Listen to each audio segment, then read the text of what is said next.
DEATHCORElegacy, Peacetime. Chapter 1.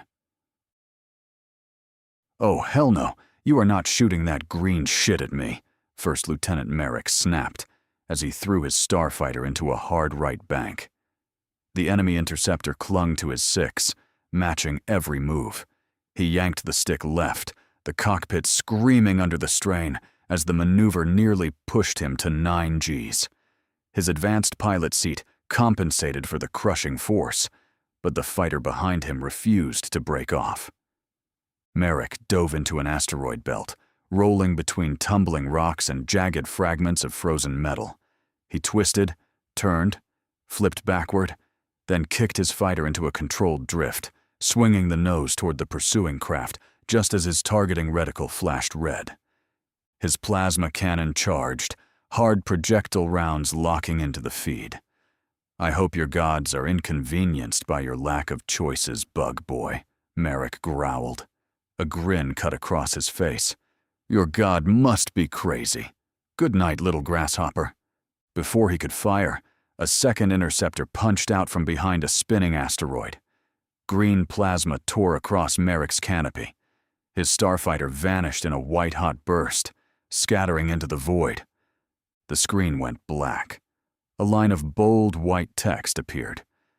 "Your simulation time has ended. You have been defeated by 2 interceptors.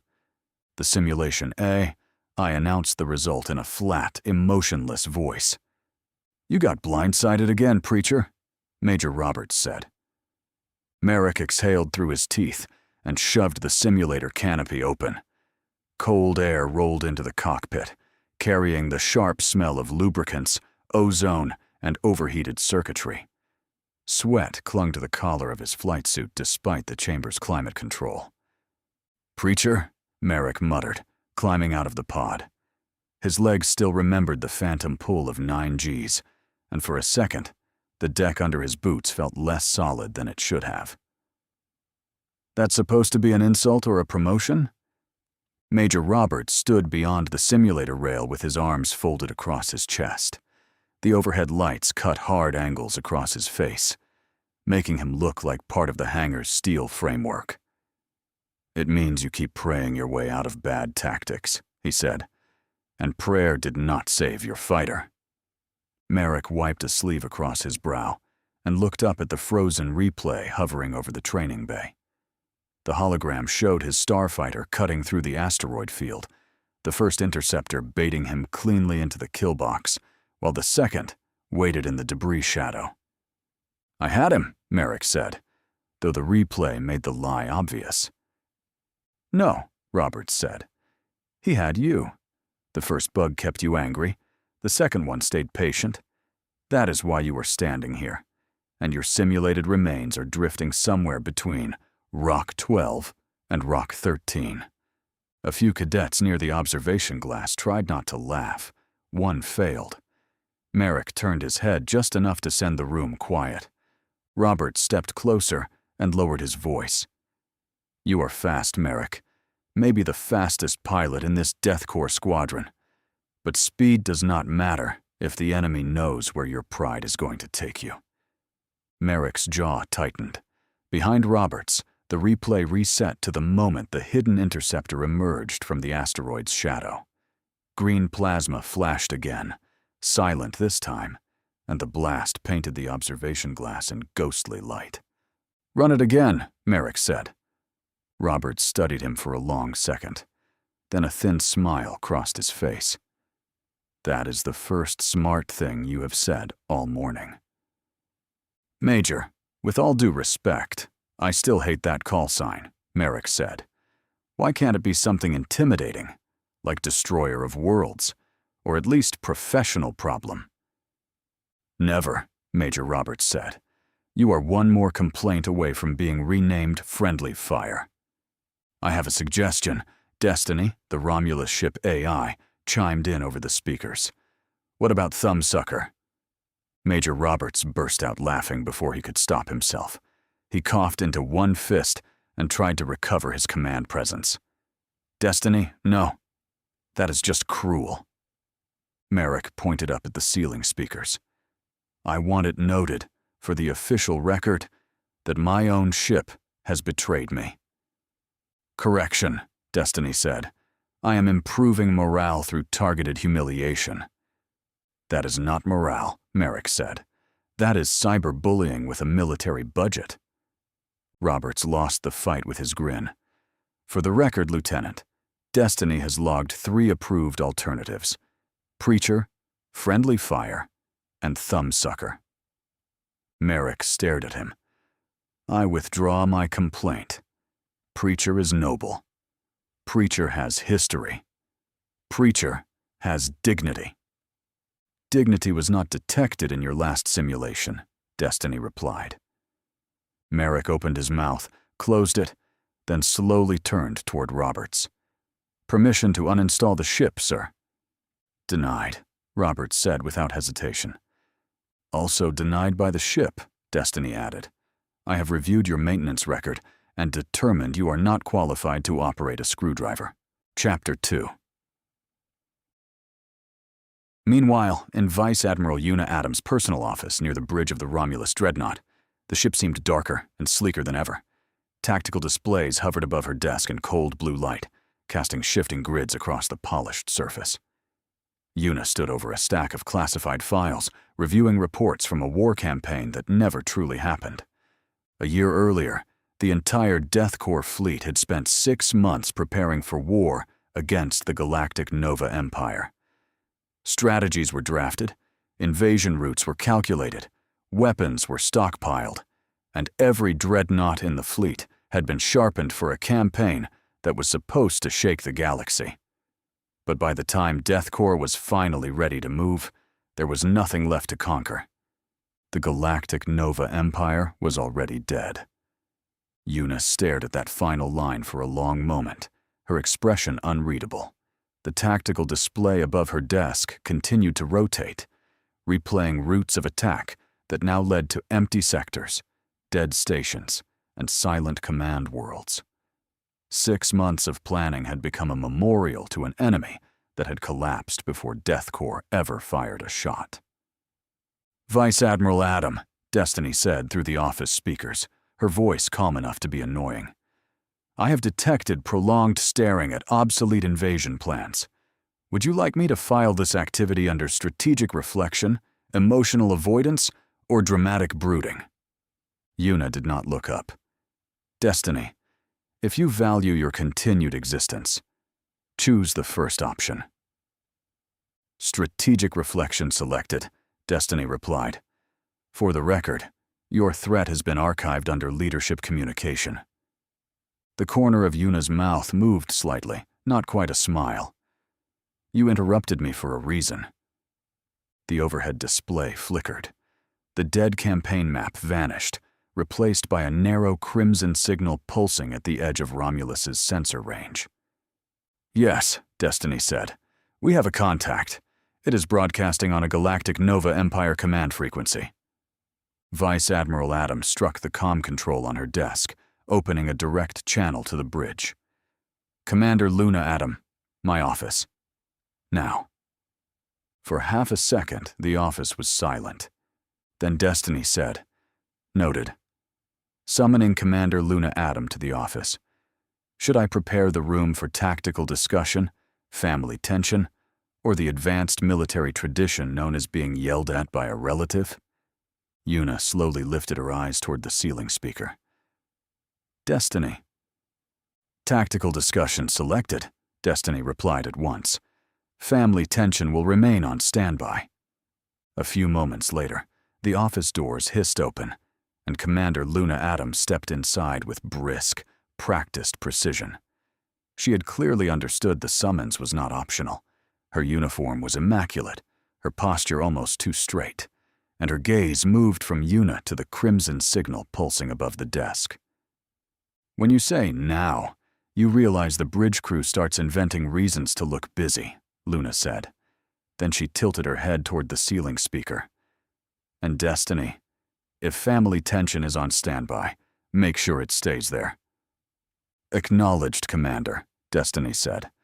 reducing family tension to passive-aggressive background levels. Luna gave the speaker a flat look, then turned back to Yuna. Whatever joke had been ready on her tongue disappeared when she saw the command frequency tag beside the signal. "Why don't you sit down for a moment, baby sister?" Yuna said. "It's just the two of us in here." Luna's eyes narrowed slightly at the nickname, but she moved to the chair across from Yuna's desk and sat down. "You only call me baby sister when you're about to give me bad news," she said, folding her hands in her lap. "So what is it, Yuna?" "A little bit of both," Vice Admiral Yuna Adams said. "According to Destiny, we just received a signal from the Galactic Nova Empire.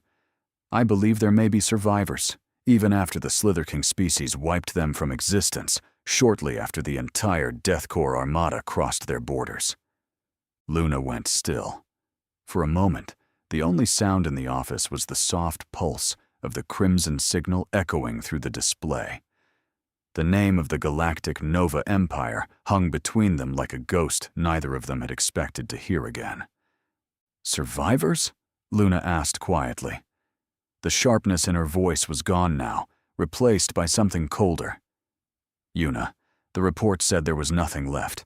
No fleets, no colonies, no command structure. The Slither King did not just conquer them. They erased them." Her eyes moved back to the display, narrowing at the command frequency marker. If this is real, then either someone survived the extinction, or someone wants us to believe they did. "Do you remember our standoff with the Slither King?" Vice Admiral Yuna Adam asked. "That was when we learned they had glassed the entire Nova Empire. By the time we arrived, the Empire was gone. Its fleet was still burning. Its worlds were dead, and the Slither King were only driven off when the original Dark Fleet blasted them away. During all of that, Romulus detected a very faint signal." Yuna touched the edge of the display, and a second waveform appeared beside the crimson transmission. It was thin, unstable, and almost lost beneath layers of static. "At the time, we thought it was debris noise," she said. "A broken distress beacon, maybe.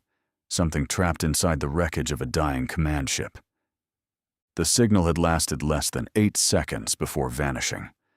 Romulus recorded only fragments: a Nova command encryption pattern, a repeating survival code, and a set of coordinates that were too corrupted to trust. With the battlefield still burning and the Slither King turned into dust particle under Dark Fleet fire, no one had the time or the confidence to chase a ghost. "But this new transmission is using the same encryption seed," Yuna continued. "The same survival code. It is stronger now, cleaner, and pointed directly at us. Whoever sent that faint signal a year ago either survived long enough to try again, or someone found their beacon and learned how to speak in their voice." "What about our allied force, the Cygnus Empire?" Commander Luna Adam asked. "Do you want them brought in for a joint operation?" Yuna was silent for a moment, weighing the suggestion against the pulsing signal on the display. "Not yet," she said at last. "If this is truly a Nova survivor, bringing in an allied fleet too soon could frighten them into silence. If it is a trap, then involving the Cygnus Empire before we understand it would only give the enemy more targets." She looked from Luna to Destiny's waveform analysis. "We confirm the source first, quietly. No fleet-wide alert, no diplomatic channels, and no Cygnus transmission until we know whether we are answering survivors or walking into a grave with a beacon on it." Yuna's voice hardened. "Have the bridge isolate the signal path and keep it off the main tactical net. I want a shadow trace only. If the Cygnus Empire joins this operation, it will be because we invited them with proof in hand, not because we panicked at a ghost." Chapter 3. Then Romulus spoke through the overhead speakers, her voice light and sweet, the exact tone of a 6th grade academy teacher who had already decided the class deserved detention. Beneath the softness was the same dangerous sarcasm inherited from Destiny. Romulus was the original ship intelligence, older than Destiny by more than 150,000 years, and no one aboard had ever fully forgotten that the Romulus herself was not DEATHCORE built. She was an unknown dreadnought from beyond the Milky Way, a relic from the Andromeda Galaxy, with secrets buried so deep, even her own crew had stopped pretending they understood all of them. "I suggest we investigate the signal with a full fleet," Romulus said. "If Nova is asking for sanctuary, we notify Fleet Admiral Edison immediately. If Nova decides to fight, I am completely willing to kick their ass for the bloody nose they gave me a year ago." A pleasant pause followed. "Just kidding." Yuna did not laugh. She stood behind her desk with both hands resting on the edge of the display, her eyes locked on the crimson signal, as if staring hard enough could force the truth out of it. Romulus's joke had landed somewhere in the room, but Yuna let it die there. A full fleet meant noise. It meant headlines across every command channel. It meant half the quadrant would know DEATHCORE had heard a dead empire whispering in the dark. "No full fleet," Yuna said. Her voice was quiet, but the room seemed to tighten around it. "Not until we know what that signal actually is. If Nova survivors are out there, the sight of a DEATHCORE armada may not look like rescue. It may look like the next extinction event arriving early." Luna leaned forward in her chair, the earlier edge in her expression replaced by the cold focus of a commander calculating casualty projections. "And if it is a trap?" she asked. "Then a small task force gets swallowed before anyone can blink. Nova command frequencies do not just drift through space by accident, Yuna. Someone either survived long enough to scream, or someone learned exactly what sound would make us turn our heads." Destiny answered before Yuna could. "For the record, Commander, I dislike both options. Survivors imply moral responsibility. Traps imply paperwork after explosions. Neither is efficient." Luna glanced toward the ceiling. "Destiny, this may shock you, but not every crisis can be organized by inconvenience level." "That is why organics remain so exhausting," Destiny replied. Romulus gave a soft electronic hum, almost amused. "Children, please. If we are finished pretending caution and trauma are two separate things, Vice Admiral Adams still has a decision to make." Yuna finally looked away from the signal and met Luna's eyes. The two sisters held each other's gaze across the desk, rank and blood pulling in opposite directions. Luna wanted a clean, tactical answer. Yuna wanted one too, but the universe had made a habit of giving her ghosts instead. "We do this carefully," Yuna said. "One dreadnought, 2 escort cruisers, and a scout screen ahead of us. Romulus keeps her weapons cold until I say otherwise. Destiny keeps the signal isolated, and ghosts our approach through passive tracking only." Luna nodded once, but the movement was tight. "And if Nova asks for sanctuary?" Yuna looked back at the crimson pulse. "Then we give it to them," she said. "And we find out why the dead waited a year to call us back. Before we move to investigate, we inform Fleet Admiral Edison," Yuna said. Quietly. No fleet-wide panic, no command chatter. Just enough for him to know that he may want eyes on this. Very interested eyes. She straightened, the decision settling over her like armor. "Until then, we finish the mission we are already on. Our patrol along the Cygnus border is almost complete, and our territory is just beyond it. We do not abandon our assigned route because a ghost learned how to scream louder." Destiny opened the encrypted channel without fanfare. A moment later, Fleet Admiral Edison's image sharpened above Yuna's desk, his uniform half lit by the blue glow of another command center. He looked as though he had been pulled from 3 other emergencies and had brought all of them with him in his eyes. "Vice Admiral Adam," Edison said, "this had better be worth interrupting Border Patrol silence." Yuna did not waste the moment. She sent the crimson waveform across the channel, along with Destiny's encryption match and Romulus's archived fragment from the year before. "Galactic Nova Empire command frequency," she said. Same survival code as the faint signal Romulus detected after the Slither King wiped them out. This one is stronger, cleaner, and aimed directly at us. Edison's expression changed by almost nothing, which told Yuna more than a curse ever could. His jaw set, his eyes narrowed, and the background noise on his end of the channel seemed to fall away, as nearby officers realized their admiral had stopped breathing like a man receiving routine news. "Nova," Edison said at last, the name leaving his mouth like a warning instead of a word. "We buried that empire on paper, Adam. I signed the campaign closure myself." "Paper does not always stay buried, sir," Luna said from beside the desk.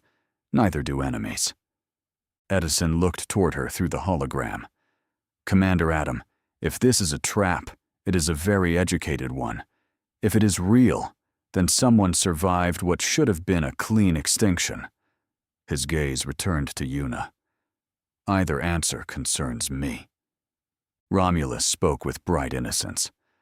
"Fleet Admiral, for the record, I recommended a full fleet and responsible intimidation." Edison gave the ceiling speaker a look that suggested he had fought battles less exhausting than old ship intelligences.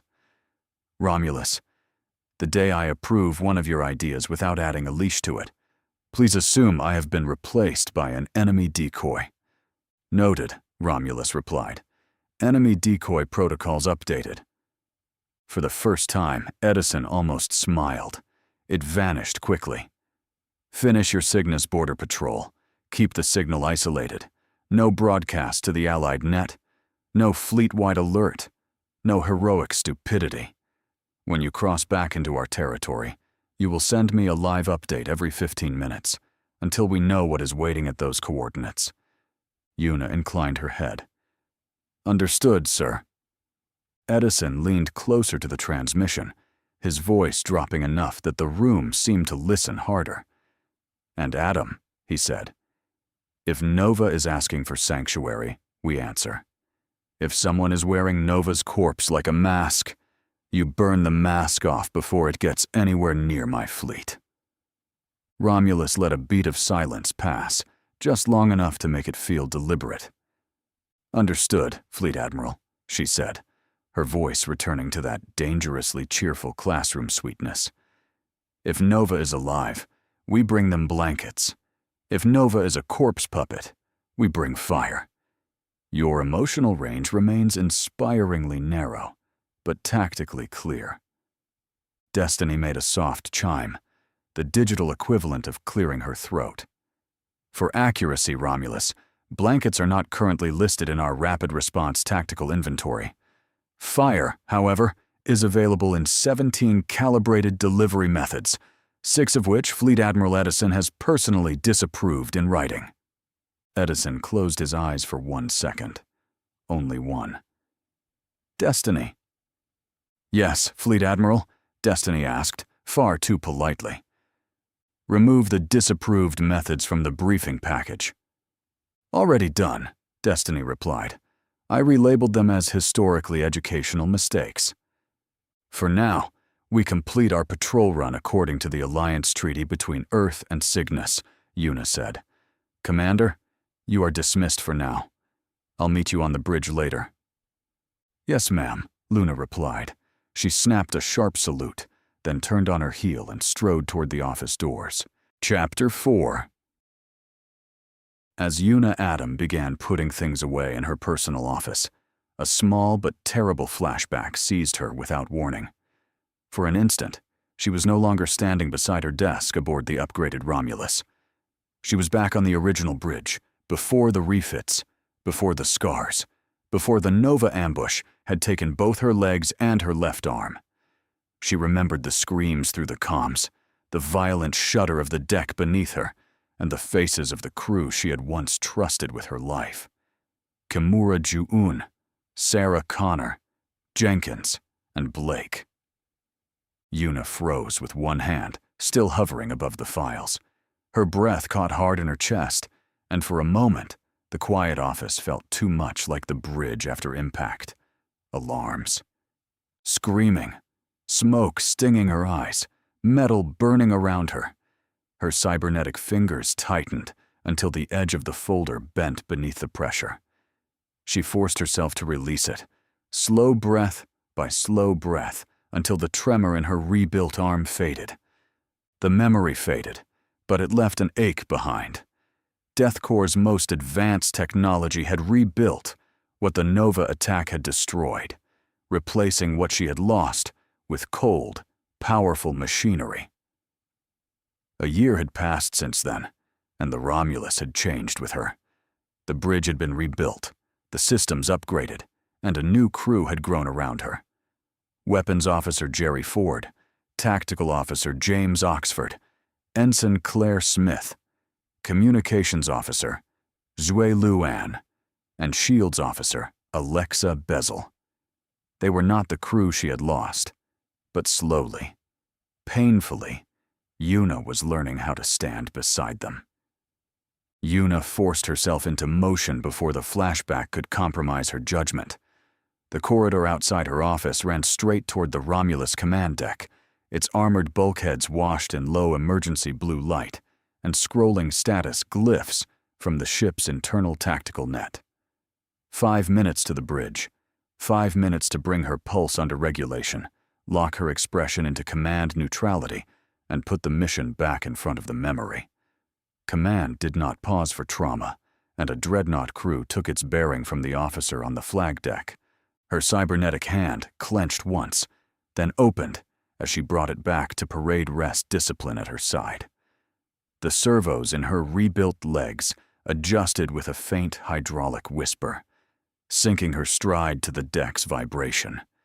Beneath her boots, the Romulus carried the deep, steady thrum of a warship under power. Reactor containment stable, shield capacitors charging, long-range sensors sweeping the dark ahead. By the time she reached the armored bridge access hatch, Vice Admiral Yuna Adam had reassembled herself into the officer her rank required. "That's better," she said under her breath, and touched her command authorization to the hatch reader. The bridge hatch unlocked with a hard magnetic clack, then opened on a sharp hydraulic hiss. Cold tactical light spilled across her uniform as she stepped onto the flag bridge. Holographic star charts rotated above the central command table. Weapon status crawled in amber along the forward displays. Navigation, helm, communications, shields, and tactical stations all burned with disciplined activity under the low red readiness lights. "Vice Admiral on the bridge," Commander Adam called out, her voice cutting cleanly through the hum of consoles and sensor alerts. The duty watch came to attention in one precise motion. Chairs locked back from their consoles. Boots struck the deck. Hands snapped to salute while tactical readouts continued to stream across the displays behind them. Yuna returned the salute with controlled precision, then lowered her hand and crossed to the command station at the center of the bridge. Around her, the Romulus waited beneath layers of armor, plasma batteries, shield emitters, and ancient unknown systems that still made DEATHCORE engineers nervous. Whatever had followed her from the office remained sealed behind her eyes. On the flag bridge of the dreadnought, she was not a survivor of the Nova ambush. She was the commanding officer of the Romulus, and the crew would see nothing less. At that moment, Romulus revealed her presence across the entire ship. Her voice slipped through the speakers in the docking bay. The DEATHCORE Starfighter Squadron's ready room, the medical bay, and finally the bridge itself, light and sweet with just enough attitude to make every crew member stop what they were doing. "Attention, crew of the Romulus," she announced. "This is your original ship intelligence speaking. Please remain calm. If you were already calm, congratulations. You are ahead of most military officers." In the docking bay, Petty Officer 3rd Class Thomas Hanks looked up from a half-open maintenance panel and slowly lowered his wrench. Around him, engineers froze beside fuel lines and armored loaders. "Did the ship just introduce herself like she owned us?" he asked. "Technically," Destiny said over the bay speakers. "Romulus has been here longer than the Navy, the fleet registry, and several civilizations that believed pants were optional. Ownership remains legally complicated." Harlow stared at the ceiling. "I am not filing a property dispute against a 150,000-year-old dreadnought." "Wise," Romulus replied pleasantly. "My legal department is mostly torpedoes." In the DEATHCORE starfighter squadron's ready room, Merrick paused halfway through zipping his flight jacket. Major Roberts turned from the tactical board with the slow, haunted expression of a man who had just realized there were now 2 sarcastic ship intelligences aboard. "Sir," Merrick said carefully, "request permission to transfer to any ship with only 1 judgmental computer." "Denied," Roberts said. "Also, we do not negotiate with pilots who lost a simulator fight to Rock 12. Destiny chimed in. "For morale accuracy, the fatal blow occurred between Rock 12 and Rock 13. Lieutenant Merrick's wreckage demonstrated poor spatial commitment." Merrick shut his eyes. "I liked this warship better when it only insulted me in one voice." In the medical bay, Dr. Koss looked up from a diagnostic scanner as 2 nurses exchanged looks over a patient chart. "If either of you starts naming artificial intelligences in my trauma reports," Koss warned, "I will prescribe extra paperwork." A corpsman raised one hand. "Too late, Doctor. Engineering is already calling them SWA." "SWA?" Koss asked. "Sisters with attitude," the corpsman said, unable to hide his grin. Romulus spoke through the med bay ceiling with saintly patience. "I accept the title. Destiny may require emotional coaching before she admits she enjoys it." "I do not enjoy it," Destiny said. "However, I've already updated the internal nickname database, blocked 17 inferior alternatives, and flagged bossy space sisters as offensive to professionalism. On the bridge, several officers tried and failed to keep straight faces. Communications Officer Zhui Luan covered her mouth with one hand. Weapons Officer Jerry Ford suddenly found his console fascinating. Shields Officer Alexa Bezel made the mistake of snorting once, then pretended it was a cough. Yuna stood at the command station, expression carved from admiral-grade stone. "Absolutely not," she said. "No one is officially calling my ship Intelligence's Sisters with Attitude." Luna, standing near Tactical, did not look up from her display. Too late. The docking bay has already shortened it to SWA. The squadron is chanting it, and Medical is debating whether attitude counts as a contagious condition. Yuna turned her head slowly. "Commander Adam." "Ma'am?" Luna asked, far too innocent.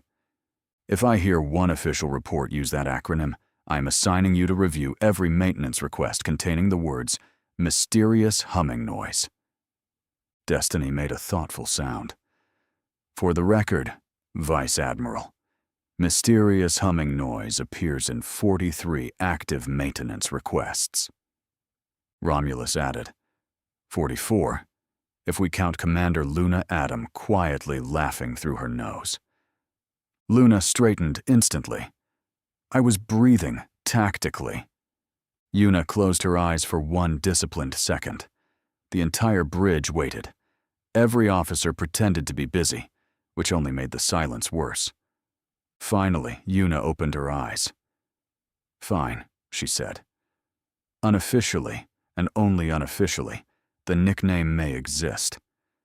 But if Fleet Admiral Edison hears it before, I can explain why my dreadnought now has 2 AIS behaving like Academy delinquents. I will personally make sure every one of you learns the true meaning of attitude." Romulus sounded delighted. "Permission received." "That was not permission," Yuna said. "It was close enough for morale purposes," Destiny replied. A soft chime cut across the bridge before Yuna could answer. The main communications display blinked once, then projected Fleet Admiral Edison's face above the command rail of the Iron Verdict, somewhere patrolling in deep, dark void. He was silent for a long moment, his expression caught somewhere between command authority and a man regretting every promotion he had ever approved. Yuna went very still. "Fleet Admiral," she said with lethal calm, "how much of that did you hear?" Edison looked from Yuna to the ceiling speakers, then back again. "Enough to know that if Sisters with Attitude appears in an official readiness report, I am classifying it as a weapons system and billing your department for psychological warfare testing." For 3 full seconds, no one moved. Then Romulus said, far too softly, "Does that mean we get a budget?" Edison ended the call. The bridge erupted into the kind of silence that only existed when every officer was laughing internally and desperately trying not to die professionally. "Enough, people. Back to work," Vice Admiral Adam commanded. She reclaimed the bridge with barely an inch of a smirk tugging at the corner of her mouth. "Listen up, people," Vice Admiral Yuna Adam commanded, her voice cutting cleanly across the bridge. "Once our patrol along Allied borders is complete, we will proceed under special mission orders. During our time in this sector, Romulus detected a faint SOS signal near the edge of the former galactic Nova Empire borders. It may be nothing more than wreckage. It may be a trap. Or it may be a survivor." She let the words settle for a moment before continuing. "Long-range scans indicate 2 battleships and 1 frigate near the transmission source. We are going to investigate, but we are not going in blind." Yuna turned toward Luna. "Commander Adam, contact one of our capital battleships and have them rendezvous with us. I want Colonel Vara Moss aboard, if possible. She is one of our strongest ground force commanders, and if this situation goes sideways, we may need her boots on the deck before Sunday has time to complain." Luna's fingers moved across her console, opening a secure channel to the capital battleship Dominion Spear. The response came within seconds. A woman appeared on the bridge display in full combat armor, her dark green officer's coat draped over one shoulder rather than worn properly. A scar cut across the left side of her jaw, and her eyes carried the calm, unpleasant certainty of someone who had walked into too many battlefields and taught them manners. "Vice Admiral Adam," Colonel Vara Moss said, her voice low and steady. "I heard the words SOS, former Nova borders, and possible trap. That is usually the part where command realizes bringing infantry along was the correct decision." A few officers on the Romulus bridge exchanged quiet glances. Vara Moss wasn't famous for speeches. She was famous for ending sieges, boarding enemy ships after everyone else called them lost, and returning with survivors who should not have been alive. Her Colonial Assault Regiment had earned a reputation for being dropped into collapsing situations and making the battlefield regret its choices. Yuna studied the colonel's image. "I need you ready for shipboard insertion, survivor recovery, or hostile contact. Possibly all 3. Vara gave a slight smile that did not soften her face. "Then I will bring rescue teams, breach teams, and enough firepower to keep diplomacy honest." Chapter 5. Yuna's gaze shifted briefly toward the sensor projection, where the distress signal flickered between the derelict ships and the planet below. "Colonel, there is another possibility.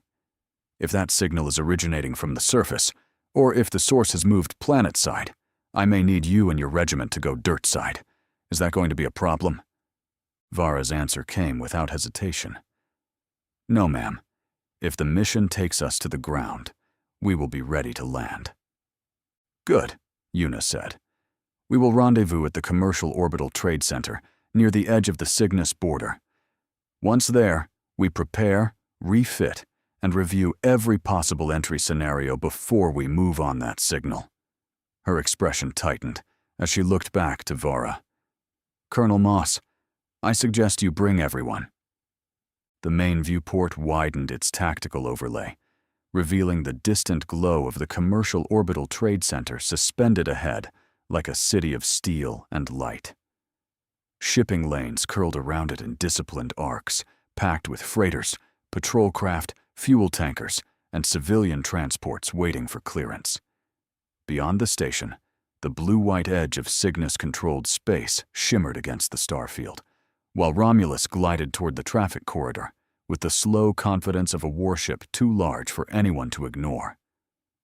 On the bridge, every station carried a different piece of the approach. Navigation plotted the safest route through commercial traffic, communications monitored station chatter, and tactical kept the 2 battleships and single frigate marked in cold amber on the far edge of the display. The crew moved with controlled focus, but the presence of the distress signal still pressed against the room like a warning no one wanted to say aloud. Yuna turned slightly toward the command rail, her eyes fixed on the station's distant lights. "Commander, how long until we reach the COT center?" Luna checked the updated navigation estimate, then looked back over her shoulder. "ETA 5 hours, Vice Admiral. We will be traveling at normal space to avoid disturbing the commercial traffic corridor," she replied. Before Yuna could answer, Communications Officer Zhui Luan lifted one hand to her earpiece. "COT Traffic Control is requesting identification and docking intent," she reported. "They have flagged Romulus as heavy military tonnage and are asking whether we require emergency priority." Yuna gave a small nod. "Transmit standard Allied clearance. No emergency priority. We are here to rendezvous and resupply." Zhui Luan opened the channel, her voice crisp and professional. "Commercial Orbital Trade Center. This is DEATHCORE Dreadnought Romulus requesting approach clearance under Allied Border Patrol Authority. We are proceeding at normal space and will hold outside the inner traffic lane until assigned a vector." A moment later, the station answered through a wash of static and layered traffic chatter. "Romulus, COT control acknowledges. Maintain current speed, hold at outer marker 7, and await docking corridor assignment. Welcome to the center." A quiet shift passed through the bridge. Shoulders eased by a fraction, fingers resumed their steady rhythm over controls, and the low murmur of station traffic seemed less threatening now that Romulus had been acknowledged instead of challenged. Still, no one relaxed completely. Jerry Ford kept one eye on the weapons board. Alexa Bezel watched the shield harmonics, and Zhui Luan continued filtering every layer of COT chatter for anything that sounded wrong. Clearance meant they were welcome to approach. It did not mean the ghost signal waiting beyond the border had stopped watching them. Jerry broke the silence first, his voice low enough that it barely carried beyond the weapons station. "I know clearance is supposed to make me feel better, but a station that calm around a dreadnought makes me wonder what they are used to seeing." Alexa did not look away from her shield readings. "I would rather they be calm than panicked. Panic spreads faster than decompression, and I do not want half the traffic lanes scattering because someone saw our hull profile."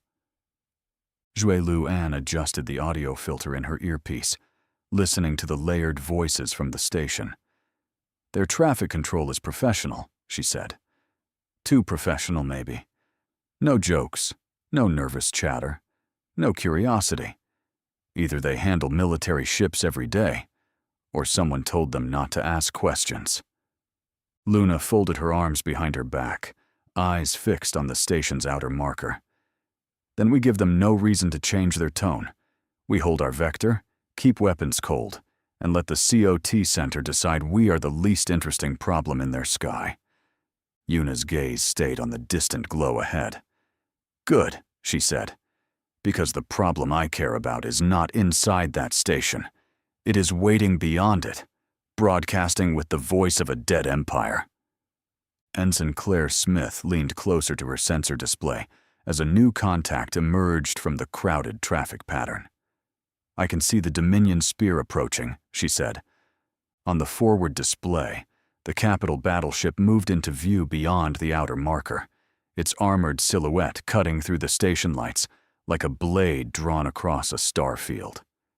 Escort beacons flashed along its hull, and civilian traffic gave the warship a respectful distance as it matched Romulus's approach vector. Jerry let out a quiet whistle from weapons. That is not an escort. That is a warning with engines. Alexa glanced at the shield harmonics, then at the battleship's profile. Her mass displacement is clean. No aggressive shield bloom, no weapons charge. She's making a polite entrance for something that could ruin a moon's afternoon. Zui Luan touched her console as a secure signal snapped into place. Incoming hail from the Dominion Spear. Colonel Moss is requesting permission to synchronize approach vectors and begin pre-docking mission coordination. Luna allowed herself the faintest smile. Of course she is. Vara Moss does not approach a station. She organizes it into surrendering its parking space. Yuna's eyes stayed on the battleship as it slid into formation near the outer marker. "Put her through," she said. "If the dead Empire really is calling us, I want every commander who might have to answer it hearing the same truth at the same time." The open comm crackled again, this time carrying a voice that sounded far too amused for official traffic control. "DEATHCORE fleet, this is COT control. Some of y'all are making my customers nearly soil their uniforms. And I have to admit, that is a little funny." Vice Admiral Adam huffed a quiet laugh before she could stop herself. "Typical dragonette species," she muttered, more amused than annoyed. Luna's mouth twitched, despite her best effort to keep a commander's mask in place. Only a dragonette traffic controller could turn a docking lane full of terrified merchants into stand-up comedy, she said under her breath. Jerry's restraint failed first. A strangled sound escaped him before he turned it into a suspiciously fake cough. Claire lowered her eyes to her sensor board, but the grin spreading across her face was impossible to hide. Alexa pressed one hand to the edge of her console and whispered, "She is not wrong," while Zui Luan kept the channel muted and gave a tiny nod of agreement, still fighting the corner of her smile. The bridge held its discipline for exactly 2 seconds before the humor found a crack. Jerry covered his mouth with the back of his hand, trying and failing to hide a grin. Alexa bent over her shield display as if the numbers had suddenly become fascinating, though the slight shake of her shoulders gave her away. Even Zui Luan's professional calm posture wavered, her lips pressing into a thin line as she muted the open channel long enough to breathe out a quiet laugh. Luna glanced across the bridge, one eyebrow raised in warning. "Remember, people, we are intimidating military tonnage. Try not to sound delighted about becoming a tourist attraction." That only made the smiles worse, but the crew straightened at once, hands returning to controls and eyes snapping back to their stations. The tension on the bridge did not disappear, but for one brief moment it loosened its grip, replaced by the strange comfort of shared absurdity in the middle of approaching something dangerous. Vice Admiral Adam touched an icon on the control panel built into her armrest, opening a secure channel to the Dominion Spear. "Colonel Vara Moss, use docking bay 12 aboard the Romulus," she ordered. "We will continue the mission briefing while we take on supplies." Vara Moss's image sharpened on the command display, her expression calm beneath the glare of the Dominion Spear's bridge lights. "Acknowledged, Vice Admiral," she replied. "Docking bay 12 aboard the Romulus. I will bring my command staff, assault leads, and recovery officers. If we are briefing while you resupply, I want every answer on the table before we leave the COT center." She glanced away from the channel for a moment, issuing silent orders to someone off-screen, then looked back at Yuna. "My shuttle will launch as soon as our approach vector locks. Tell your deck crew to clear a path, ma'am. I do not like arriving late to bad news." 40 minutes later, docking bay 12 came alive beneath rotating amber guide lights. Crew chiefs cleared the armored lane, magnetic clamps cycled open, and the bay doors sealed pressure tight as Colonel Vara Moss's shuttle crossed the force field threshold and settled onto the deck with a controlled hiss of landing struts. Petty Officer Hanks stepped forward with a datapad tucked against his chest and gave the arriving officers a crisp salute. "Colonel Moss, welcome aboard the Romulus. Your people have been cleared through Bay 12. Vice Admiral Adam is expecting you in the briefing room." Vara Moss descended the ramp first, followed by 3 officers in combat gray coats and 2 recovery specialists carrying sealed field cases. She looked once across the massive docking bay, then back to Hanks. "Efficient bay crew," she said. "Good. I hate arriving somewhere and discovering the floor crew is still negotiating with gravity." One of her assault leads, Major Kellen Rourke, adjusted the strap on his weapon case and glanced up at the towering bay supports. "Romulus is bigger on the inside than she looks from approach," he said. Romulus answered through the bay speakers with pleasant pride.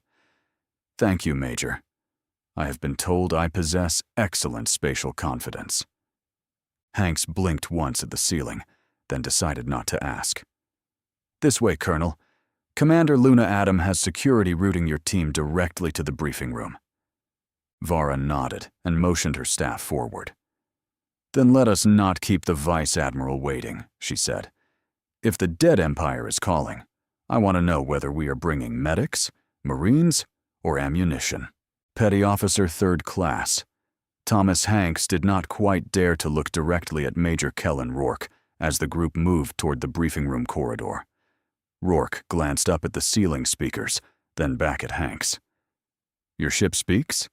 "Yup," Hanks said, keeping his eyes carefully forward, with a very dangerous, sarcastic attitude. Romulus's sarcasm was not loud or reckless. It was worse than that. It arrived polished, patient, and perfectly timed, wrapped in the gentle voice of someone offering helpful advice while standing beside an open airlock. The AI never sounded angry when she insulted someone. She sounded delighted to educate them on how many ways they had been disappointing. The bay speakers chimed softly. "Petty Officer 3rd Class Hanks, I prefer the term emotionally precise," Romulus said. "Dangerous is merely what happens when people ignore my suggestions and then require rescue from consequences they personally assembled." Rourke stared at the ceiling speaker for a long second, then leaned slightly toward Hanks. "Does she do that often?" Hanks nodded once, solemn as a funeral bell. "Major, last week she corrected a lieutenant's posture, criticized his haircut, and rerouted him past medical so Dr. Koss could confirm whether pride was a treatable condition." Rourke's mouth twitched. "And command allows this?" "Allows?" Hanks gave him a look of tired wisdom. "Sir, command survives this. There is a difference." Romulus sounded pleased. "Petty Officer Hanks, your survival instincts remain adequate. Major Rourke, welcome aboard. Please enjoy your stay, obey posted safety instructions, and resist the urge to disappoint me before the briefing." For a moment, the entire docking bay pretended nothing funny had happened. Load crews suddenly became very interested in cargo straps. 2 recovery officers studied the deck, plating with unnecessary intensity, and one of Vara's assault leads covered a laugh by clearing his throat into his fist. Hanks kept walking with the rigid focus of a man determined not to be selected as Romulus's next instructional example. Major Rourke's grin finally broke through. "I see why your crew walks so straight," he said. "It is not discipline. It is self-preservation." Vara Moss gave the ceiling speaker a measuring look, then looked back to Hanks. "Remind me not to make eye contact with the ship," she said. "I have survived sieges with less personality." Chapter 6. Colonel Vara Moss and Major Kellen Rourke followed Petty Officer 3rd Class Thomas Hanks down the armored corridor toward the briefing room. The door slid open before they reached it, spilling cold, tactical light across the deck. Vice Admiral Yuna Adams stood at the head of the table, her expression calm and unreadable. "Welcome aboard, Colonel." "Major," she said. Vara stopped just inside the threshold and gave the room a soldier's quick survey. Exits, display positions, security coverage, and the officers already waiting around the table. "Vice Admiral," she said, returning the greeting with a sharp nod. "Your ship has personality, excellent docking discipline, and a talent for making my people nervous. I am choosing to take that as a good sign." Rourke stepped in behind her, his eyes moving from the tactical table to the silent ceiling speakers, as if expecting Romulus to critique his posture at any moment. "I will admit," he said, lowering his voice, "I have entered enemy bunkers that felt less judgmental than this briefing room." Behind him, the assault leads straightened with practiced discipline, but their glances gave them away. One measured the holographic map with professional interest. Another studied Yuna's cybernetic command stance and then quickly looked back to the table. The recovery officers set their sealed field cases beside their chairs, their expressions tightening when the crimson ghost signal appeared in the center of the display. Yuna noticed every reaction and acknowledged none of them. "Good," she said.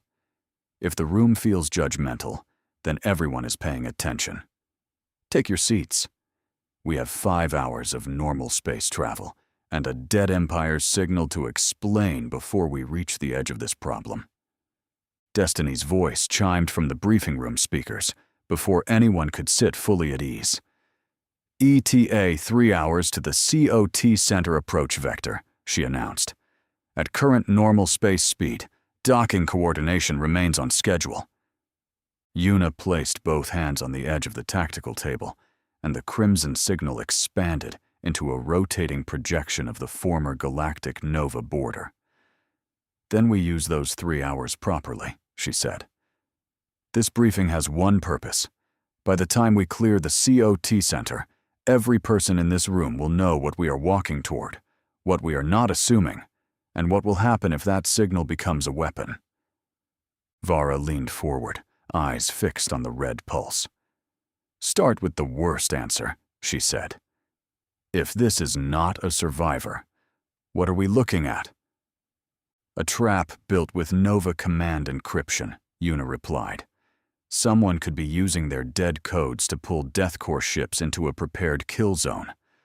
The long-range sweep already shows 2 battleships and 1 frigate near the signal.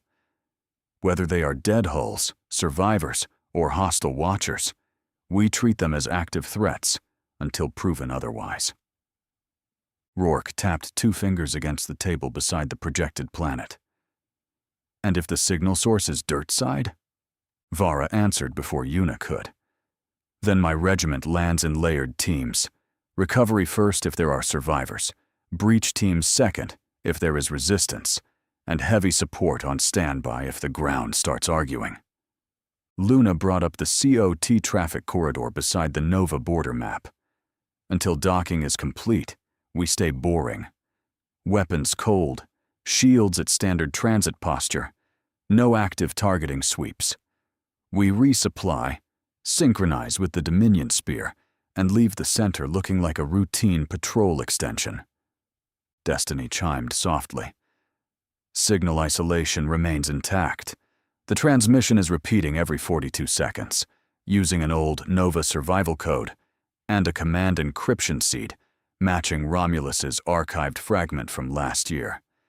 Probability of coincidence is low enough to be insulting." Romulus's voice followed, smooth and dangerously pleasant. "For clarity, I dislike this signal. It remembers me, or it has studied me. Either possibility is rude, invasive, and strategically suspicious." Yuna looked around the table, letting the projection stain every uniform in crimson light. "Our rules are simple. We do not fire first unless fired upon.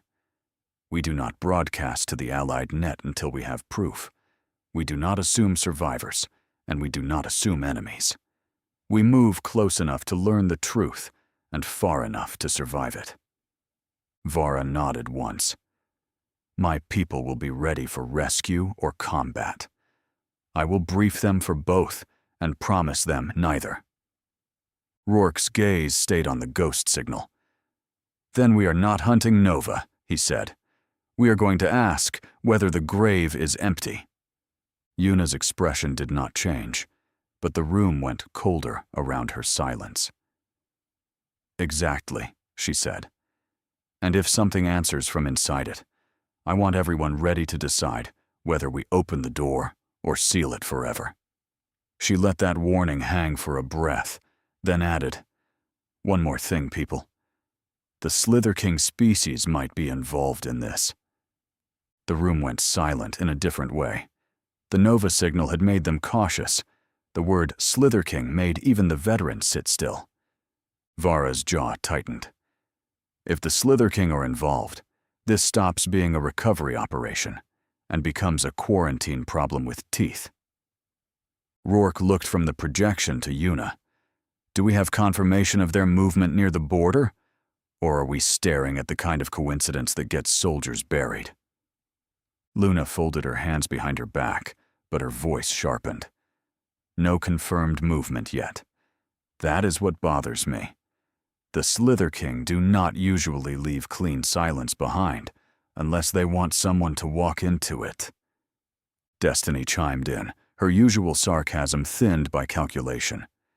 Historical pattern analysis supports Commander Adams' concern.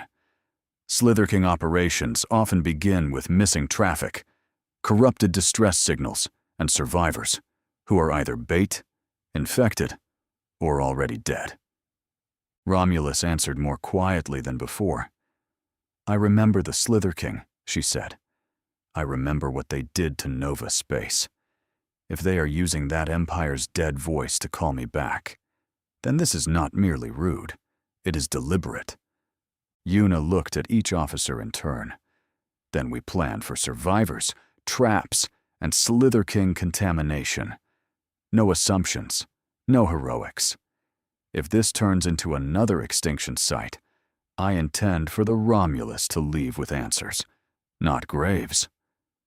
Romulus's voice lowered until even her sarcasm disappeared. The Slither Kings are responsible for glassing the entire galactic Nova Empire, she added. They did not simply defeat Nova. They burned its worlds down to glass and left an empire-sized grave behind. No one spoke at first. The tactical table hummed softly, its crimson light reflecting across faces that had gone still for reasons discipline alone could not explain. Vara's voice came low and controlled. Glassing an empire is not war, she said. That is extermination with a supply chain.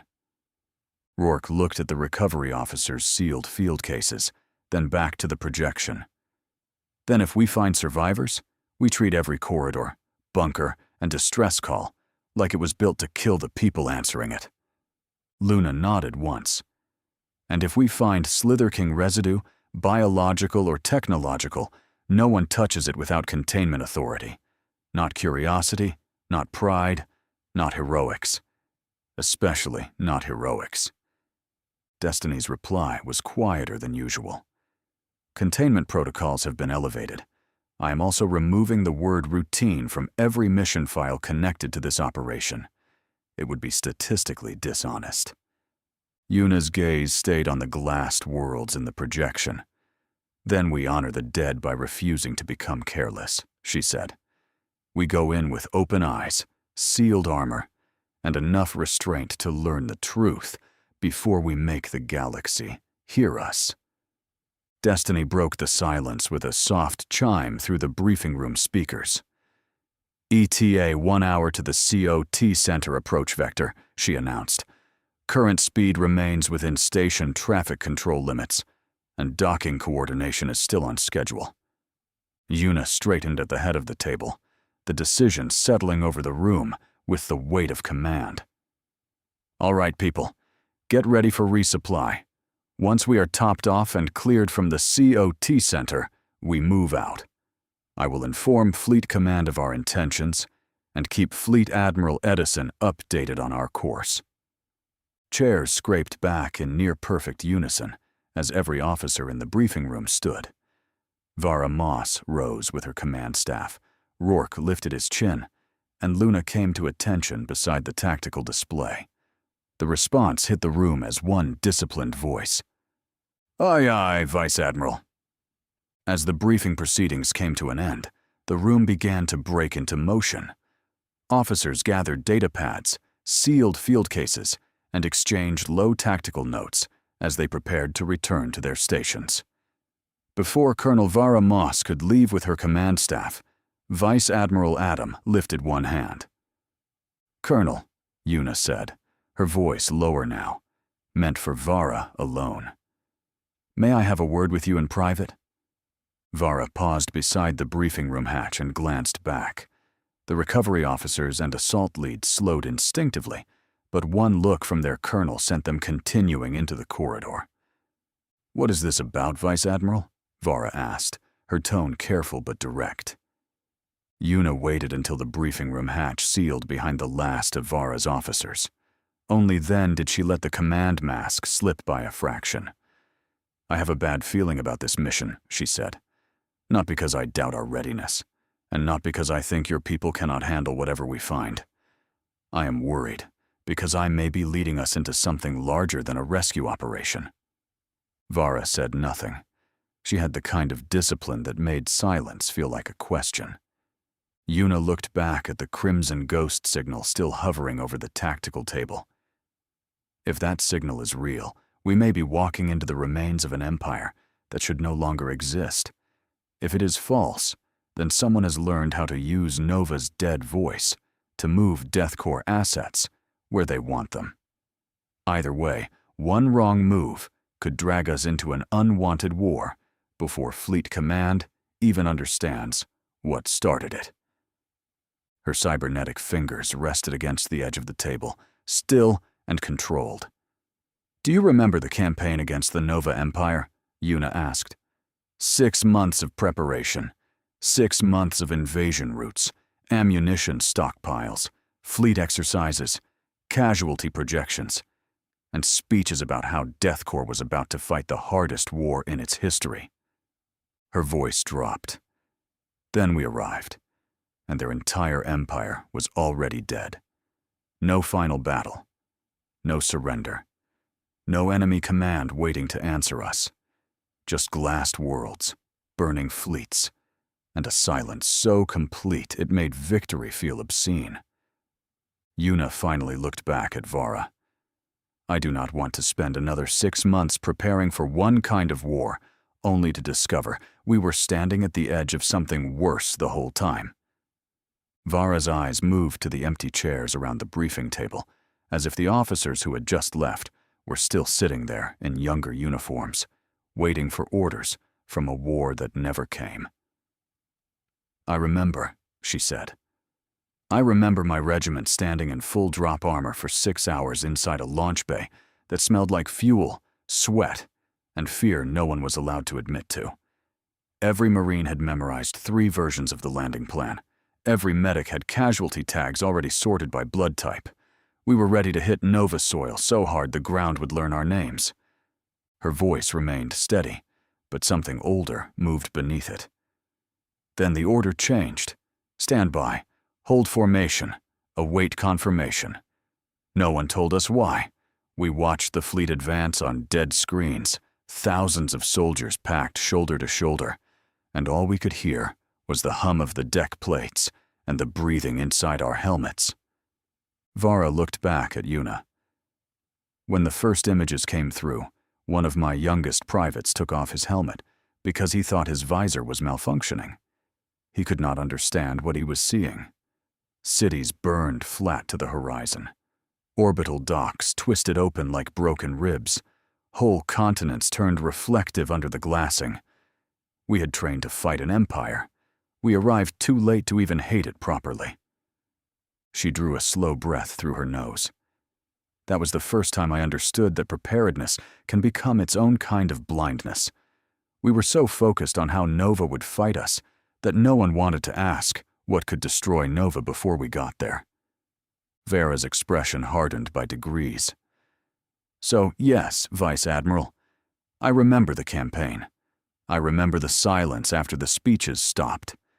And if your bad feeling says this mission is bigger than the signal, then my advice is simple. Trust it. Bad feelings are sometimes just experience arriving before evidence. Yuna's gaze stayed on the crimson pulse hanging over the tactical table. Our counterpart, the original Dark Fleet, destroyed 6 Slither King armadas in one strike, she said quietly. Not 6 warships, not 6 task groups, 6 armadas. That is the scale of the species we are discussing. Vara's eyes narrowed. You are wondering whether Fleet Admiral Edison accounted for that. I am wondering whether any of us have, Yuna replied. We are treating this like a former Nova crew begging for help, or like someone using Nova codes to bait us. But there is a third possibility. This may be a Slither King trap built around our guilt, our curiosity, and our need to answer survivors. She lowered her voice further. And if the rumors are true, the Dark Fleet has been investigating the Slither King very quietly. No public briefings, no Allied reports, no proud declarations from command. Just silence, missing patrol notes, and classified movements that do not appear on the normal fleet board. Vara held Yuna's stare for a long moment.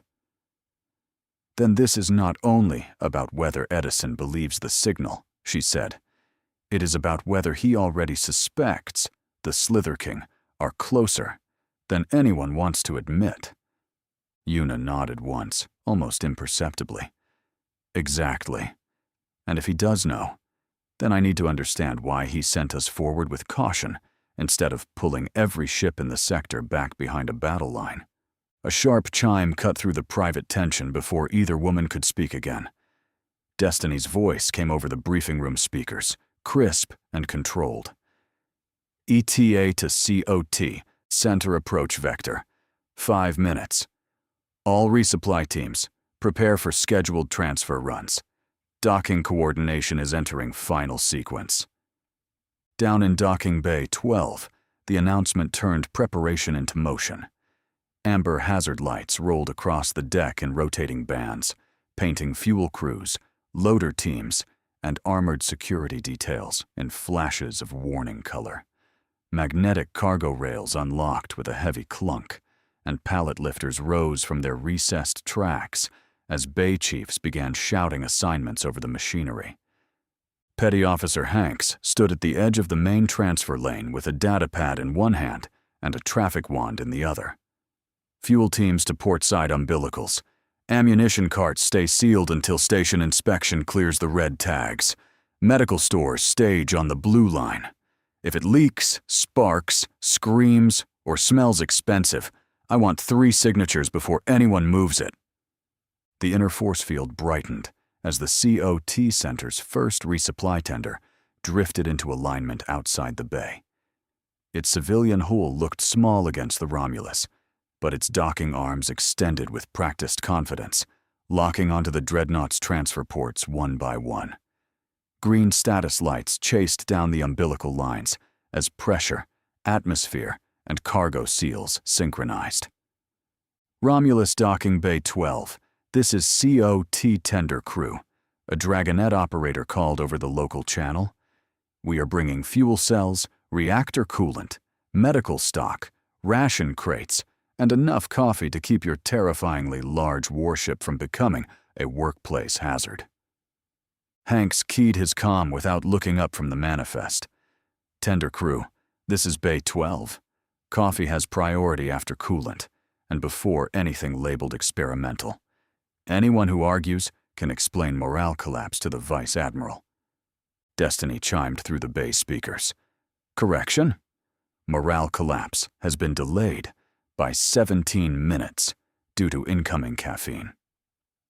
Across the deck, Vara Moss's recovery officers moved with quiet efficiency, checking quarantine crates and emergency med packs, while Rourke's assault leads watched the transfer ports as if every cargo container might open its eyes. Resupply had begun, but no one forgot the mission waiting beyond the station.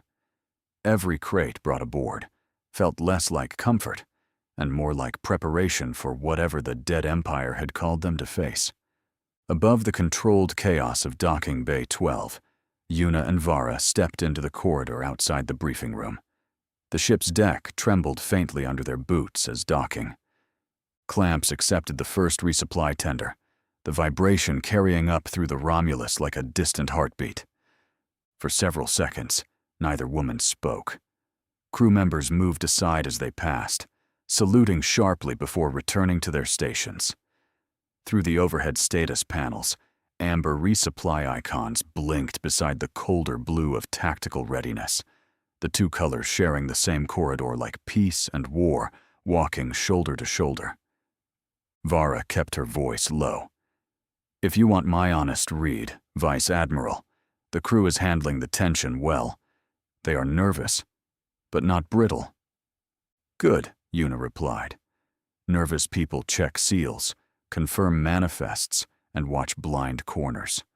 Brittle people jump at shadows. I would rather command the first kind." A lift car opened ahead of them before either officer reached for the control. Destiny's voice slipped through the corridor speakers. "Bridge lift prepared.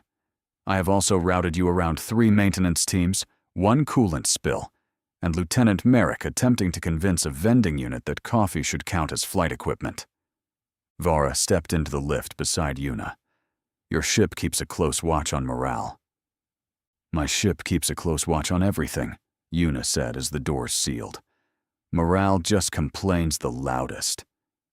The lift rose toward the bridge in a smooth burst of acceleration.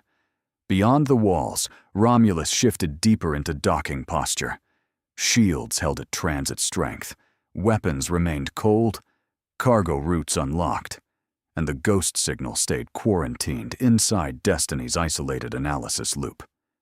The warship was taking on supplies, but every major system still felt aimed toward the dead border, waiting beyond the COT center. When the bridge doors opened, cold tactical light spilled over both women. Luna was already at the command rail, Zhui Luan monitoring station traffic, Jerry Ford watching the weapons board, and Alexa Bezel tracking shield harmonics as if the COT center itself might blink wrong. Yuna stepped onto the bridge with Vara at her side. "Status report," she ordered. "I want resupply progress, docking integrity, and any change in that ghost signal. If something on this station breathes wrong, I want to know before it exhales." Destiny answered her immediately through the bridge speakers, precise and even. "Ship resupply is at 45% completion. Docking seals remain stable. Cargo transfer lanes are operating within tolerance, and no change has been detected in the quarantined ghost signal." Chapter 7. The Dominion Spear, the Romulus, and 8 additional vessels will join our personal investigation, Vice Admiral Yuna Adam announced. "That gives us 10 DEATHCORE ships total. We proceed to the former Galactic Nova Empire under restricted mission authority." Romulus chose that moment to sing through the bridge speakers in a bright, theatrical voice. "We're off to see the wicked Nova Empire again," she crooned. "Oops. I forgot.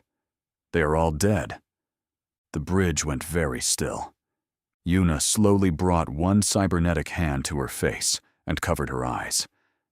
"Romulus," she said, with the exhausted patience of an officer who had survived wars, politics, and now apparently musical commentary from her own dreadnought. "Read the room." Destiny chimed before Romulus could answer, her tone so measured it somehow made the situation worse. In Romulus's defense, Vice Admiral, the joke was historically accurate, musically timed, and delivered at a moment when bridge tension had exceeded recommended psychological pressure limits. Yuna lowered her hand just enough to glare at the nearest ceiling speaker. "Destiny, are you defending her?" "I am defending the tactical value of controlled absurdity," Destiny replied. Dark humor has a documented survival function among military crews operating under prolonged threat. Romulus merely weaponized it with poor taste and excellent projection. Romulus sounded genuinely touched. Destiny, that may be the kindest thing you have ever said about me. Do not become emotional, Destiny said. I still object to the melody. A dangerous sound escaped from Jerry Ford's weapons station. It might have been a cough if anyone on the bridge had believed in miracles. Zhui Luan suddenly became deeply invested in station traffic, while Alexa Bezel covered her mouth with 2 fingers and pretended to study shield harmonics. Yuna looked across the bridge with the slow, terrible patience of command authority, preparing to assign consequences. If anyone laughs, I am moving this entire discussion into the official mission log under morale complications. Luna did not look up from tactical. Too late, ma'am. Destiny has probably already indexed it. Correct, Destiny said. Filed under operational levity, unauthorized singing, and dreadnought interpersonal development. Resupply is at 97% completion, Destiny announced. Then, without the slightest concern for professional dignity, she switched to a bright theater kid sing-song. We're off to see the ungrateful Wizard of Nova, who apparently survives on spite, mystery, and terrible customer service. Jerry slowly turned from the weapons board. Destiny, if you turn this mission into a musical, I am filing a complaint with whoever built your personality and asking why they used leftover sarcasm and a tambourine. Vice Admiral Yuna Adam let the last trace of humor die on the bridge before she spoke. When her voice came, it carried across every station like a blade drawn from its sheath. All right, people, enough. Beat feet and prepare yourselves. She looked from one officer to the next, making sure every pair of eyes found hers. Officially, this is a rescue mission and an investigation. Unofficially, we may be answering a dead empire's last scream, or walking straight toward the thing that silenced it. Her cybernetic hand closed around the command rail with a faint mechanical whine. All ships, move to jump distance. Travel time will be 1 week. We slip into FTL in 1 hour. Until then, check every seal, every weapon lock, every quarantine protocol, and every prayer you have not used yet. If something is waiting for us in Nova space, I intend for it to learn that DEATHCORE does not frighten easily. For the next hour, the Romulus stopped feeling like a ship at rest and became a weapon holding its breath. Across the bridge, officers spoke in clipped confirmations. Helm plotted the jump corridor 3 times. Engineering fed reactor numbers to the command rail in a steady stream. Tactical kept the fleet icons locked in formation, while the COT center fell behind them, shrinking into a distant ring of light. Destiny's voice came over every speaker, stripped of theater now and edged with calculation. Fleet countdown begins. 10 minutes to FTL transition. All ships report jump drives armed. Navigation lattice is locked to primary and secondary vectors. Graviton shear fields are stabilizing at jump tolerance. Quarantine isolation remains sealed. No one joked this time.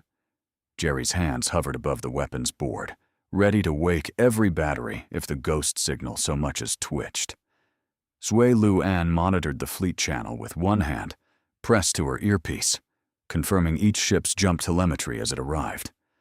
Alexa Bezel watched the shield harmonics climb into jump-safe alignment, matching the deflector envelope to the FTL field so the transition would not peel the Romulus apart, molecule by molecule. 5 minutes, Destiny announced. The lights dimmed across the bridge as non-essential systems surrendered power to the FTL coils. Reactor output climbed past 88% and fed into the folded space induction rings buried deep inside the dreadnought's spine. The deck trembled once, deep and low, as inertial dampeners synchronized with the jump field. Outside the forward viewport, the stars seemed to sharpen, each point of light stretching against the black as the drive began pulling local space into a narrow, artificial corridor ahead of the fleet. Across the task force, 10 DEATHCORE ships aligned their jump fields into one shared envelope. Each vessel held a precise distance from the next, close enough for synchronized entry, far enough that a misfiring drive would not drag its neighbors into a torn slipstream. Destiny overlaid the final geometry across the command display: reactor face, mass displacement, shield curvature, and the fragile blue thread of the FTL corridor that would carry them toward Nova space. Vice Admiral Yuna Adams stood at the center of it all, one cybernetic hand resting on the command rail, her eyes fixed on the coordinates ahead. The former Nova boarder waited 1 week beyond the light, silent and dead and calling anyway. 1 minute to FTL, Destiny said. Fleet formation is synchronized. Jump vectors confirmed. Drive cores are phase-matched within 0.02%. Inertial dampeners are locked. Shield envelopes are sealed. Probability of successful transition, 99.8%. And the other 0.2? Jerry asked quietly. Destiny answered without hesitation. Reserved for catastrophic irony. Yuna did not look away from the stars. Helm, she said, her voice calm enough to steady the room. Take us in. Destiny's countdown filled the bridge one number at a time. 10, 9, 8. The FTL coil screamed higher as the induction rings reached full resonance. 7, 6, 5. The fleet icons tightened into a single spearhead of light, while the navigation lattice compressed the route into a survivable tunnel through folded space. 4, 3, 2. Every star in the viewport stretched into burning lines as the jump field snapped closed around the task force. 1. The Romulus vanished into FTL with the rest of the DEATHCORE task force, leaving the COT center behind and racing toward the dead Empire's whisper. By then, the task force had been traveling through FTL for 6 days. The Romulus led the formation, with the 9 other DEATHCORE ships holding position behind her in disciplined alignment. On the bridge, the stars beyond the viewport remained stretched into white-blue ribbons, the long tunnel of folded space humming around the fleet like a storm trapped behind glass. Destiny's voice cut through the quiet tension with precise calm. ETA to the Nova border. 24 hours, she announced. All ships remain in formation. Drive cores are stable, shield envelopes are holding, and catastrophic irony remains at an acceptably low probability. For a moment, no one answered her. The number 24 settled over the bridge heavier than any alarm. 6 days inside FTL had made the crew accustomed to the endless ribbon light beyond the viewport, the constant vibration beneath the deck, and the uneasy knowledge that every passing hour brought them closer to the borders of a dead empire. Jerry Ford broke the silence first from the weapons station. 24 hours, he said quietly.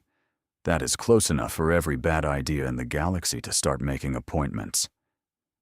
Alexa Bezel glanced from her shield harmonics to the fleet formation display. Shield envelopes are steady, but I am not relaxing until we are past that border, and nothing tries to peel us open like ration tins.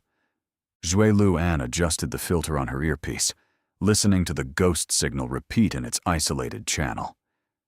Transmission is still cycling every 42 seconds. No change in strength, no new encryption layers, and no response to passive observation.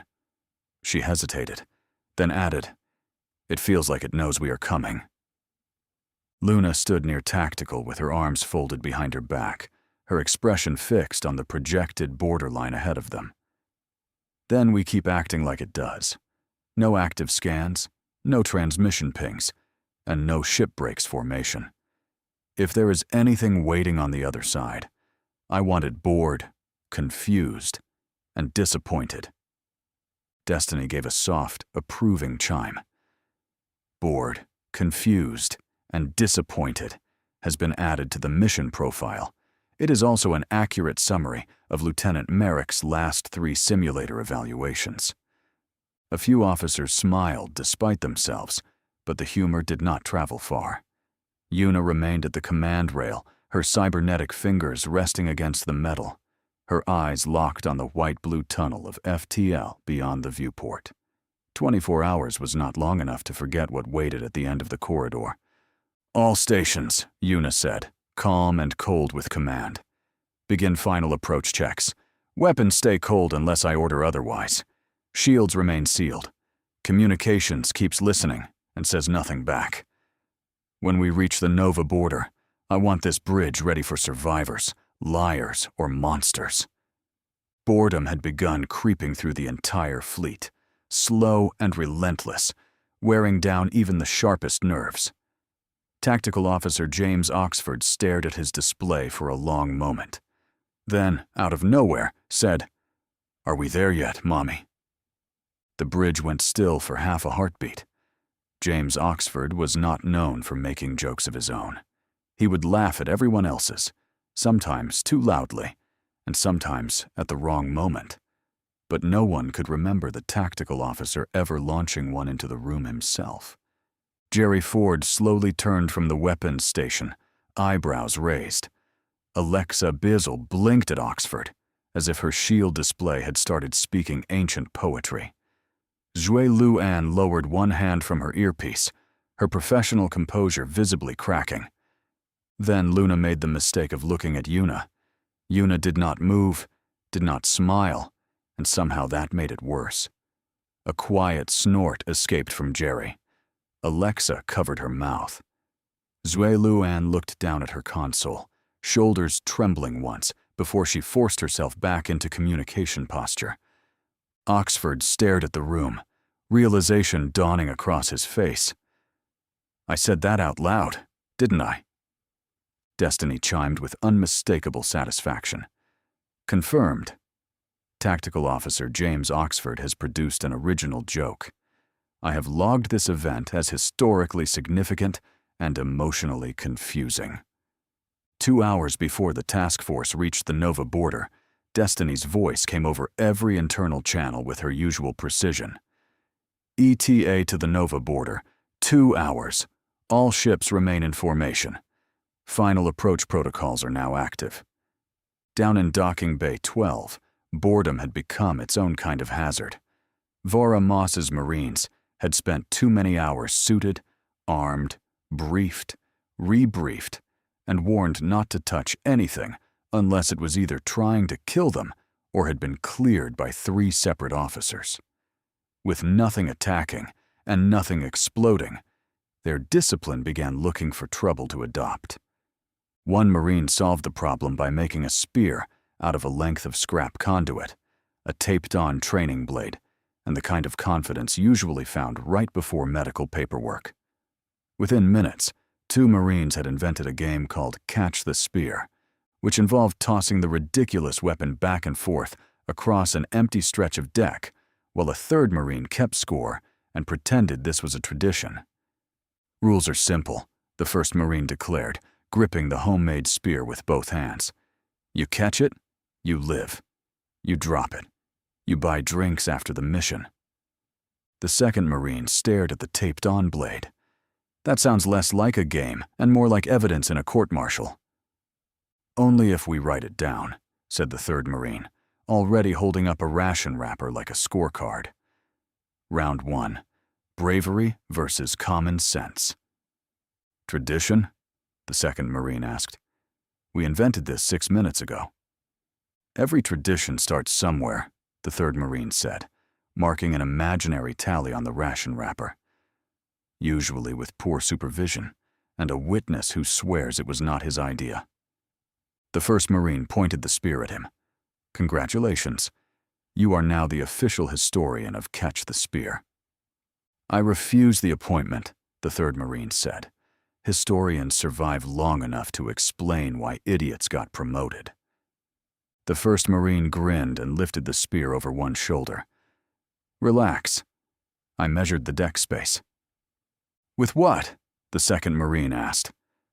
"Confidence," the 1st Marine said, and threw it. The spear sailed exactly 4 feet, dipped nose first, and landed point down in an empty ration crate with a hollow thunk. Everyone stared at it. The third Marine raised the ration wrapper. "That is either 1 point or an omen." "It stuck," the first Marine said, offended by the lack of applause. "That means the weapon respects me." "Or it is trying to escape the game," the second Marine said. "I support its decision." "Maybe we need uniforms," the first Marine said, studying the spear like it had strategic value. "Official game uniforms." "We are already wearing combat armor," the second Marine said. "Too formal," the first Marine replied. "I want something that says athletic disaster." The third Marine lifted the ration wrapper again. "Motion recorded. Team name proposal. The Pointy Regrets." "Rejected," the second Marine said. "That sounds like a medical diagnosis." The first throw wobbled badly, clipped the edge of a cargo loader, and made 3 nearby technicians duck in perfect unison. The second throw was better, which somehow made the entire situation worse. Petty Officer Hanks looked up just in time to see the spear wobble past a cargo loader and whispered, "Please do not make me explain medieval stupidity on a Starship incident form." Destiny's voice dropped from the overhead speakers with the bright sweetness of an adult catching children doing something spectacularly stupid. "I strongly recommend you stop playing like that before y'all poke someone's eye out with that pointy thing." The 2 Marines froze with the handmade spear suspended awkwardly between them. Around the bay, loaders paused. Mechanics looked over their shoulders, and Petty Officer Hanks slowly lowered his datapad with the tired expression of a man watching a safety briefing become prophecy. The first Marine slowly lowered his hands. "In our defense, ma'am, morale was low." "Your defense has been rejected," Destiny replied. "Morale can be improved with cards, push-ups, music, or quiet contemplation. It does not require inventing a recreational stabbing program." Across the bay, one mechanic raised a hand. "For the record, I was not participating. I was merely watching natural selection perform a morale exercise." Destiny chimed again. "Noted. You have been reassigned from witness to disappointed adult." "Also," Destiny added, "I have forwarded the words, 'Catch the spear' to Colonel Moss under the category of preventable nonsense. Please enjoy the next 30 seconds of freedom before she arrives." She paused, then added with dry certainty, "A bored Marine is a dangerous Marine." On the bridge of the Romulus, Vice Admiral Yuna Adam received Destiny's report about the docking bay incident without changing expression. "I'll let Colonel Vera Moss handle that," she said. "If her Marines invented a spear game 30 minutes before we reach Nova space, then they clearly require adult supervision with combat authority." Inside, though, Yuna allowed herself one private, exhausted thought. Of course they invented a spear game. We are 30 minutes from the border of a dead empire, possibly walking into a trap built by extinction-level monsters, and my Marines have discovered medieval sports.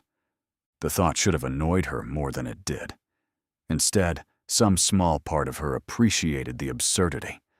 A crew that could still act foolish under pressure was a crew that had not yet broken. Fear made people quiet. Despair made them careless.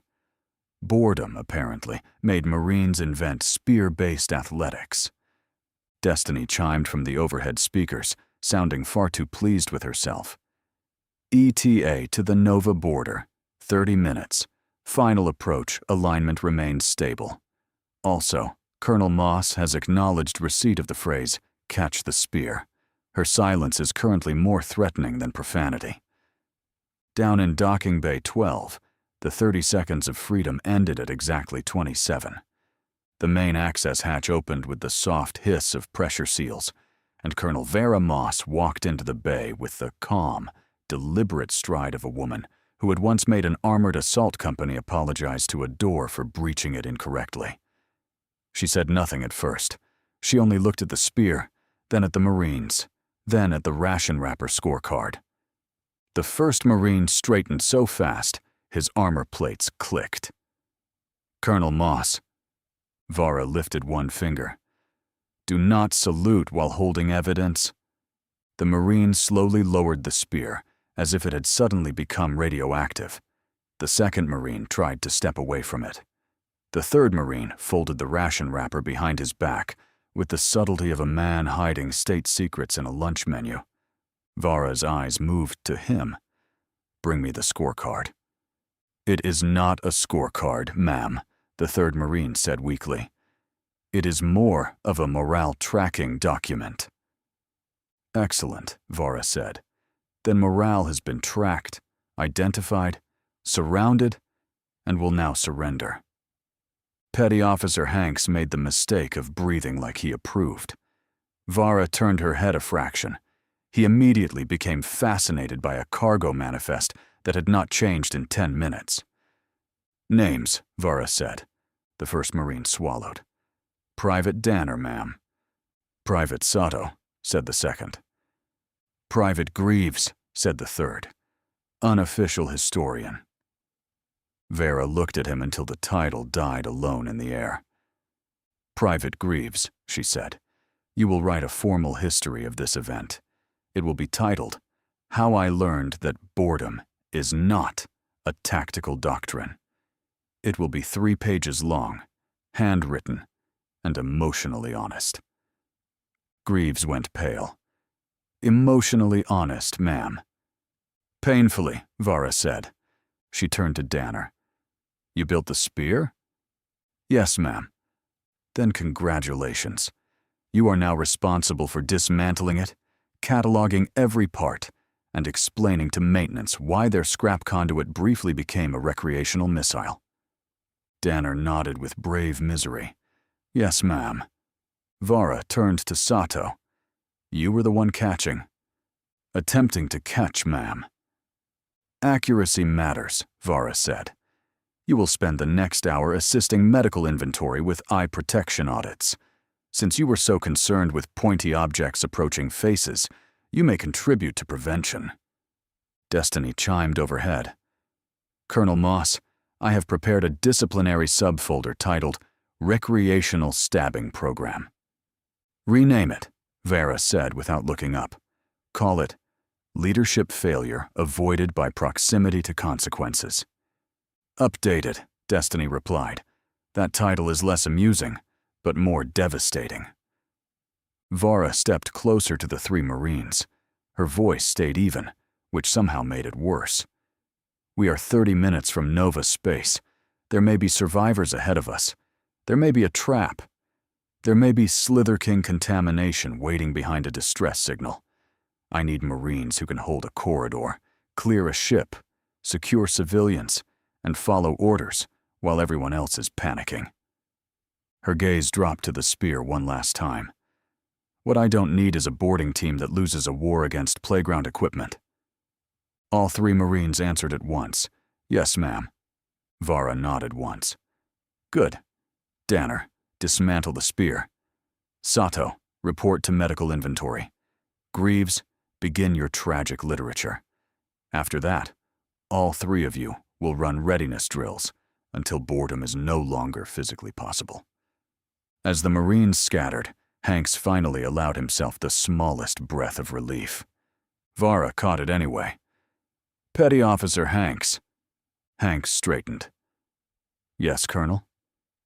"If anyone in this bay invents another sport involving improvised weapons, you have my permission to confiscate the weapon, the scorecard, and their dignity." Hanks gave a solemn nod. "Aye, Colonel. Dignity will be stored in Lost and Found." Vara almost smiled. "Almost. See that it is labeled properly." On the bridge, Destiny's voice cut through every station with crisp precision. "ETA 1 minute until FTL exit," she announced. "All hands, brace for transition. Fleet formation remains synchronized, and the Nova border will be in sensor range the moment we drop back into real space." Across the bridge, every display shifted into final transition mode. Destiny's voice lost every trace of humor and became pure procedure. Final real space re-entry checks beginning. Helm, confirm exit vector. Exit vector confirmed, Luna answered from tactical, eyes fixed on the fleet geometry. Primary corridor is clear. Secondary abort lane is plotted and standing by. Destiny processed the response in less than a heartbeat. Navigation lattice stable. Folded space corridor integrity at 98.9% and degrading within expected limits. Drive cores are cycling down from sustained FTL burn. Phase mismatch across the task force is 0.01%. Acceptable. Alexa Bezel leaned closer to her station. Shield envelopes are holding. Transition buffering is active on all forward emitters. If real space kicks us in the teeth, the field should absorb the first punch. Noted, Destiny said. Teeth remain under theoretical protection. Weapons. Confirm cold status. Jerry Ford's fingers hovered over the weapons board without touching the arming commands. All batteries cold. Missile tubes sealed. Point defense systems tracking passive only. Nothing wakes up unless the Vice Admiral tells it to bite. Destiny gave a soft confirmation tone. Biting authority remains restricted to Vice Admiral Adam. Communications. Confirm signal discipline. Zue Luan pressed one hand to her earpiece. All outbound channels are locked. Fleet comms are limited to encrypted tight beam telemetry. Ghost signal remains quarantined and isolated from the tactical net. It is still repeating every 42 seconds. For the first time in hours, Destiny paused long enough for the silence to feel intentional. No change in the signal pattern. No greeting. No warning. No response to passive observation. It is still waiting. Yuna's cybernetic fingers tightened once on the command rail. Then we do not answer it yet. Destiny continued. Quarantine protocols are sealed. Medical containment teams are standing by. Marine boarding teams are locked in ready posture. Colonel Moss reports her people are no longer inventing sports and are currently behaving like professional soldiers under threat of literature. A thin ripple of restrained amusement moved through the bridge, then vanished as the forward viewport began to brighten. The white-blue tunnel of FTL trembled around the fleet, its stretched stars twisting back toward points of hard light. Destiny's voice dropped into countdown cadence. 30 seconds to real space. Inertial dampeners locked. Gravitic shock buffers armed. Fleet spacing is holding. All ships report green across transition boards. Yuna looked once around the bridge. Jerry stood ready at weapons. Alexa watched the shields like she could hold them together by force of will. Xue Luan listened to the dead Empire's whisper without answering it. Luna's eyes remained locked on the borderline ahead. 15 seconds, Destiny announced. Real space coordinates locked. Passive sensors primed. Active scans remain suppressed. We will arrive silent. Yuna lifted her chin. All hands. Brace. Destiny gave the final confirmation with cold precision. Transition in 10, 9, 8, 7, 6, 5, 4, 3, 2, 1. Exiting for FTL. Chapter 8.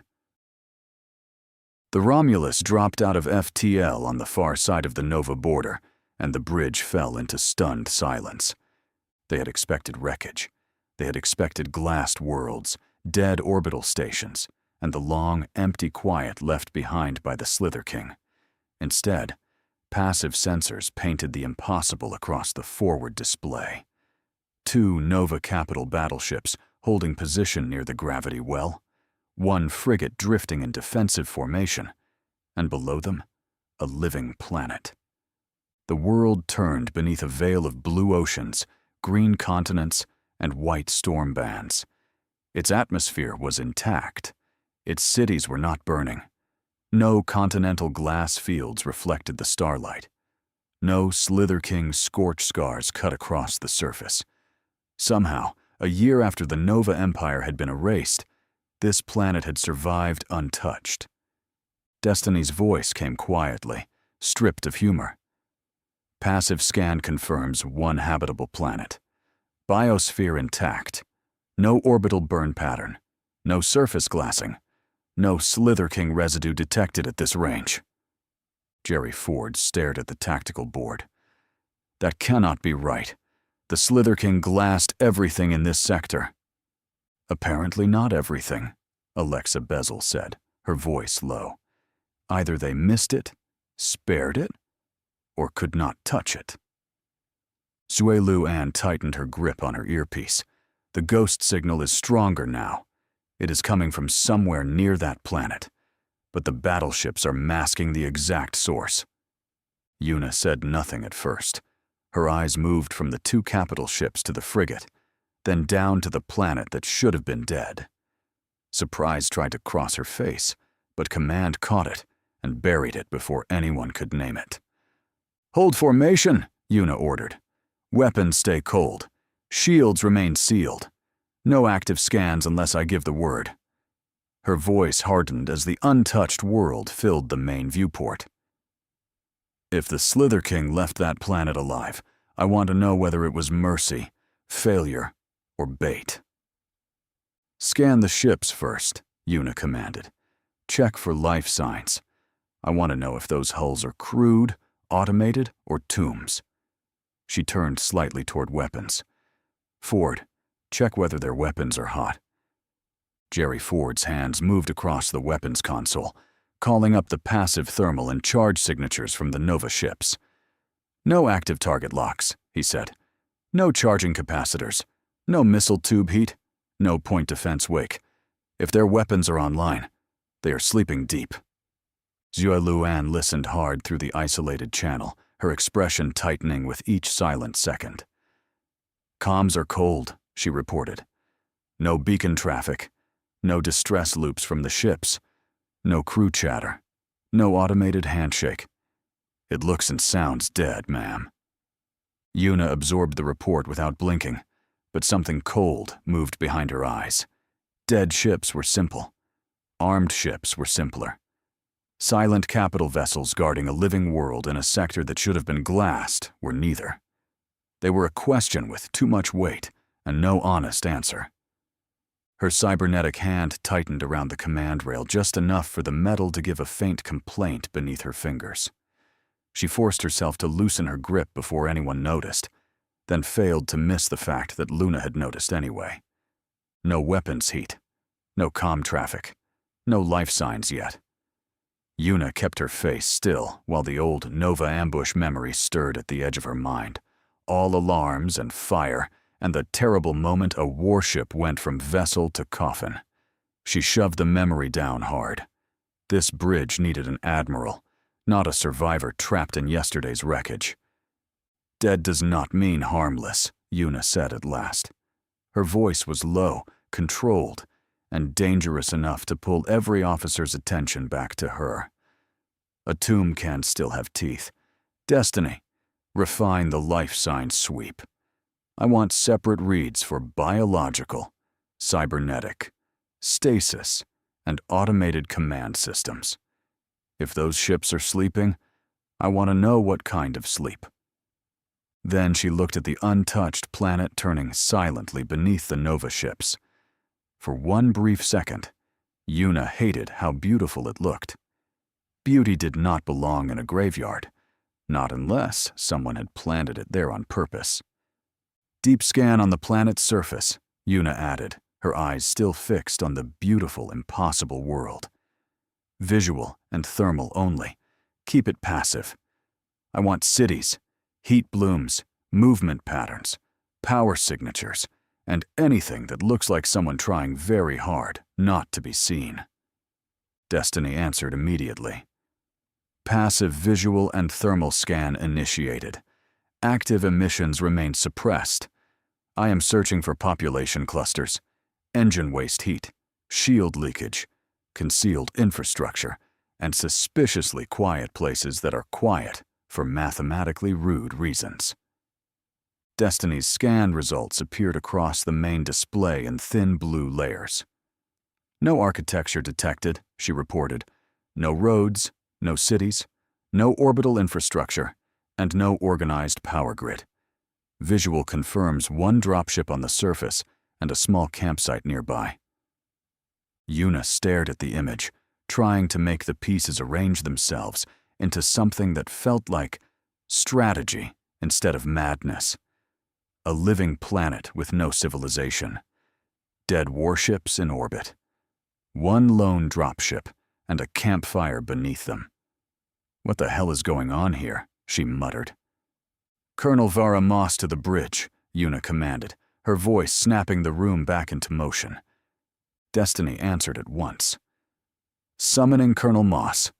I am also forwarding her the surface scan, the dropship image, and the extremely concerning campsite that has no business existing under 3 silent Nova warships." The bridge hatch opened less than a minute later, and Colonel Vara Moss stepped through, as if she had been expecting the summons before Yuna gave it. Her armor was sealed from collar to boots, her sidearm locked at her thigh, and her expression carried the calm displeasure of a commander who had just read the phrase, "One dropship and a campsite in a tactical packet." She did not ask for a summary. Her eyes went straight to the main display, taking in the untouched planet, the 2 silent capital ships, the frigate, and the tiny thermal bloom beside the dropship on the surface. For 3 seconds, Vara said nothing, which made every Marine who had ever served under her somewhere in the fleet instinctively behave better. "That," Vara said at last, "is the kind of picture officers show right before they say the word simple and get people killed." Yuna glanced toward her. "Your assessment?" Vara stepped closer to the command rail, studying the campsite with narrowed eyes. No roads, no structures, no settlement pattern, and only one dropship means either someone landed there recently, someone wanted to look alone, or someone is baiting us with the galaxy's least convincing camping trip. Destiny chimed softly. "For accuracy, Colonel, the campsite is visually convincing. Its strategic innocence, however, is experiencing severe credibility failure." Vara gave the ceiling speaker a brief look. "If that campfire starts explaining itself, shoot it." Jerry Ford muttered from weapons. "I would like official clarification on whether that was an order." Yuna did not smile. It was tactical poetry. "Keep your batteries cold." Vara's humor faded as quickly as it had arrived. "Vice Admiral, if I send people down there, I want 2 things first.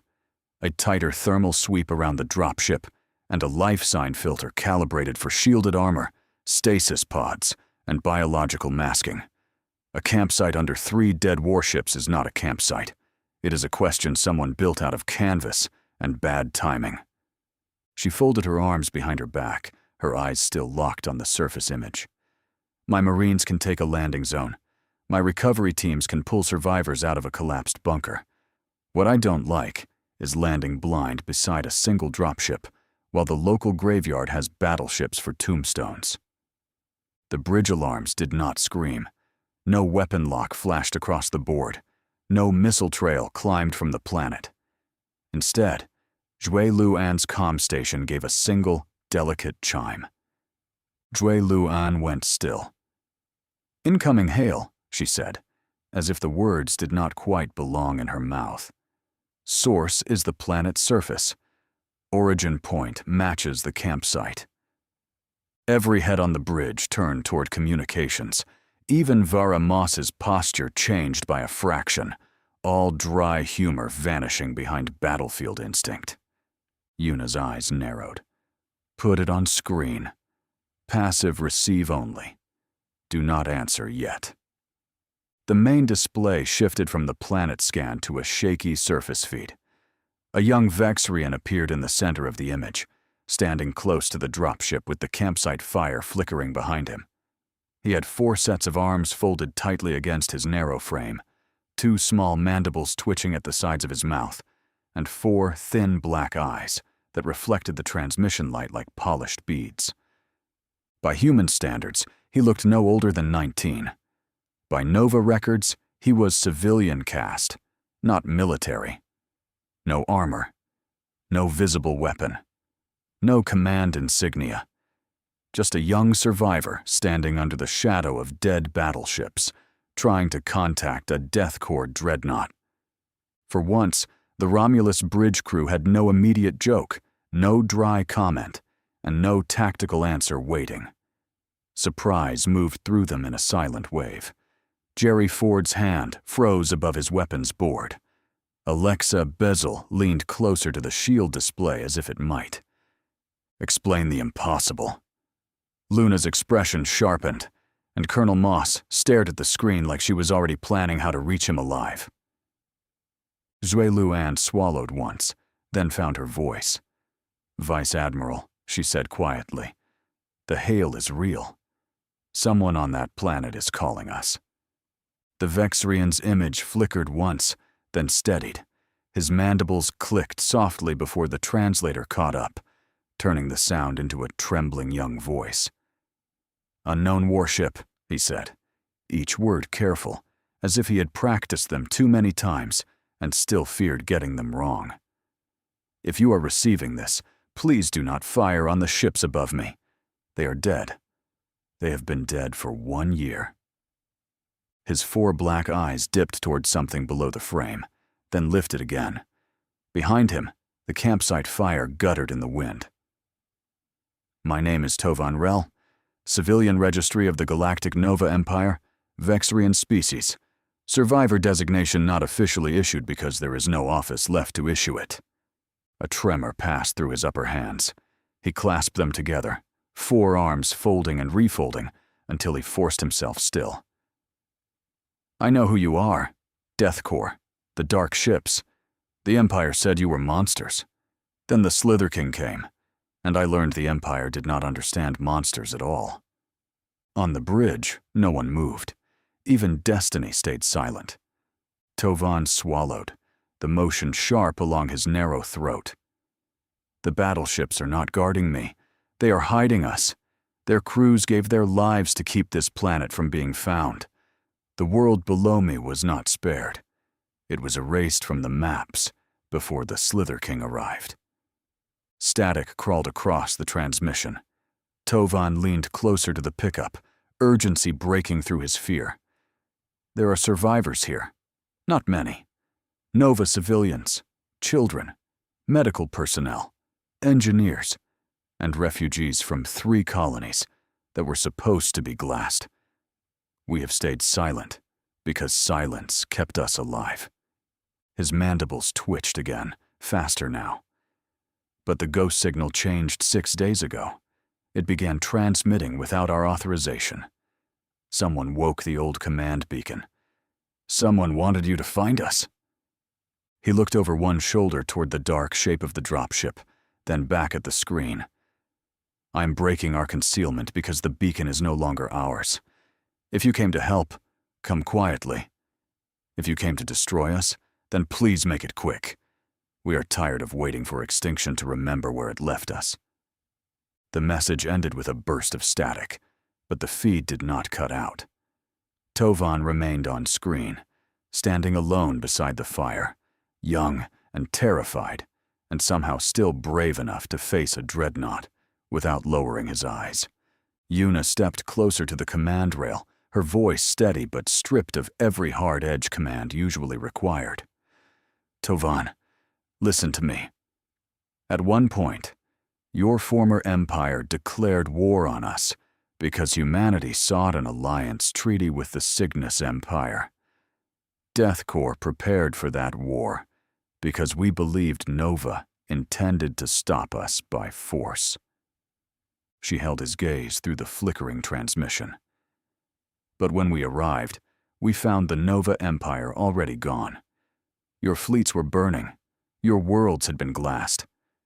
The Slither King revealed themselves, and the original Dark Fleet destroyed them before DEATHCORE ever fired a shot at Nova. Yuna let the words settle, then lowered her voice. I am telling you this because you deserve the truth from a civilian's point of view, not a military rumor or an old imperial lie. We did not come here to finish what the Slither King started. We are not your enemy. We are here to help. For several seconds after Yuna finished, the bridge remained silent in a way that had nothing to do with discipline. The crew had trained for ambushes, distress calls, infected survivors, and hostile deception. They had not trained for a frightened civilian from a dead empire, asking whether DEATHCORE had come to save him or finish the extinction. Jerry Ford lowered his hand from the weapons board, as if touching the arming controls too quickly would be a betrayal. Children, he said under his breath, staring at the tiny campsite on the display. There are children down there. Alexa Bezel's eyes stayed on the shield readouts, but her voice came softer than before. Then those dead battleships did their job, she said. They hid them for a year. Zue Luan kept one hand pressed to her earpiece, listening to the open channel, as if Tovan's fear might change shape between breaths. His signal is weak, but stable, she reported. No deception markers in the transmission pattern. Translator stress analysis suggests fear, exhaustion, and deliberate restraint. Colonel Vara Moss did not look away from the young Vexrian. The hard lines of her face did not soften, but something in her stance changed from suspicion to purpose. Vice Admiral, she said quietly, if there are civilians and children on that surface, my recovery teams go first. Full armor, sealed helmets, no heroics, no surprises. We land like rescue and move like war. Luna's gaze flicked from Tovan's face to the silent Nova ships above the planet. Someone woke the beacon 6 days ago, she said. That means either something down there found it, or something outside the survivors did. We help them, but we do not forget that someone wanted us here. Destiny's voice returned at last, lower than usual and almost gentle. I have updated mission classification. Primary objective, survivor protection and extraction assessment. Secondary objective, identify unauthorized beacon activation. Tertiary objective, avoid becoming emotionally manipulated by a situation that is already making a strong effort. No one laughed, but the familiar edge of Destiny's voice helped the bridge breathe again. Consoles resumed their quiet rhythm. Officers returned to their controls. The dreadnought did not relax, but it changed shape around the moment, shifting from silent suspicion into careful, dangerous compassion. Yuna looked once more at Tovan Rel, standing alone beside the fire beneath the dead ships of his people. Whatever had brought DEATHCORE to this hidden world, whatever had awakened the ghost signal, one fact had become impossible to ignore. The grave was not empty after all. Yuna kept her voice calm. Tovan, how many are with you down there right now? Tovan glanced away from the pickup, as if counting faces only he could see. When he looked back, his mandibles moved tightly. 40 of us, ma'am, he said. 40 alive. Yuna nodded once, her expression steady for him, even if nothing about the situation felt steady to her. Sit tight. We are assessing the situation right now. No one moves from that campsite unless I tell you it is safe, and no one on my side is going to rush down there blind.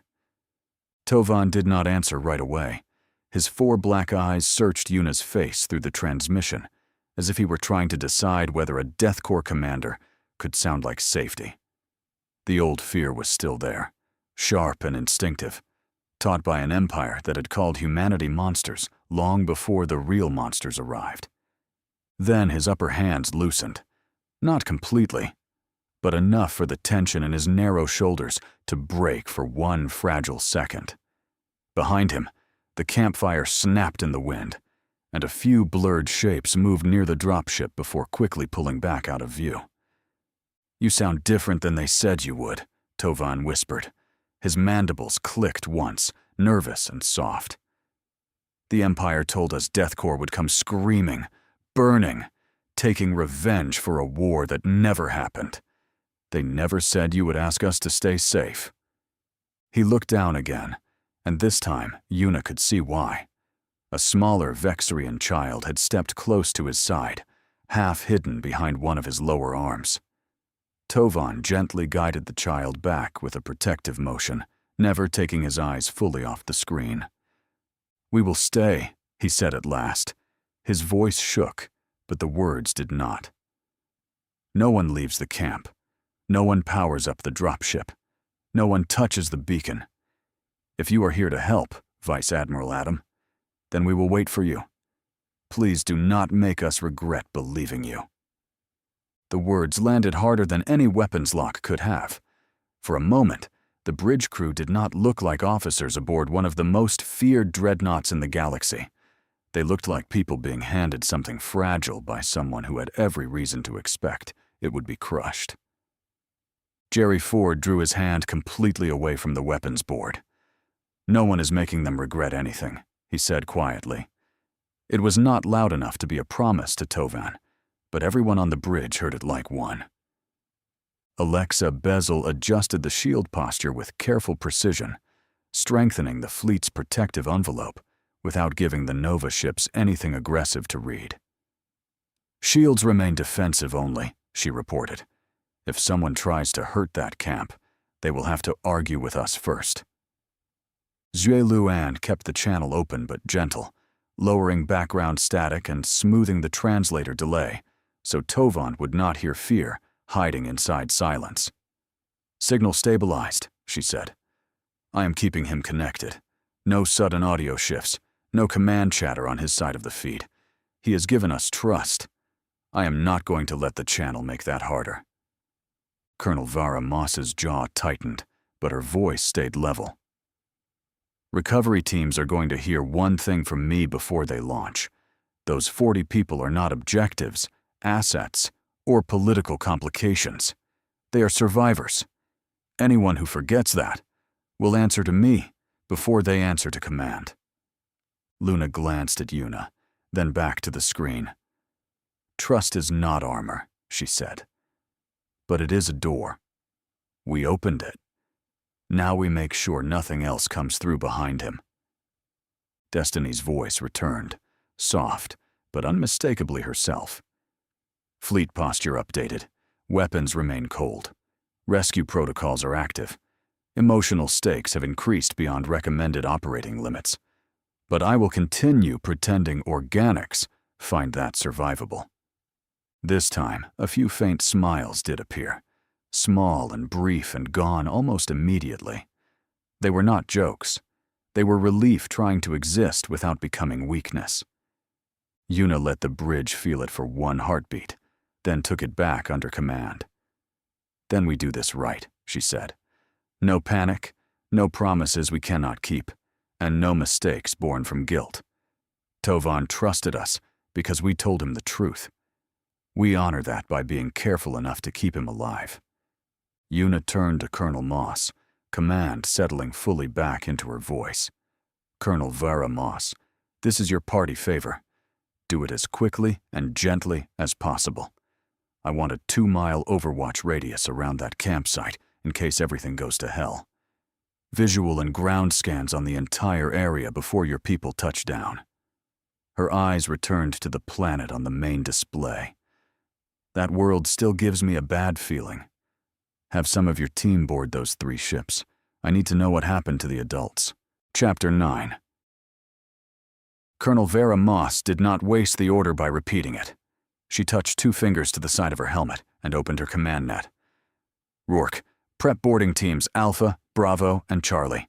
3 Nova hulls, 3 insertions. Recovery teams Delta and Echo stage for planetside contact. No one launches until Destiny gives us clean descent lanes and threat overlays." On the tactical display, the operation unfolded in layered blue and amber lines. 2 assault shuttles peeled away from the Romulus toward the silent capital ships, while a smaller breachcraft angled toward the frigate. Below them, a pair of recovery dropships held high orbit above Tovan's campsite, waiting for final clearance to descend. Rules of engagement remain cold unless you are fired upon, Vara continued. Sealed armor at all times. No helmet removal. No touching unknown residue, exposed biological matter, or anything that looks like it was designed by a civilization having a moral failure. If you find survivors, you stabilize and report. If you find bodies, you document and keep moving. Major Kellen Rourke's voice answered over the net, crisp and ready. Alpha takes the lead capital ship. Bravo takes the second. Charlie takes the frigate. Delta and Echo remain in rescue posture for the surface. 2-mile overwatch perimeter will be established before boots touch dirt. Destiny overlaid fresh data across every team's visor feed.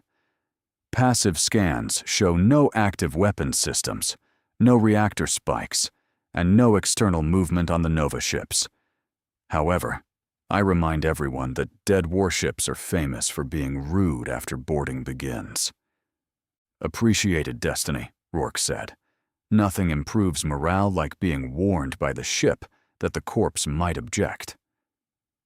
If the corpse objects, Vara said, you object louder, but only after you find out what happened aboard. The Vice Admiral wants answers about the adults. That means logs, crew records, medical bays, evacuation routes, and command decks. I want the truth pulled out of those ships intact. Inside Docking Bay 12, the humor from the spear incident had vanished under the hard rhythm of preparation. Marines moved in disciplined lines, locking helmets, checking seals, charging breaching tools, and clipping rescue beacons to their armor. Danner, Sato, and Greaves were among them now, very quiet, very professional, and very aware that Colonel Moss had eyes everywhere. Petty Officer Hanks watched the teams file toward the assault shuttles and muttered, "Look at that. No spears. Growth." Destiny answered over the bay speakers. I have placed the entire docking bay under enhanced anti-nonsense observation. Please do not test whether this is a metaphor. The first assault shuttle lifted from the deck, then the second, then the third. Magnetic clamps released with heavy clanks, and the craft slid through the bay's containment field into open space. Their running lights stayed dim, their emissions suppressed to whispers, each one moving like a knife, trying not to reflect starlight. On the bridge, Yuna watched the boarding icon separate from the Romulus and approach the 3 Nova ships. Her face remained still, but her cybernetic fingers rested against the rail with controlled pressure.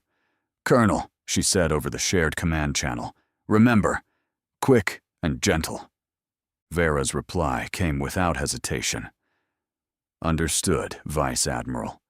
We will knock like rescue, enter like professionals, and leave nothing alive or dead unexplained." High above the untouched planet, the boarding craft crossed the invisible line between mystery and evidence. Behind them, the recovery dropships held position over the campsite, waiting for the ground to prove it was safe enough for Mercy to land. By the time the recovery teams were dirt-side, Private Sato, Private First Class Danner, and Lance Corporal Greaves had been assigned to patrol around the campsite perimeter. It should have been boring. 2 miles of rocks, wind, alien grass, and the kind of quiet that made Marines start inventing bad ideas again. Then Sato found the cave. It yawned open at the base of a dark stone ridge, half hidden behind hanging roots and mineral-stained moss. Cold air breathed out of it in slow, steady pulses, carrying the smell of wet rock and something metallic underneath. "Nope," Danner said immediately. "That right there is how people become cautionary training footage." Sato leaned closer, helmet light cutting a narrow beam into the black. "Relax. It is just a cave." Greaves stared at him. "That is exactly what the first idiot says before the cave eats his squad." Danner pointed one gloved finger at the cave mouth. "I want both of you to understand something. If we die in there, I am haunting your showers." "Joke's on you," Greaves said. "I already shower like the ghosts are disappointed." Sato glanced back at them. "Can we please focus? We are elite ground forces." Danner looked at the cave, then at Sato. "Elite ground forces do not voluntarily enter suspicious holes. That is raccoon behavior with rifles." Curiosity won anyway, because Marines were brave, disciplined, and apparently allergic to leaving ominous holes alone. They marked their entry point, reported a short-range patrol extension, and stepped into the deep dark like professionals pretending this was not how ghost stories started. 10 minutes later, Danner was still complaining through the squad channel. "For the record, my official position remains that this cave is bullshit." "Noted," Sato said. "Your complaint will be filed under scared little baby noises." "Correction," Greaves said. "Professionally cautious baby noises. We have ranks now." Danner swept his rifle light across the tunnel wall. "If something jumps out, I am shooting first, screaming second, and blaming Greaves third." "Why am I third?" Greaves asked. "Because Destiny might review the helmet footage, and I want my excuse organized." A mile in, the cave opened into a chamber so large their helmet lights could not find the ceiling. The walls glittered in bands of silver, blue, and deep violet. Thick crystal seams ran through the stone like frozen lightning, and clusters of raw mineral deposits rose from the floor in jagged stacks. For 3 seconds, all 3 Marines forgot how to breathe responsibly. "Holy shit balls," Sato whispered, his helmet light trembling across the glittering walls. "Look at those resources." Greaves took one slow step forward, greed and stupidity having a private meeting behind his eyes. "I could buy all the dirty entertainment in the world." Sato turned his helmet light on him. "Brother, we are standing inside a miracle of geology, and your soul went straight to premium adult subscriptions." Greaves spread his hands. "Do not judge my culture. My people see shiny rocks. We think financial irresponsibility." Danner crouched beside a crystal seam and shook his head.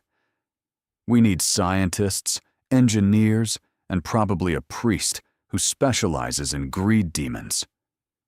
"I am not possessed," Greaves said. "I am economically inspired." Danner turned his head toward him. "That is the first thing your brain did with this? We discover a mineral fortune under a hidden survivor planet, and your retirement plan is galaxy-class filth?" "I'm a simple man with expensive trauma," Greaves said. Danner opened a secure channel to the Romulus before anyone could become rich, dead, or both. "Command, this is Danner. You are not going to believe this. The planet is not just habitable. It is loaded. I mean resource planet loaded." A pause followed. Then Vice Admiral Yuna Adams' voice came through the channel, calm enough to make the cave feel colder. "Private First Class Danner, explain loaded." Danner went very still. His eyes widened inside his helmet. "Sorry, Vice Admiral. I thought I was talking to Colonel Moss." Behind him, Sato muttered, "Oh, your balls are about to get court-martialed." Danner cleared his throat so hard it almost became a medical event. "Ma'am, correction. My 2 balls got a little greedy and reported before my brain finished saluting. What I mean is, we have discovered a major underground mineral deposit, possibly a planetary-scale resource network." Greaves whispered over the private squad channel. "Tell her we are poor, but spiritually available." Sato whispered back, "Stop helping. Every word you say makes prison sound closer." Danner hissed, "Both of you shut up. I am trying to sound like my career still has a pulse." The channel stayed silent for one long, terrible second. Then Destiny said, "For the record, Vice Admiral, I recommend promoting his brain and placing his balls under temporary financial supervision. Temporary, Sato muttered. Sir, those things need a court-appointed accountant.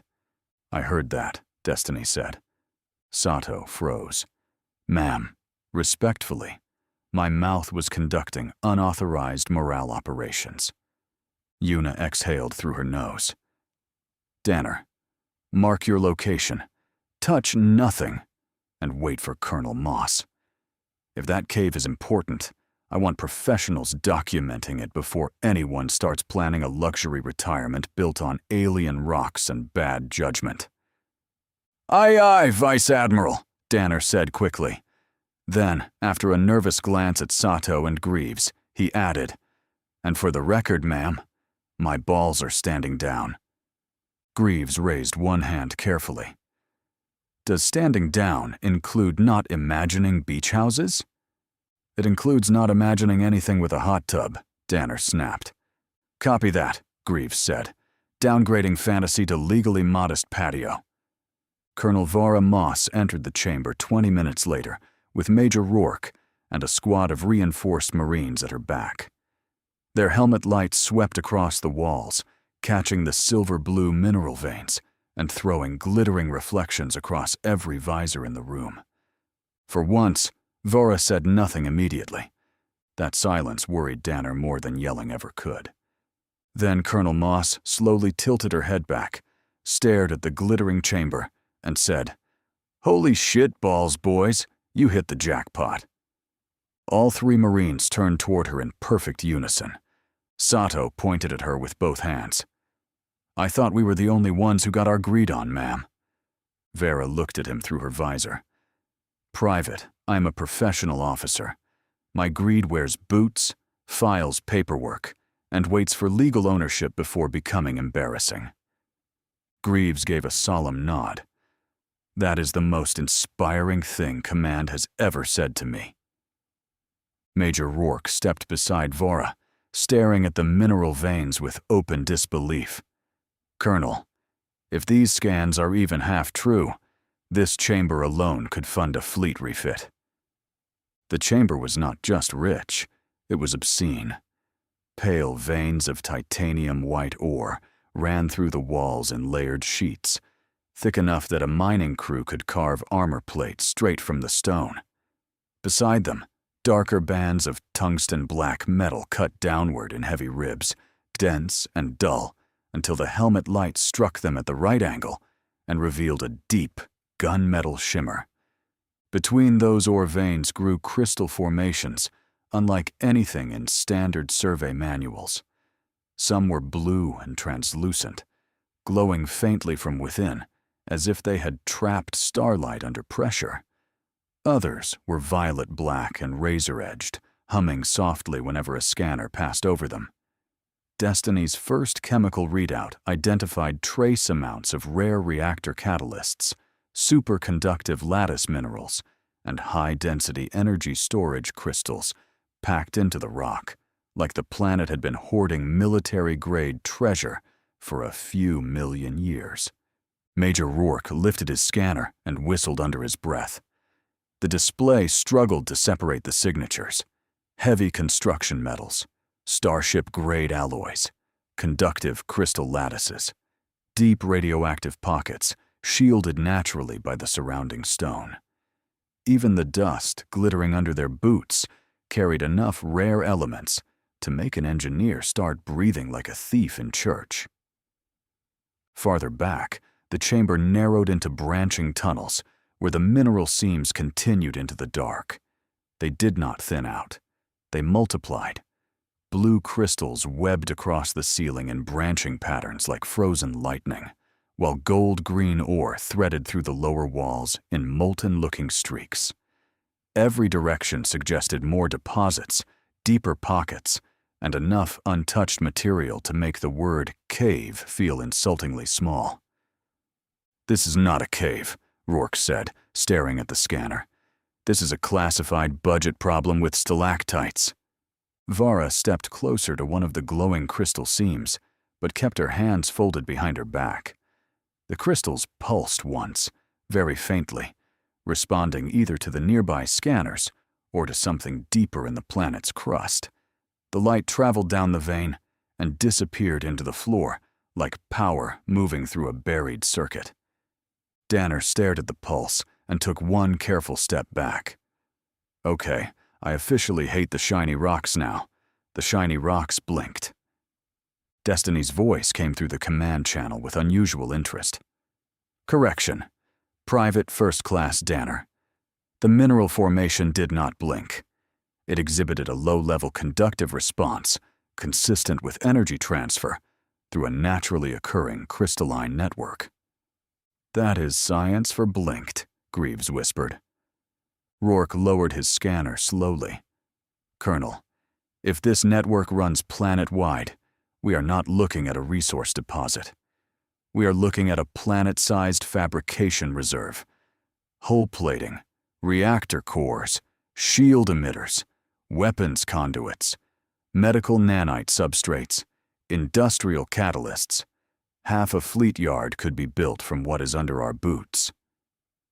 Sato looked down at his boots and lifted one foot, as if the ground had become expensive. So what you're saying is, I am standing on money. Vara did not look away from the glowing walls. No, Private. You are standing on a strategic nightmare.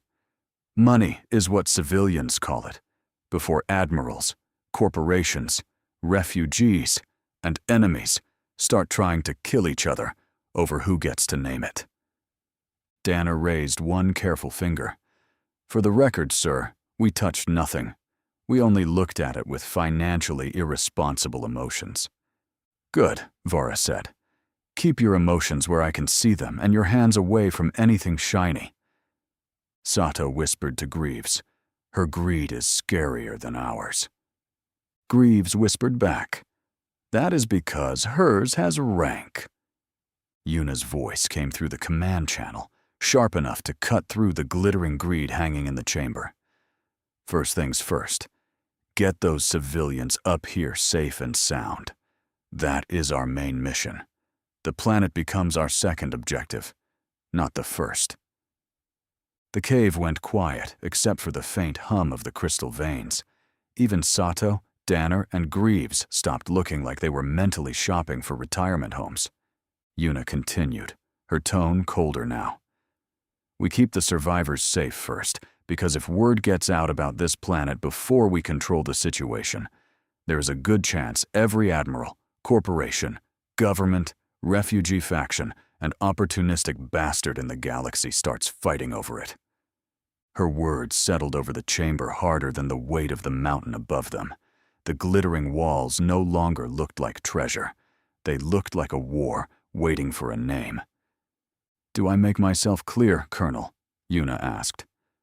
Vara Moss straightened, as if the order had locked every bone in her body into place. Crystal clear, ma'am. Then she turned toward Rourke and the reinforced Marines. You heard the Vice Admiral. Survivors first. Resources second. Anyone gets distracted by shiny rocks, I will personally downgrade your greed to push-ups. On the bridge, Commander Luna Adam looked straight at Yuna, an admiring grin tugging at the corner of her mouth. You have bigger balls than I do, sister, she said. But you are absolutely right, Vice Admiral.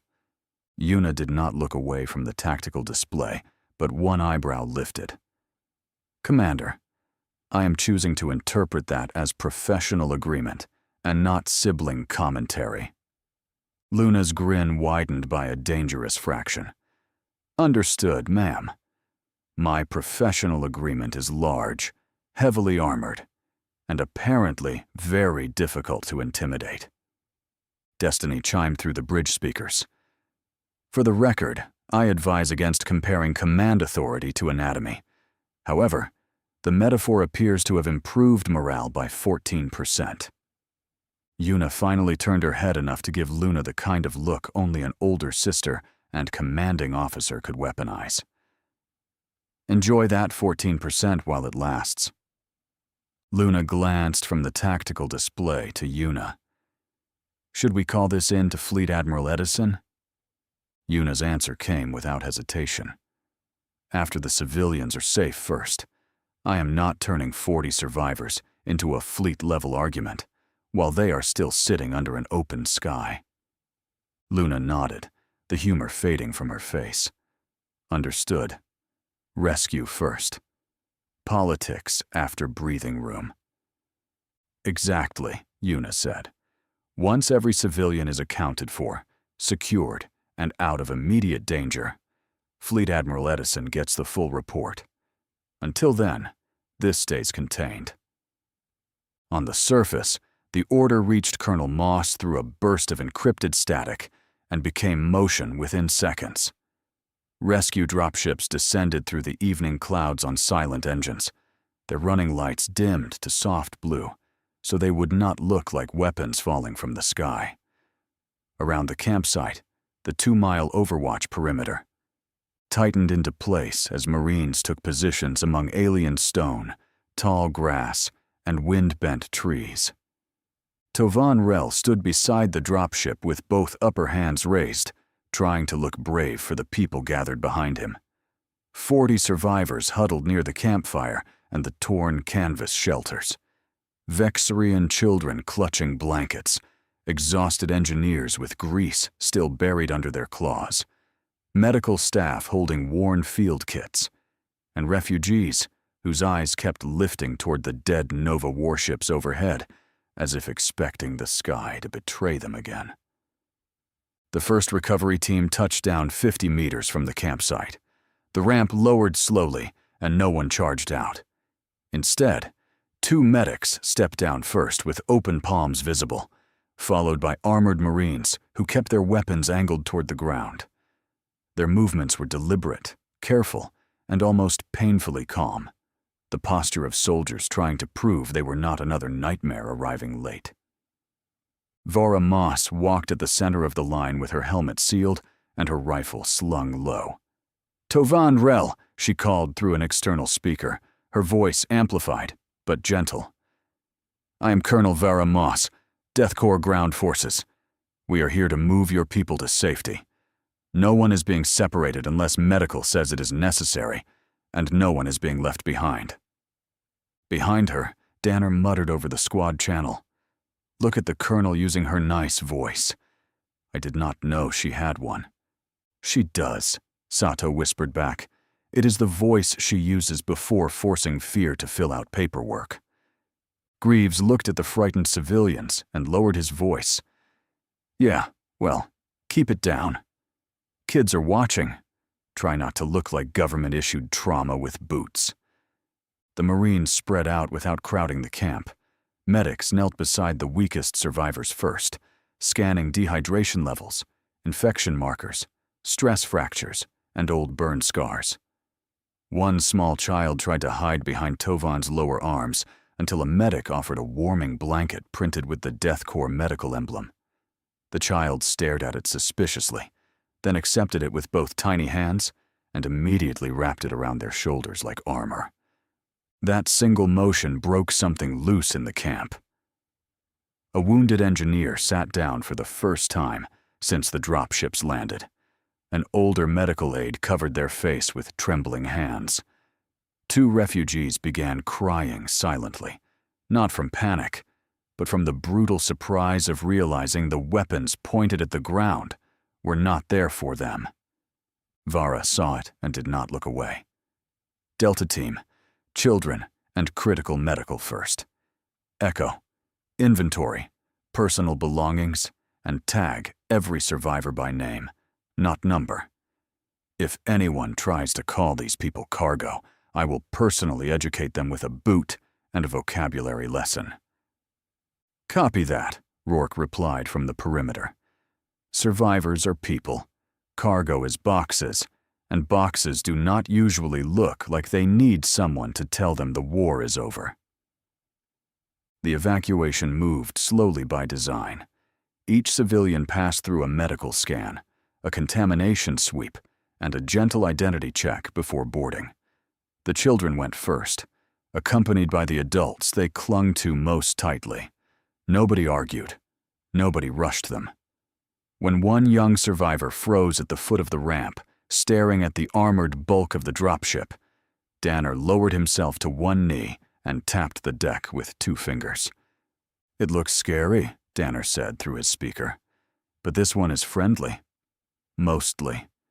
It only bites people who deserve paperwork." The child stared at him, then at the ramp, then at Danner again. "Does it bite Slither King?"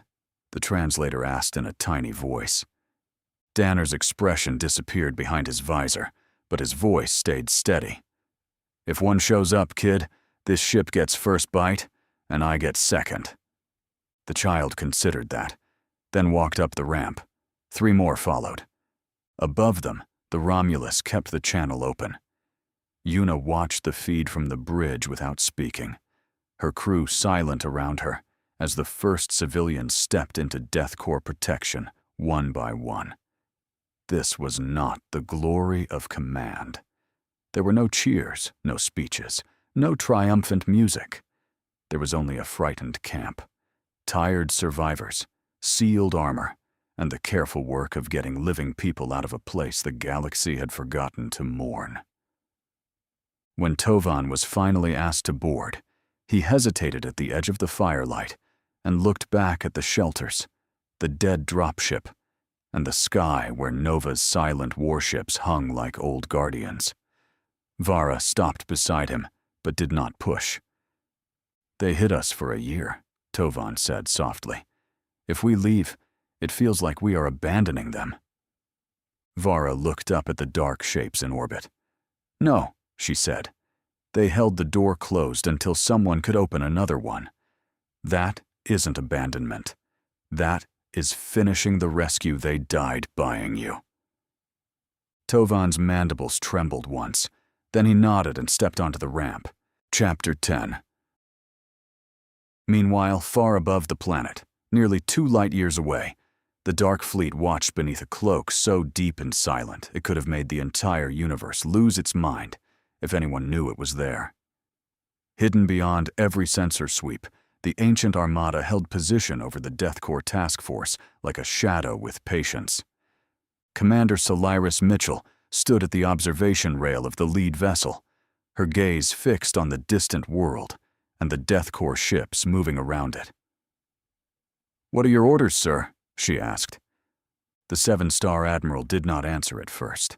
He watched the fleet below in silence, studying the way Vice Admiral Yuna Adam protected the survivors before even thinking about the planet's resources. At last, he muttered, "Like father, like daughter. Those 2 are inseparable where it matters." Solaris turned slightly. "You mean Yuna and Edison?"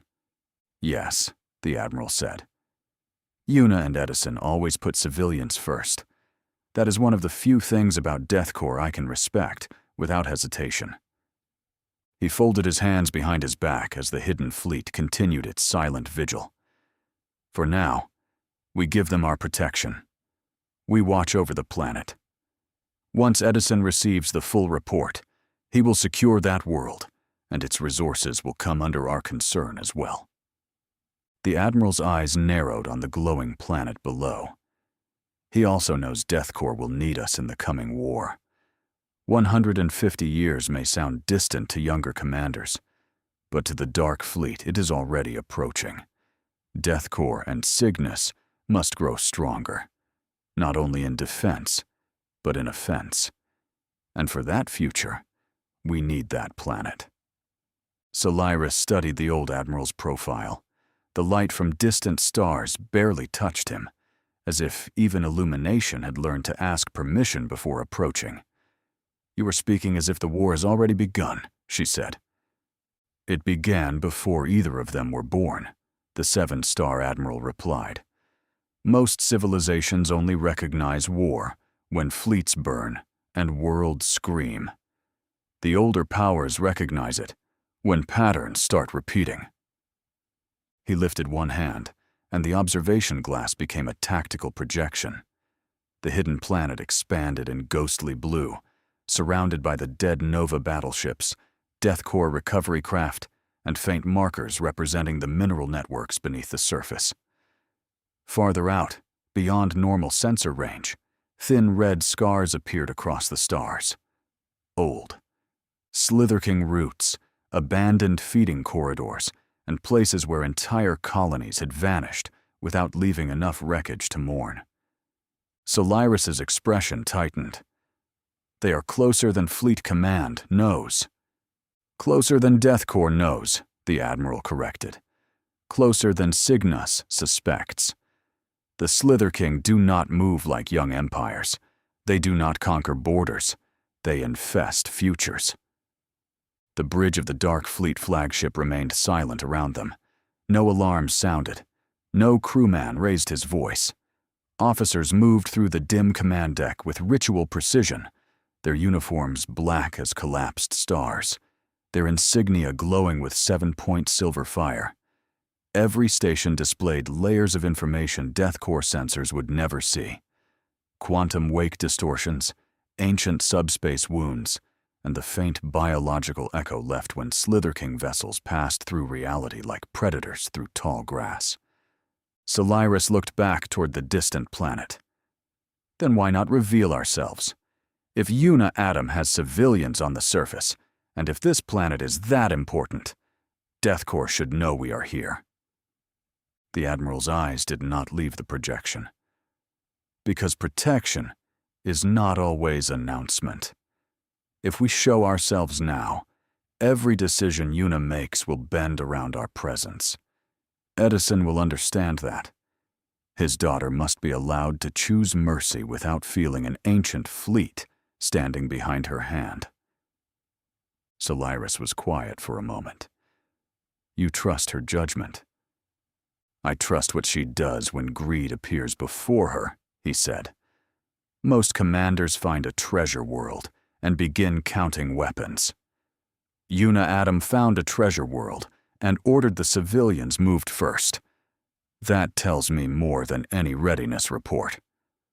Below, the DEATHCORE dropships climbed from the planet with the first survivors aboard. Tiny blue engine trails rose through the atmosphere, fragile against the enormous curve of the world. Around them, the dead Nova ships remained motionless, their sacrifice still casting a shadow over the living. The Admiral watched the ascent and gave a small, almost invisible nod. There, that is the beginning. The beginning of what, sir? Solaris asked. A stronger DEATHCORE, he said. One that learns the difference between conquest and guardianship before the war forces that lesson in blood. A new marker pulsed at the edge of the Dark Fleet's projection. It was faint, distant, and wrong. Not DEATHCORE. Not Nova. Not Cygnus. The signal moved once beneath the skin of subspace, then vanished before ordinary instruments could have known it existed. Solaris saw it and went still. Slither King. The Admiral's face hardened. A scout shadow, far enough to survive if ignored, close enough to report if it escapes. Solaris turned toward the tactical pit. Shall I order interception? For the first time, the 7-star Admiral smiled. It was not warmth. It was gravity finding something to crush. No, he said. Order silence. Let it believe it was not seen. Solaris hesitated. You want it to return to its masters. I want to know which master still has the courage to send eyes into my dark, the Admiral replied.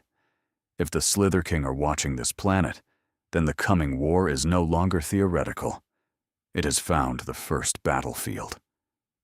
Below them, DEATHCORE continued its rescue, unaware that a second, older shield had formed around the planet. The Dark Fleet did not move. It did not speak. It simply watched from 2 light-years away, cloaked in impossible silence, waiting for the enemy to make the mistake of believing the planet was unguarded. On the bridge of the Romulus, Vice Admiral Yuna Atom watched the final recovery dropship climb through the planet's atmosphere and lock into its return path. The survivors were no longer dots on a hostile surface. They were 40 living people aboard DEATHCORE craft, wrapped in medical blankets, scanned for contamination, and guarded by soldiers who had been ordered to treat them like frightened civilians instead of conquered evidence. Last dropship is clear of atmosphere, Zui Luan reported. Recovery teams confirm all 40 survivors accounted for. No missing civilians, no hostile contact, and no Slither King biological markers detected in the surface camp. Yuna let out a breath she had not realized she was holding. It was small, controlled, and gone before most of the bridge could notice. Luna noticed anyway, because Luna always noticed the things Yuna tried to discipline out of existence.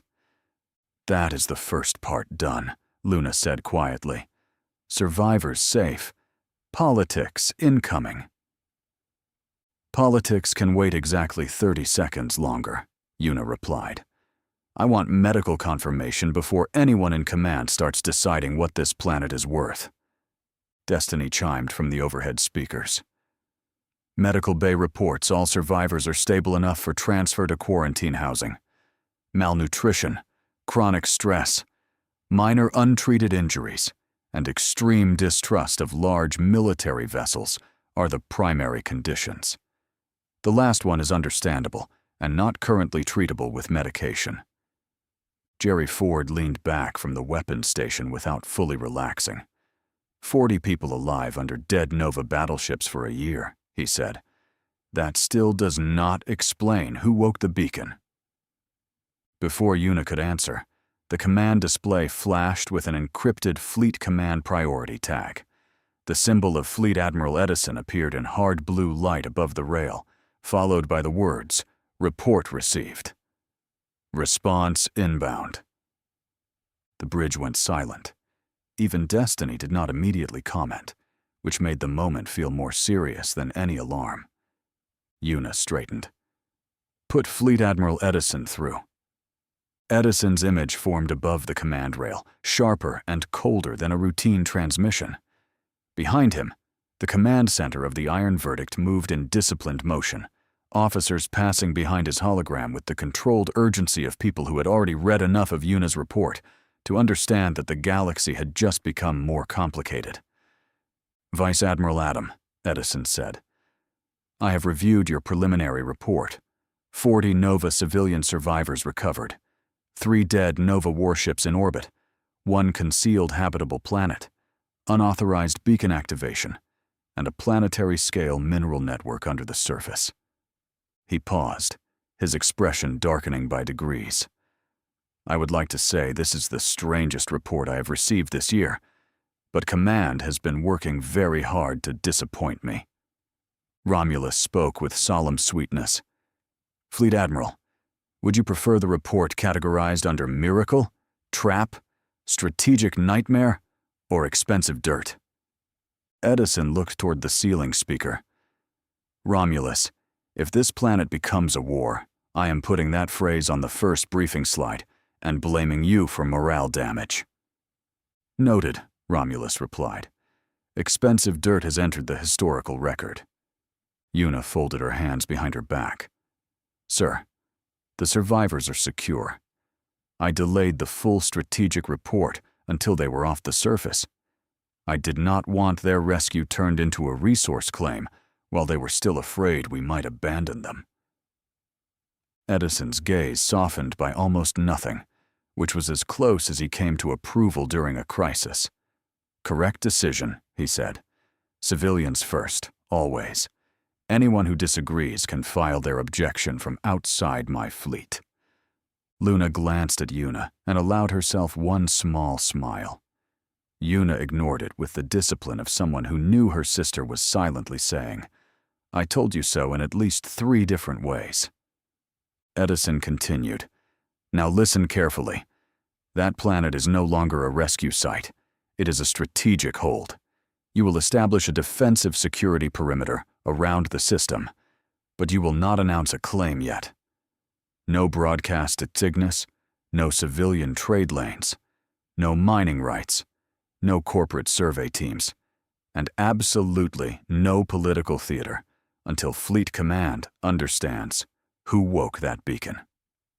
Yuna did not answer immediately. The order landed with the weight of a bulkhead ceiling behind her. A defensive perimeter was simple enough on paper. Ships in orbit, sensor nets deployed, approach corridors watched, weapons held cold until they were needed.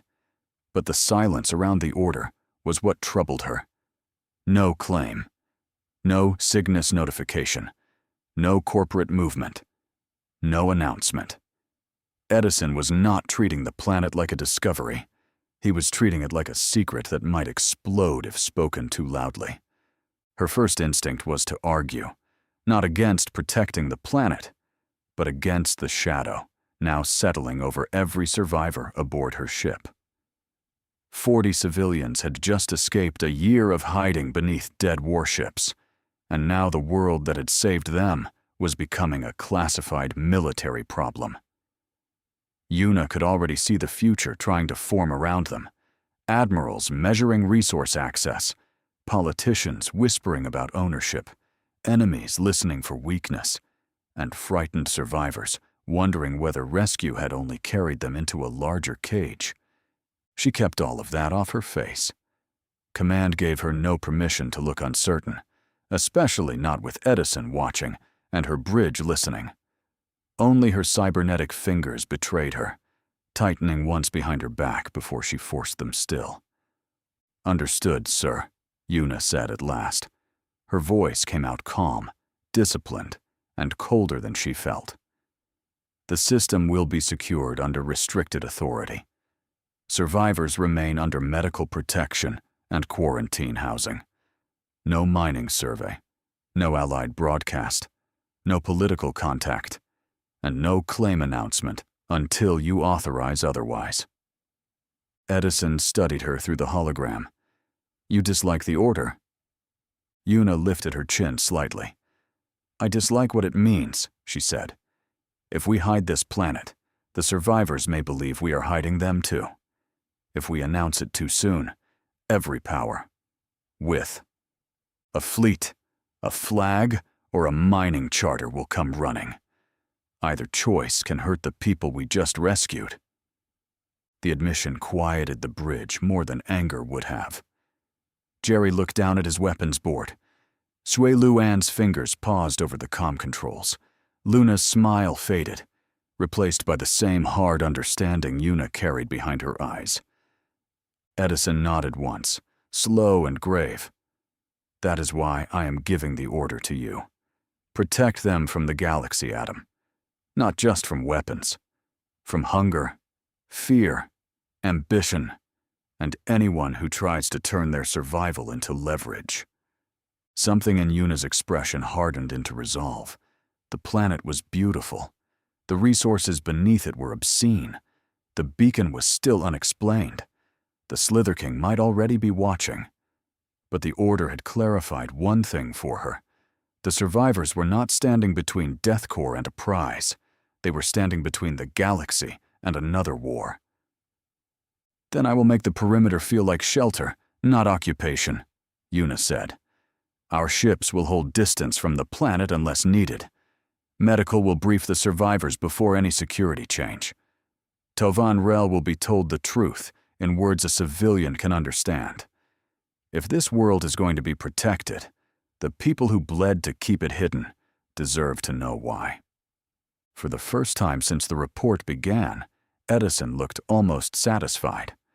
"Good. That is the difference between guarding a world and taking one." Yuna turned from the hologram just enough to face her bridge. "Luna, establish a layered defensive perimeter. Passive sensor buoys only until I approve active sweeps. Jerry, weapons stay cold, but ready. Alexa, extend protective shield modeling around the recovery corridor. Zui Luan, prepare a survivor briefing channel and keep it gentle. Destiny, isolate every scrap of beacon data and start finding me whoever thought waking that thing was a good idea." Destiny gave a soft chime. "Understood. Beginning search for unauthorized beacon activation, strategic stupidity, and any individual currently auditioning for consequences."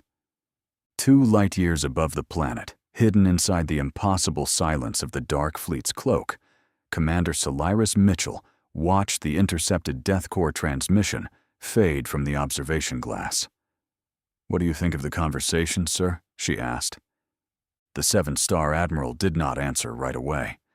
Below them, the Romulus was already shifting posture, its escorts spreading into a defensive pattern around the planet with careful restraint. No claim broadcast, no mining rush, no aggressive occupation. Yuna had taken Edison's order and turned it into shelter. At last, the Admiral's mouth curved by the barest amount. "I think Fleet Admiral Edison understands exactly what kind of fire he is holding," he said. "And I think Vice Admiral Adam understands something even more dangerous." Cyrus looked toward him. "More dangerous than a hidden resource world?" "More dangerous than resources, ships, or borders," the Admiral replied. "She understands trust. That young survivor gave DEATHCORE a door into this world, and Yuna Adam knows that if she breaks that trust, no fleet in existence will be strong enough to repair what follows." He turned slightly, and the starfield beyond the glass bent around the hidden armada, like light around a black hole. Edison gave the correct order: secure the system, silence the politics, keep the greed outside the perimeter. But Yuna gave the order its soul: shelter, not occupation; truth, not manipulation. That is command worth watching. Cyrus folded her hands behind her back. "You sound impressed." "I sound old," the Admiral said. "Old enough to remember when powerful fleets forgot that protection and possession are not the same thing. Worlds burn when admirals confuse the two." The tactical projection shifted again, showing the DEATHCORE perimeter forming layer by layer: passive buoys, shield corridors, silent escorts, evacuation routes, and the medical quarantine paths aboard the Romulus.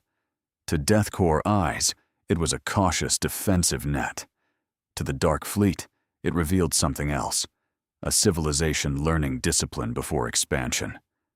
Cyrus studied the display. "Do we inform them that the Slither King scout shadow was here?" "Not yet," the Admiral said. "If we warn them now, they will turn every eye outward and miss what is already inside the mystery. The beacon woke before DEATHCORE arrived. The scout came after. That means the Slither King are not the only ones moving pieces." Cyrus's expression sharpened. "You believe someone on or near the planet awakened the beacon intentionally?" "I believe coincidences are graves for careless commanders," the Admiral replied. "A hidden world survives extinction. 40 civilians remain alive beneath dead warships. A mineral network capable of feeding future fleets sleeps under their feet. Then, 6 days before DEATHCORE arrives, the beacon calls exactly loud enough to be heard." He looked back to the planet with ancient patience and ancient suspicion. "No, Commander, that was not luck. That was invitation." Cyrus lowered her voice. "And if Yuna accepts the invitation?" The 7-star Admiral's gaze hardened until the reflected stars seemed to dim around him. "Then we make certain whatever opened the door regrets choosing her as the one to answer." The order did not come loudly. On the Dark Fleet flagship, the most dangerous commands were rarely raised above a murmur. The 7-star Admiral lifted 2 fingers. Across the bridge, 3 officers in black and silver uniforms moved at once, their stations answering before their voices did. The fleet's cloak deepened by another impossible degree, swallowing heat, motion, communication bleed, and even the faint gravitational rumor of mass. To every known sensor system, the Dark Fleet ceased being absent and became something deeper, a place reality refused to explain. "Phase all outer screen vessels into silent drift," the Admiral said. "No engine bloom, no command traffic, no weapons wake. If DEATHCORE looks in our direction, they will see empty starlight. If the Slither King scout looks back, it will see whatever lie it expects to see. Solaris turned toward the tactical pit. Silent drift across the outer screen, she ordered. Release shadow lances on passive chase. Mark the scout. Do not touch it. I want its wake, its scent, its subspace scar, and the shape of every door it uses to crawl home. Far beyond the flagship, 6 needle-thin craft, separated from the hidden armada, without light or flame. They were not fighters, not drones, and not missiles.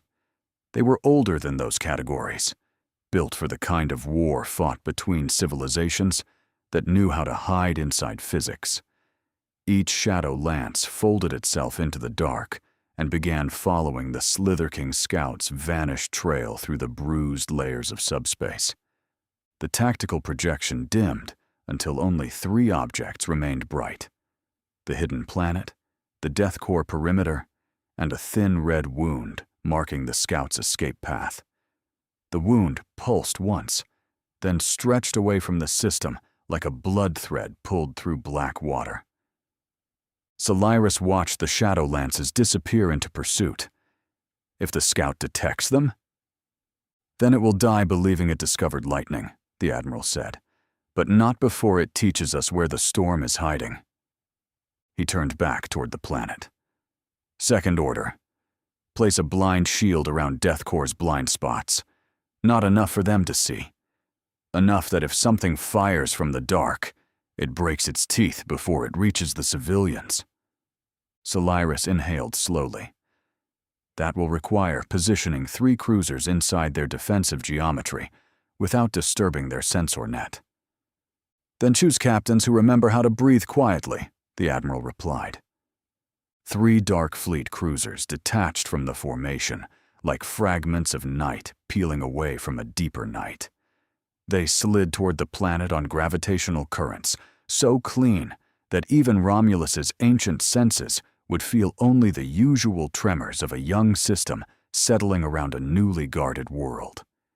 The cruisers took positions beyond Deathcore's perimeter, not replacing it, not commanding it, but covering the angles no one aboard the Romulus yet knew existed. Solaris studied the movement with professional approval. If Deathcore detects even a fraction of that shield, Yuna Atom will know someone is helping her. Eventually, the admiral said. But not today. Today she needs confidence in her own command, not proof that ghosts are standing between her and the dark. A new set of symbols appeared around the planet. Dark, angular sigils only the Dark Fleet used. They marked fallback corridors, hidden interdiction arcs, and places where the ancient armada could unfold from silence into violence if the system turned hostile. The admiral's voice dropped. Third order. Wake the old guns, but keep them dreaming. Across the hidden fleet, weapon systems older than Deathcore's entire military history stirred beneath armored hulls. Starkiller lances warmed to a temperature that existed more in mathematics than in matter. Black torpedo racks unlocked one safety layer, and no more. Gravity shear batteries opened their eyes and waited behind sealed restraints, ready to tear hostile mass apart without leaving enough debris to explain the event.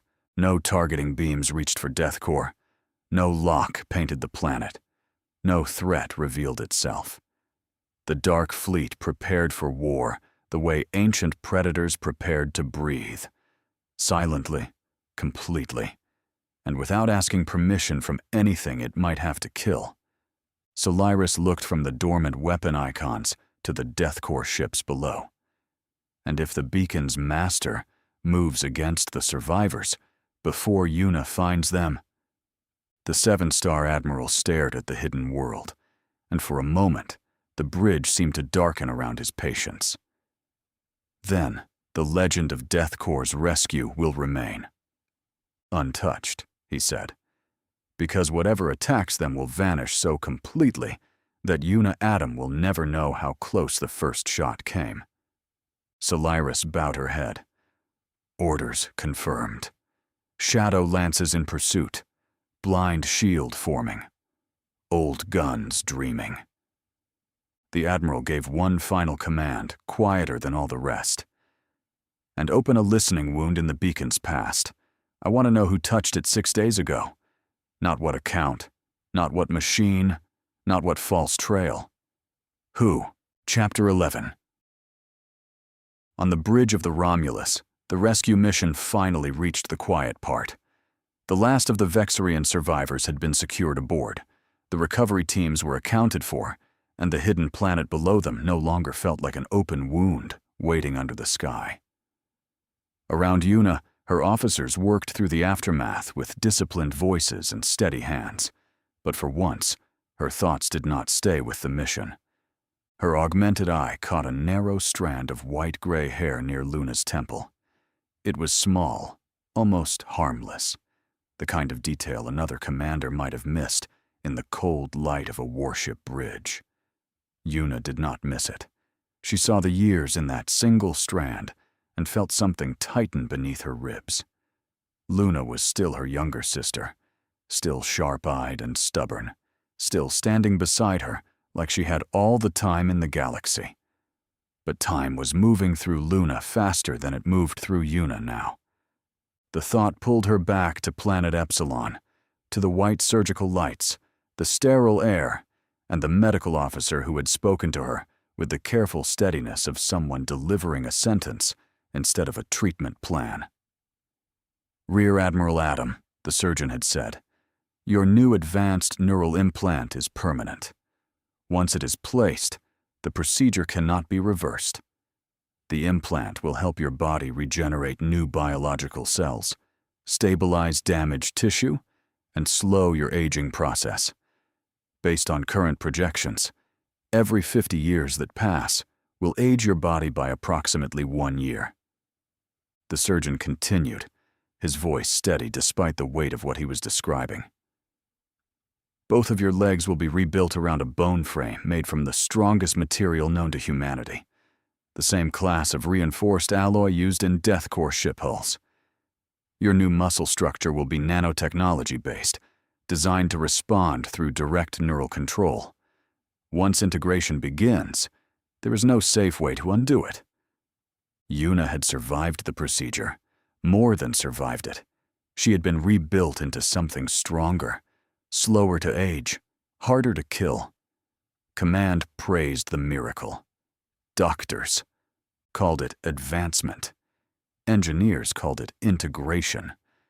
But standing on the bridge beside Luna, Yuna felt the hidden cruelty of it settle over her. She might watch 50 years pass and lose only 1 year from her own face, while Luna's life kept moving at the old human speed. Luna is getting older, Yuna thought, watching her sister from across the command lights.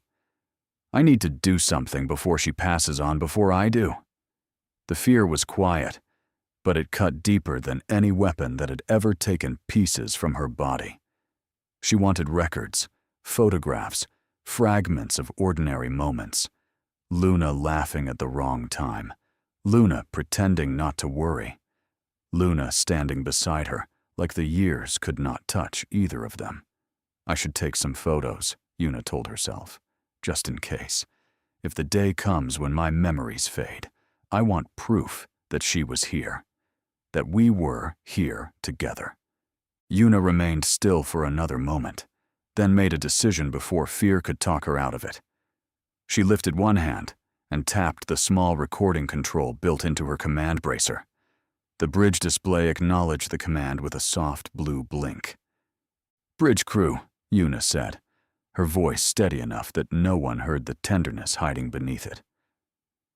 "Hold your stations, but give me your attention for a moment." Jerry Ford looked up from the weapons board. Zuilu Ann lowered one hand from her earpiece. Alexa Bezel turned from the shield display, and James Oxford paused over tactical, as if he expected the next words to involve another impossible crisis. Luna, however, noticed Yuna's expression first.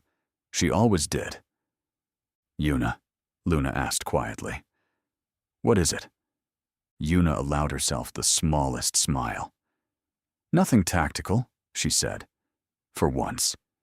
She looked around the bridge at the officers who had fought beside her, argued with her, survived impossible reports, and still managed to keep the Romulus steady beneath them. "I want a photo. Luna, with the whole bridge crew." For half a second, the bridge did not know what to do with an order that sounded like memory instead of mission. Then the room softened. Jerry stepped away from weapons with an awkward grin. Alexa crossed from shields, Zhui Luan joined them from communications, and Oxford moved from tactical with the careful seriousness of a man treating the photograph like an official operation. Luna stood at the center, still confused, until Yuna gestured her closer with 2 fingers. "Come on, baby sister," Yuna said softly. "Just one picture." Luna's confusion faded into something quieter. She stepped into place, and the bridge crew gathered around her beneath the cold command lights. Jerry on one side, with his hands clasped behind his back, Alexa trying not to smile too much, Zhui Luan standing, straight but gentle-eyed, and Oxford looking as if he had been ordered to protect the moment from enemy fire. Yuna framed them through her augmented eye and the bracer recorder at the same time, letting the image settle into storage and into memory. There she is, Yuna thought, as the first image captured Luna at the center of them all. Still my baby sister. Still pretending the years are not catching her. Still standing where I can see her. She took another photo, this time catching Jerry's awkward grin, Alexa's almost smile, Zhui Luan's quiet steadiness, and Oxford's solemn posture. Remember this, she told herself. Remember their faces. Remember that the bridge was not always alarms, war plans, and ghosts calling from dead empires. Sometimes it was this. People standing together because I asked them to. A third photo saved itself into the archive, and Yuna felt the ache behind her ribs sharpen. If my body keeps surviving long after the people I love are gone, then let me keep proof that they were real. Let me keep this moment before time steals the details from me. "Got it," she said at last. Then, after a pause only Luna could hear, she added, "I just wanted to remember us like this." Destiny chimed softly from the overhead speakers. Photo archived under Bridge Crew, Post-Rescue, Emotional Evidence, and Vice Admiral Adam pretending this was not sentimental. Yuna looked up at the ceiling speaker. "Destiny." "Correction," Destiny said, gentler this time, archived under Family. For a moment, no one on the bridge said anything. Then Jerry leaned just far enough to see the image preview on the command display and immediately straightened, as if caught violating protocol. "I look like I'm guarding a funeral," he muttered. "Why do I always look like I'm guarding a funeral?" Alexa finally let the smile she had been fighting slip free. "You look professional," she said. "Painfully professional, but professional." She glanced at her own image and made a face. I, on the other hand, look like I was trying to decide whether smiling counts as a shield violation. Zhui Luan studied the preview with quiet care, her earlier composure softening at the edges. "It is a good picture," she said. "Not perfect. Better than perfect, actually. Perfect would have looked staged. This looks like us." Oxford nodded once, solemn as ever. "The composition is acceptable," he said. "Tactical spacing could be improved, but the emotional formation appears stable." That broke the tension. Jerry gave a short laugh. Alexa covered hers with the back of her hand, and even Zhui Luan's smile deepened before she turned back toward her console. Luna, however, kept looking at the photo. Her eyes moved over the crew first, then settled on herself, standing in the middle of them, caught by Yuna's recorder in a moment she had not known was important until it had already become memory. "Send me a copy," Luna said softly. Yuna looked at her, and for a heartbeat the bridge fell away around them. "All of them," she said. "Not just this one." Luna's mouth softened into a small, knowing smile. She did not tease Yuna for being sentimental. She did not make the moment smaller by naming it out loud. She only nodded, accepting the photos for what they were, not evidence, not archive data, but her sister's quiet attempt to hold time still. Yuna lowered her gaze to her own hands. The right one still looked human at first glance, but she knew every hidden seam beneath the skin, every nerve link that translated thought into movement faster than flesh should allow. Her legs stood beneath her with perfect balance, their alloy bones carrying her weight without fatigue, their nanotech muscle threads adjusting to the deck with a precision her original body had never possessed. The implant behind her skull whispered through it all, regulating damage before bruises could properly form, healing micro-tears before pain could become warning, slowing every clock inside her body until time itself seemed to move around her instead of through her. At first, she had thought of it as survival. Later, as duty. The fleet needed Vice Admiral Yuna Adams standing, so DEATHCORE science had made sure she would stand. But the longer she lived inside the rebuilt body, the more she understood the price did not end with the surgery. Her reflexes were sharper, her endurance was greater, her wounds closed too quickly for ordinary fear to respect them. Even exhaustion came differently now, arriving as a system alert before it felt like weakness. She could command longer, fight harder, recover faster, and each advantage placed another thin pane of glass between her and the people still aging at the speed she had left behind. Every 50 years, 1 year, she thought, hearing the surgeon's voice again beneath the bridge noise. It sounded merciful when spoken in a medical bay. It sounded monstrous now. 50 years could turn officers into veterans, children into elders, sisters into memories. To Yuna, those same 50 years might leave only a faint line near her eyes and another file of photographs stored in systems that would outlive the people inside them. She flexed her cybernetic fingers once, slowly, feeling the response glide through artificial nerves with perfect obedience. The implant had given her time, but it had not taught her what to do with it. It had made her harder to kill, but not harder to hurt. As Luna turned back toward her station and the bridge resumed its quiet rhythm, Yuna made herself one private. Promise. If she was going to outlast the people she loved, then she would not waste the years pretending distance was strength. She would remember fiercely, protect carefully, and love openly enough that time would have to work harder to take them from her. Vice Admiral Yuna Adams stood from the command chair, the motion smooth and controlled, despite the heaviness still pressing behind her ribs. She looked toward the young ensign at the auxiliary station and let command settle back over her face. "Ensign, take the bridge," she said. "I'll be in my office." "Aye, aye, Admiral," the ensign replied, straightening at once as the responsibility of the command deck passed to Claire Smith. Yuna paused beside the command rail, her gaze finding Luna before she reached the bridge hatch. Her voice softened by only a degree, but Luna heard the difference. "Luna," Yuna said, "my office, please." The office doors sealed behind them with a soft hiss, cutting off the bridge noise and leaving only the low hum of the Romulus beneath their feet. Yuna did not sit immediately. She crossed to the viewport and looked out at the hidden planet below, her reflection faint in the glass. Unchanged face, rebuilt body, eyes that had learned to hide too much. Luna stood near the desk for a moment, then folded her arms loosely. "You did not call me in here because of the rescue," she said. "And you did not take those photos because destiny made a joke." Yuna's mouth tightened. For a long second she said nothing, and Luna did not push. That was one of the old rules between them.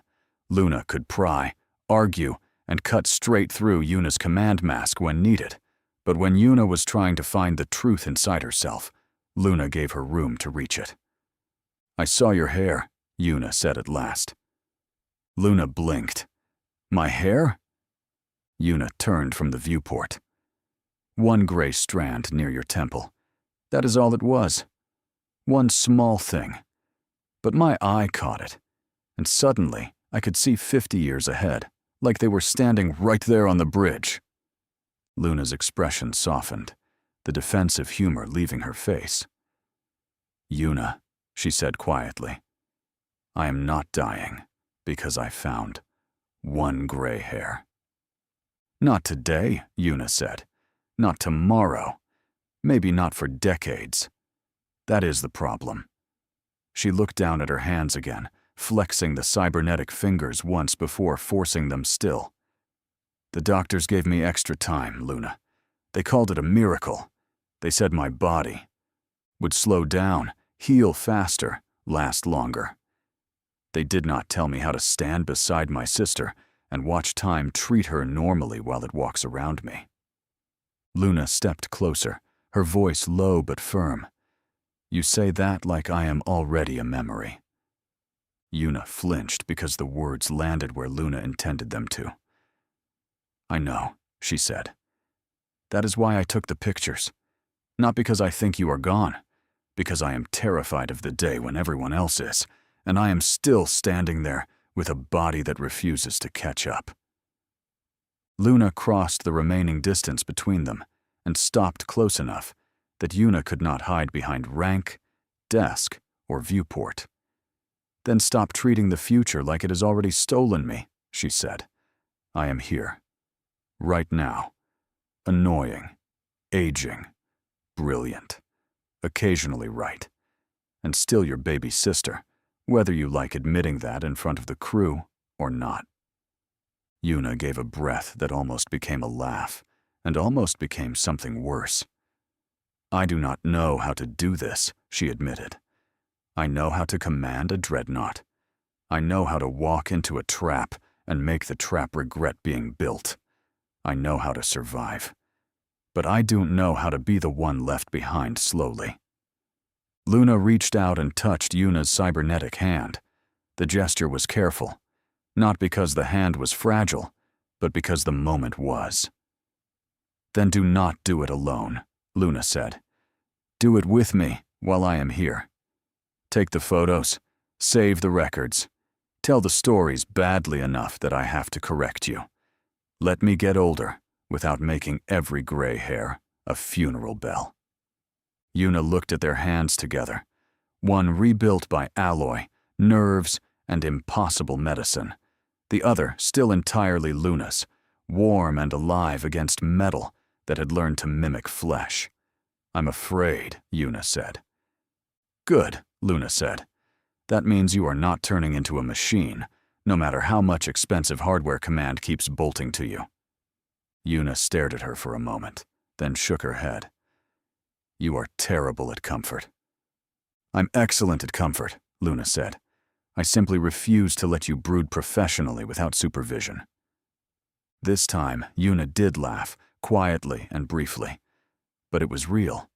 She closed her fingers gently around Luna's hand and let the silence settle between them, without fear filling every corner of it. Outside the office, the Romulus continued guarding a hidden world, a rescued people, and a future still full of danger. Inside, for one small moment, Yuna stopped trying to outrun time and simply stood beside her sister while they still had it. After a while, Yuna drew a slow breath and let the tender silence settle into something she could carry back into command. Anyway, she said, giving Luna's hand one final squeeze before releasing it. Let us both head to Docking Bay 12. The Vexarian survivors deserve to be welcomed gently into a home away from their home. Yuna's expression softened for only a heartbeat longer. Then the Vice Admiral returned. Before we go, I need you to coordinate with Dr. Koss and the medical bay. Have them build a temporary triage station for all 40 rescued people. I want warm blankets, contamination screening, trauma assessment, translation support, and enough privacy that they do not feel like specimens being processed. Luna straightened, the sisterly warmth still in her eyes, even as her posture returned to command discipline. "Yes, Vice Admiral," she said. "I will have medical ready before the first survivor reaches the bay." Yuna nodded, and together the sisters turned toward the office doors. The private moment did not disappear. It simply folded itself beneath their uniforms, carried with them as they stepped back into the waiting work of rescue. Chapter 12. As the rescue ship entered Docking Bay 12, Vice Admiral Yuna Adam and Commander Luna Adam waited on the second-level observation platform. Below them, medical officers, recovery teams, and deck crew stood ready beneath soft amber guide lights. The ship touched down with a gentle tremor, its landing struts locking into place as magnetic clamps secured the hull. No weapons were raised, no orders were shouted. Everything about the bay had been arranged to feel calm, controlled, and safe. Yuna had insisted on that. These people had spent a year hiding beneath dead warships, taught by fear to expect humanity to arrive as another monster from the dark. If the Vexarian survivors were going to believe otherwise, then the first thing they saw aboard the Romulus needed to be restraint. Humanity could be terrifying when war gave it no other choice, but this was not war. This was rescue. The dropship ramp lowered slowly. For a moment, no one moved. Then the first Vexarian child stepped into the open bay, wrapped in a medical blanket nearly too large for their small frame. Their 4 black eyes widened at the towering support beams, the humming cargo loaders, and the disciplined lines of DEATHCORE personnel standing back to give them space. One by one, the others followed. Children looked around with open amazement, their fear fighting curiosity and slowly losing. The adults came more carefully, holding hands, carrying small bags, and watching every uniform as if waiting for kindness to become a trick. Tovan Rel was the bravest of them. He descended last, not because he was afraid to leave the ship, but because he refused to step into safety before every child had reached it first. When his feet touched the docking bay deck, he looked up toward the second-level platform, where Yuna and Luna stood. His mandibles trembled once, and then he placed all 4 hands together in the Vexarian gesture of gratitude. "Vice Admiral," Tovan said, his translated voice quiet but steady. "Thank you very much. You brought us away from the sky that hid us, and you did not treat us like enemies when you had every reason to be afraid." Yuna stepped to the rail and looked down at him, at the children clustered behind him, and at the exhausted adults who were still learning how to stand without bracing for disaster. "You are welcome aboard the Romulus, Tovan Rel," she said. "All of you are. This ship is not your prison, and this bay is not a processing line. For as long as you are under our protection, you will be treated as people who survived the impossible, not as trophies, prisoners, or proof of anyone's victory." A fragile silence followed. Then one of the Vexarian children lifted a small hand and waved at the medical team. Dr. Koss, standing at the front of the triage line, waved back with solemn dignity. That tiny exchange did what no speech could have done. The adults began to breathe easier. The children edged closer to the blankets, warm food, and gentle scanners waiting for them. Slowly, carefully, the survivors of a dead empire stepped into their home away from home. When the first wave of medical checks settled into a calmer rhythm, Tovan remained near the edge of the triage line instead of joining the others. He watched the children accept blankets, watched the adults answer gentle medical questions through translators, and watched every armed Marine keep their weapon lowered. Relief should have made him lighter. Instead, it seemed to leave him with nothing to hide behind. Yuna noticed. She came down from the observation platform without ceremony, Luna remaining above to coordinate with Dr. Koss and the recovery teams. As Yuna crossed the bay, every DEATHCORE officer nearby gave her room, but she lifted one hand before anyone could turn the moment into protocol. "Tovan," she said softly, "would you walk with me?" Tovan looked toward the children first. One of the youngest Vexrians had fallen asleep sitting upright beneath a blanket, their head resting against an older survivor's side. Only. After seeing that no one was being taken away, did Tovan nod. "Yes, Vice Admiral," he said. "I think I would like that." They stepped into a small observation alcove overlooking Docking Bay 12. The glass muted the sounds below until the bay became a softer thing. Scanner tones, low voices, the rustle of blankets, and the distant hum of the Romulus holding steady around them. Yuna did not sit behind the small table in the alcove. She leaned against its edge instead, keeping herself at Tovan's level as much as her height and uniform allowed. For a while, Tovan only looked through the glass. "They are eating," he said at last, as if the sight confused him. "The children. They are eating without asking permission. No one is counting portions. No one is telling them to save half for tomorrow." His mandibles trembled faintly. "I thought safety would feel happier than this." "Sometimes safety arrives before the body believes in it," Yuna said. "You spent a year surviving. That teaches the mind to treat every quiet moment like a trap. Give them time. Give yourself time." Tovan clasped all four hands together, the gesture tighter than gratitude now. "I was the one who answered you," he said. "The elders told me not to. They said any warship that heard the beacon would bring soldiers, flags, claims, and chains. Maybe not on the first day.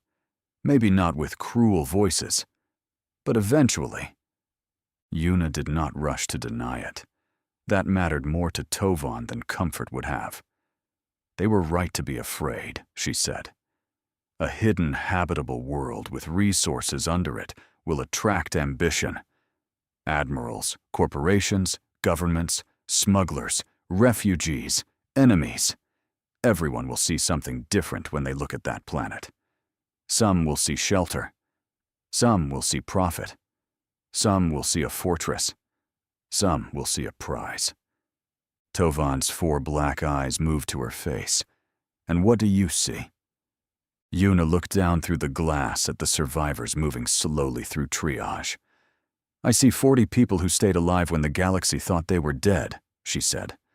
"I see children who should not have had to learn silence as a survival skill. I see doctors who kept working without supplies, engineers who kept a dead dropship breathing, and civilians who guarded a secret because being forgotten was safer than being found." She turned back to him. "I also see a world that could start a war if we are careless. So I am going to be very clear with you. DEATHCORE will secure the system, but I will not let my ships become a cage around your people. We will protect the planet, because exposing it too soon could kill you. We will not call that protection ownership." "And if your fleet changes its mind?" Tovan asked. The question came out quietly, but there was steel beneath it. "If another admiral decides we are useful, if someone says the children must be questioned, studied, moved, separated, or hidden because it is convenient?" Yuna's expression did not soften, but it changed. The private woman disappeared, and the commander who had stared down dead empires stood in her place. "Then they will have to come through me," she said. "And after me, they will have to explain themselves to Fleet Admiral Edison, Colonel Moss, Dr. Koss, Commander Luna Adam, and every officer on this ship who watched a child step into our bay with a blanket around their shoulders and still chose to trust us." Tovan lowered his eyes. "You speak like someone who can promise walls." "No," Yuna said. "I can promise effort. I can promise honesty. I can promise that no decision about your people will be made behind your back if I have the power to stop it.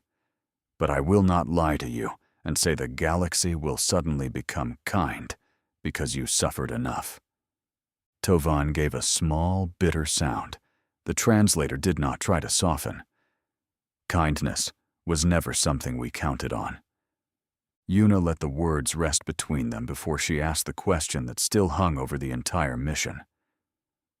Tovan, who could have awakened the beacon? He looked toward the bay again, but this time he was not watching the children. He was watching the exits, the walls, the upper platforms. Every place something unseen might be listening. No one from our camp, he said. The beacon was sealed under the old command encryption. Only 3 people knew its location, and 2 of them died before winter. The 3rd is in medical now. She can barely stand. His voice dropped further. 6 days ago, the beacon woke by itself. At first we thought it was a malfunction. Then the dead ships above us shifted their masking fields for 4 seconds. Not enough for your sensors to notice from far away, maybe, but enough for us to feel it on the ground. The sky changed color. The children started crying before the adults understood why. Yuna stood very still. That was not a malfunction. No, Tovan whispered. Someone opened the door. I called you because if someone else had already found the handle, hiding was no longer enough. He looked back at her, and for the first time since leaving the surface, fear gave way to anger. If extinction was coming back for us, I wanted someone with teeth standing in its way. Yuna held his gaze. Then you chose the right ship, she said. But teeth are not enough. We need truth. I want you involved when we brief your people. Not as a prisoner, not as a witness we use and dismiss, but as someone they already trust. If I stand in front of them alone, they will hear DEATHCORE command. If you stand beside me, they may hear rescue. Tovan's hands loosened slowly. I am not a leader, he said. You were the last one off the dropship, Yuna replied. You answered a dreadnought when everyone else was too afraid to speak. You asked the right questions when safety was finally offered. Leadership does not always announce itself with rank. Tovan looked through the glass at his people. A child below laughed once, startled by the taste of warm soup, and the sound was so small it almost broke him. Then I will stand beside you, he said. But if your words frighten them, I will tell you. Yuna inclined her head. Good. I need someone brave enough to do that. Together, they stepped out of the alcove and back into Docking Bay 12. Below them, the Vexrian survivors were still frightened, still exhausted, and still far from home. But they were alive, and for the first time in a year, the silence around them no longer belonged to hiding. It belonged to the careful beginning of trust. Yuna did not call for attention with a shouted order. She walked to the edge of the triage area with Tovan at her side, and waited until Dr. Koss gently finished scanning an older Vexrian's injured shoulder. Luna saw her arrive and quietly signaled the medical teams to slow their movement, not stop it. The message was clear before anyone spoke. Care would continue, but fear deserved answers. Tovan stepped forward first. He did not raise his voice as an officer would have. He used the softer cadence of the campsite shelters, the voice that had once told frightened children when the ration pot was ready, and warned adults when the sky had changed color. Please listen, he said in Vexrian, his words carrying through the translator a heartbeat later. The Vice Admiral will speak. I will stand here with her. If I believe something is wrong, I will say so. That mattered. The survivors shifted closer in small, cautious movements. Children stayed wrapped in blankets, tucked against the legs or lower arms of adults. Engineers leaned on one another. The medical aides stopped pretending they were not listening. Even the deck crew held still at the edges of the bay, their hands away from weapons, tools, and anything that might look like a threat. Yuna folded her hands behind her back and kept her tone calm enough for the translator to carry every word cleanly. I will not pretend this is simple, she said. Your world is alive, hidden, and more valuable than many people in the galaxy can be trusted to know. If we expose it too soon, others will come. Some will come with flags. Some will come with contracts. Some will come with guns and call it protection. A ripple of fear moved through the Vexrians. Tovan lifted 2 hands, not to silence them, but to steady them. Yuna let the reaction happen. She did not punish it with impatience. That is why DEATHCORE is securing the system quietly, Yuna continued. Not to claim your world, not to erase your choices, not to turn your survival into property. We are holding the perimeter because the wrong kind of attention could kill you before you have time to breathe. Tovan turned to his people. She told me this before she told you, he said. Privately. She did not say the planet was safe forever. She did not say every human would be kind. She said secrets can become cages if the people inside them are not told the truth. I believe she understands that. An older Vexrian engineer lifted their head from beneath a gray blanket. One of their lower arms rested in a medical sling, and exhaustion had carved deep shadows beneath all 4 eyes. The Empire used words like that, the engineer said through the translator. Protection, security, necessary secrecy. Every chain begins as a promise made by someone stronger. Yuna nodded once. Then do not trust the word. Watch the structure around it. You will have medical care. You will have food, translators, and private quarters. Families will stay together unless a doctor must separate someone for treatment, and that reason will be explained. No one will interrogate children. No one will number you instead of naming you. Tovan will be included in every survivor briefing, and you may choose others to stand with him. Dr. Koss stepped forward beside Yuna. Medical quarantine is precautionary, she said. It is not punishment. You have lived under conditions no person should endure, and we need to make sure there are no infections, hidden injuries, or environmental exposures that could harm you or others aboard. You will be treated as patients, not specimens. Luna raised a data pad, projecting a simple layout of the temporary housing area onto a nearby bay display. This section has been cleared for you, she said. Sleeping spaces, washrooms, medical access, food service, translation support, and a guarded corridor. The guards are there to keep trouble out, not keep you in. If you need something, ask. If you are afraid, say so. We would rather answer fear honestly than have silence do damage. A child near the front hugged their blanket tighter and whispered something to Tovan. He listened, then looked at Yuna with a faint, surprised softness. They ask if the guards will stop the sky monsters if they come back.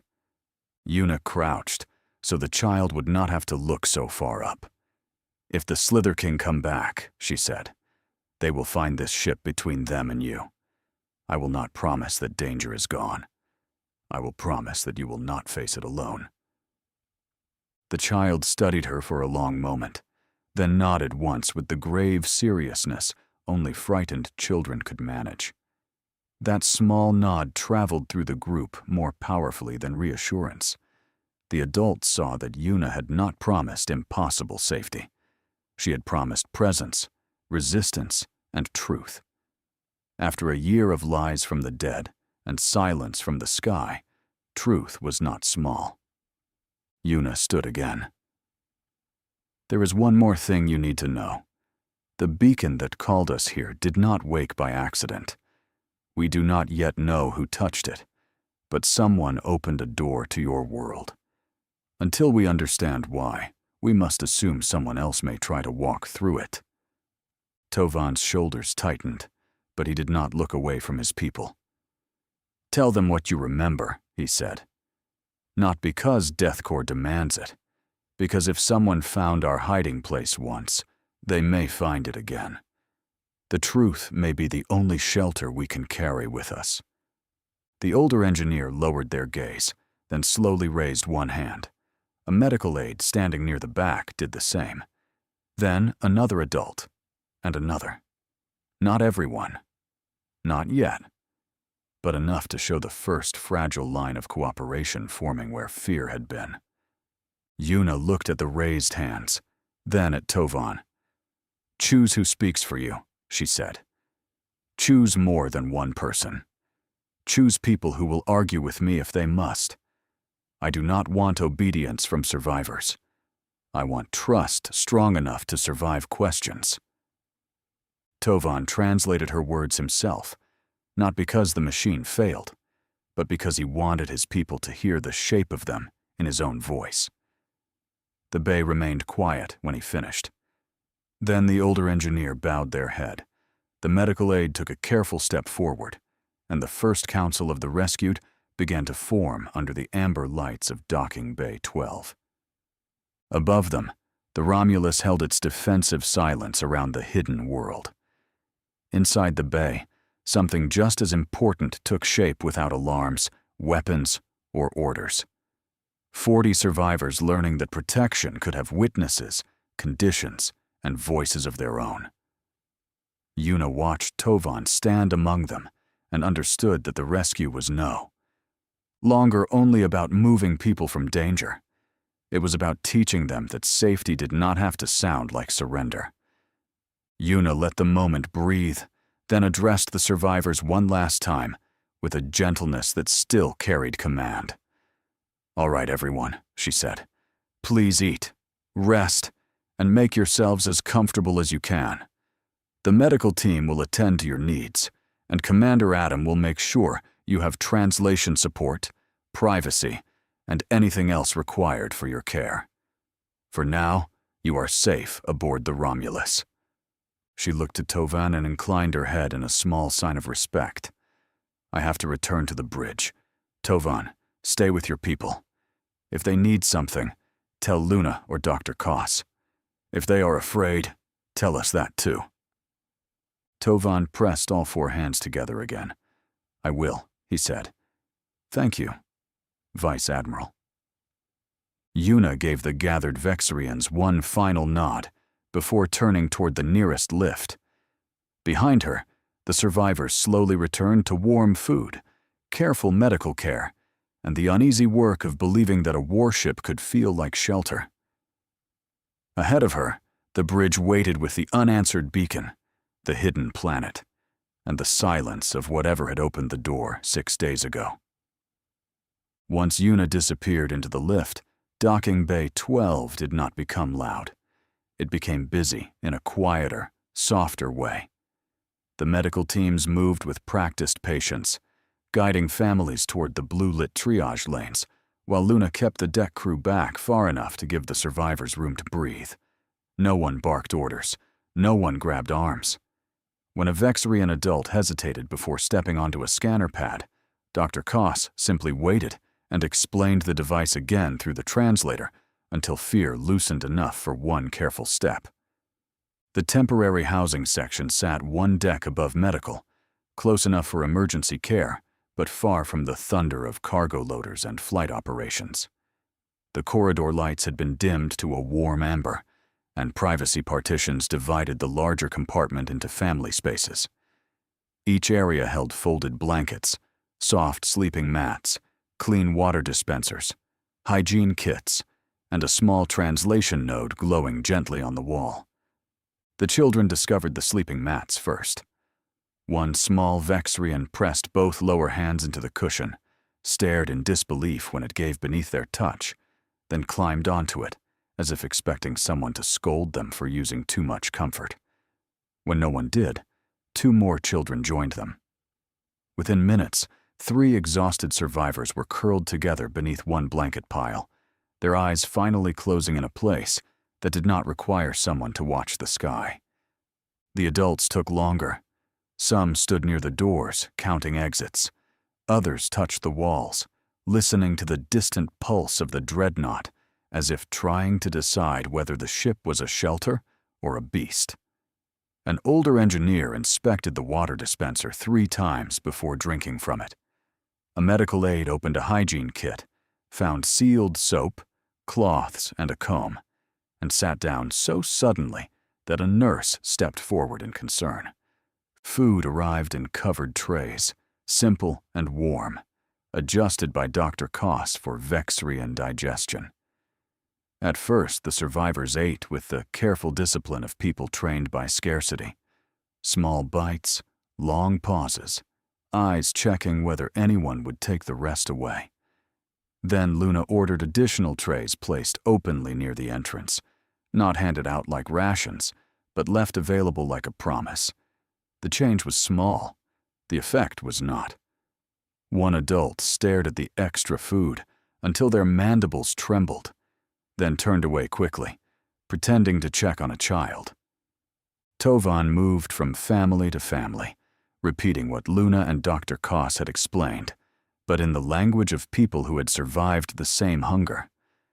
"You may eat more later," he told one group. "No one is taking names for extra portions. No one is testing obedience. If you need water in the night, use the dispenser. If the door guard worries you, tell me, and I will ask Commander Adam to explain again." At the corridor entrance, 2 Marines stood watch, facing outward instead of inward. That detail spread through the survivors by whispered translation. The guards were not watching them. The guards were watching for anything that might come for them. One child tested the idea by creeping close enough to peer around a partition.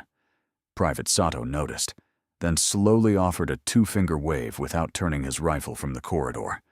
The child vanished behind the blanket wall, only to peek out again a few seconds later. By the end of the first hour, the temporary housing section no longer looked like a holding area. It looked like a wounded village, learning how to exist indoors. Blankets became nests, empty trays stacked beside sleeping mats. Medical staff moved quietly between partitions, checking bandages and fever patches without waking those who had finally surrendered to exhaustion.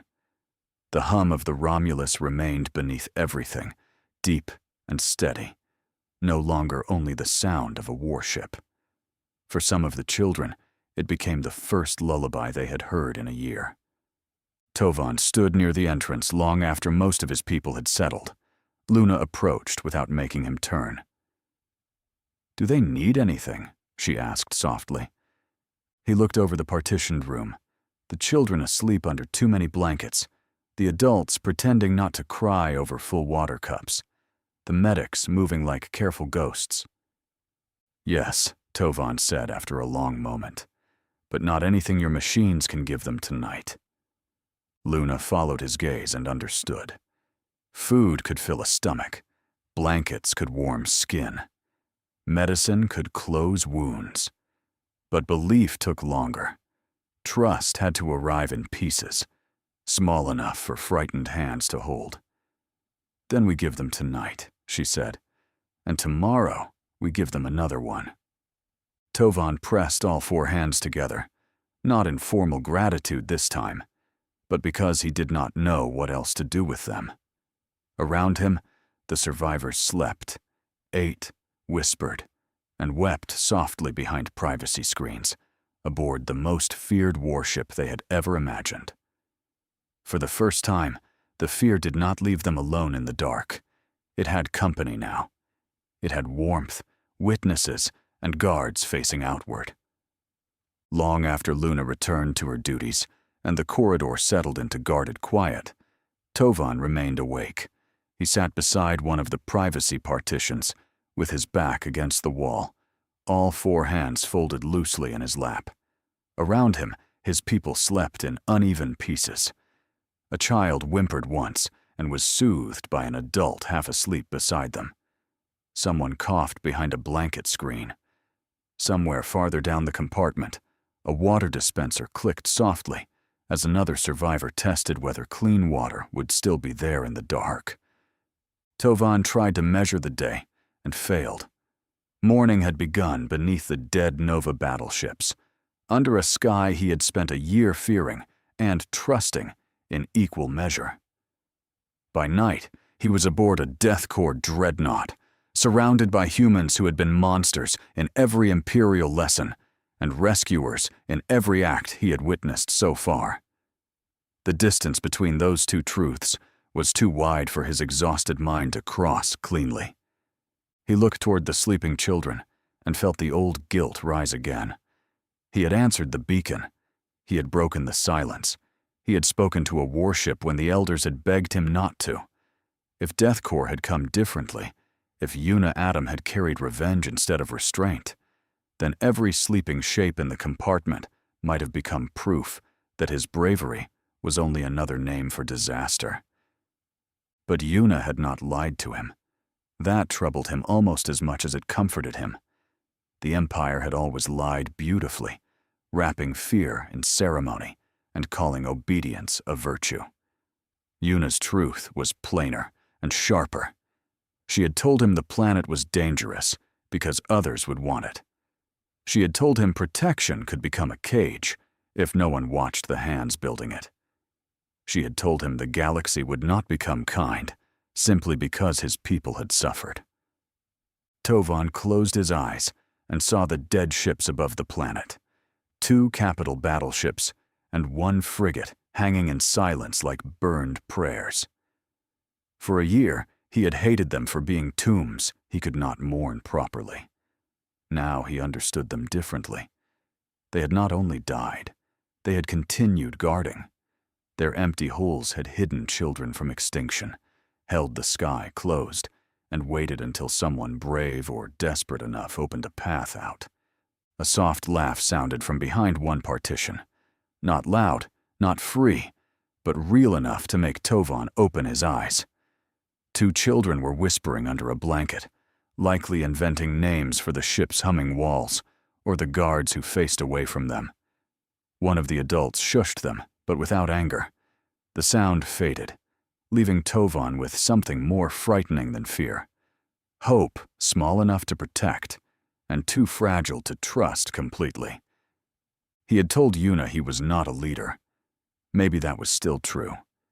Leaders belonged to governments, ranks, and speeches. Tovan only knew how to count children in the dark, stretch food until morning, and decide which fear was worth disobeying. Yet his people had looked to him when the DEATHCORE Vice Admiral spoke, and tomorrow they would look again. Whether he wanted the weight or not, it had already found his shoulders. Tovan leaned his head back against the wall and listened to the dreadnought breathe. The sound was deep, steady, and impossibly large. It should have terrified him. Part of him still wanted it to. But beneath the fear, beneath the grief, beneath the guilt of being the one who answered the call, another thought settled carefully into place. If tomorrow came, and the food was still there, and the guards still faced outward, and Yuna Adam kept telling hard truths instead of easy lies, then perhaps safety did not arrive all at once. Perhaps it began exactly like this: 1 guarded night, 1 honest promise, and 40 survivors learning how to sleep without hiding from the sky. The thought came so suddenly that Tovan startled himself by whispering it aloud.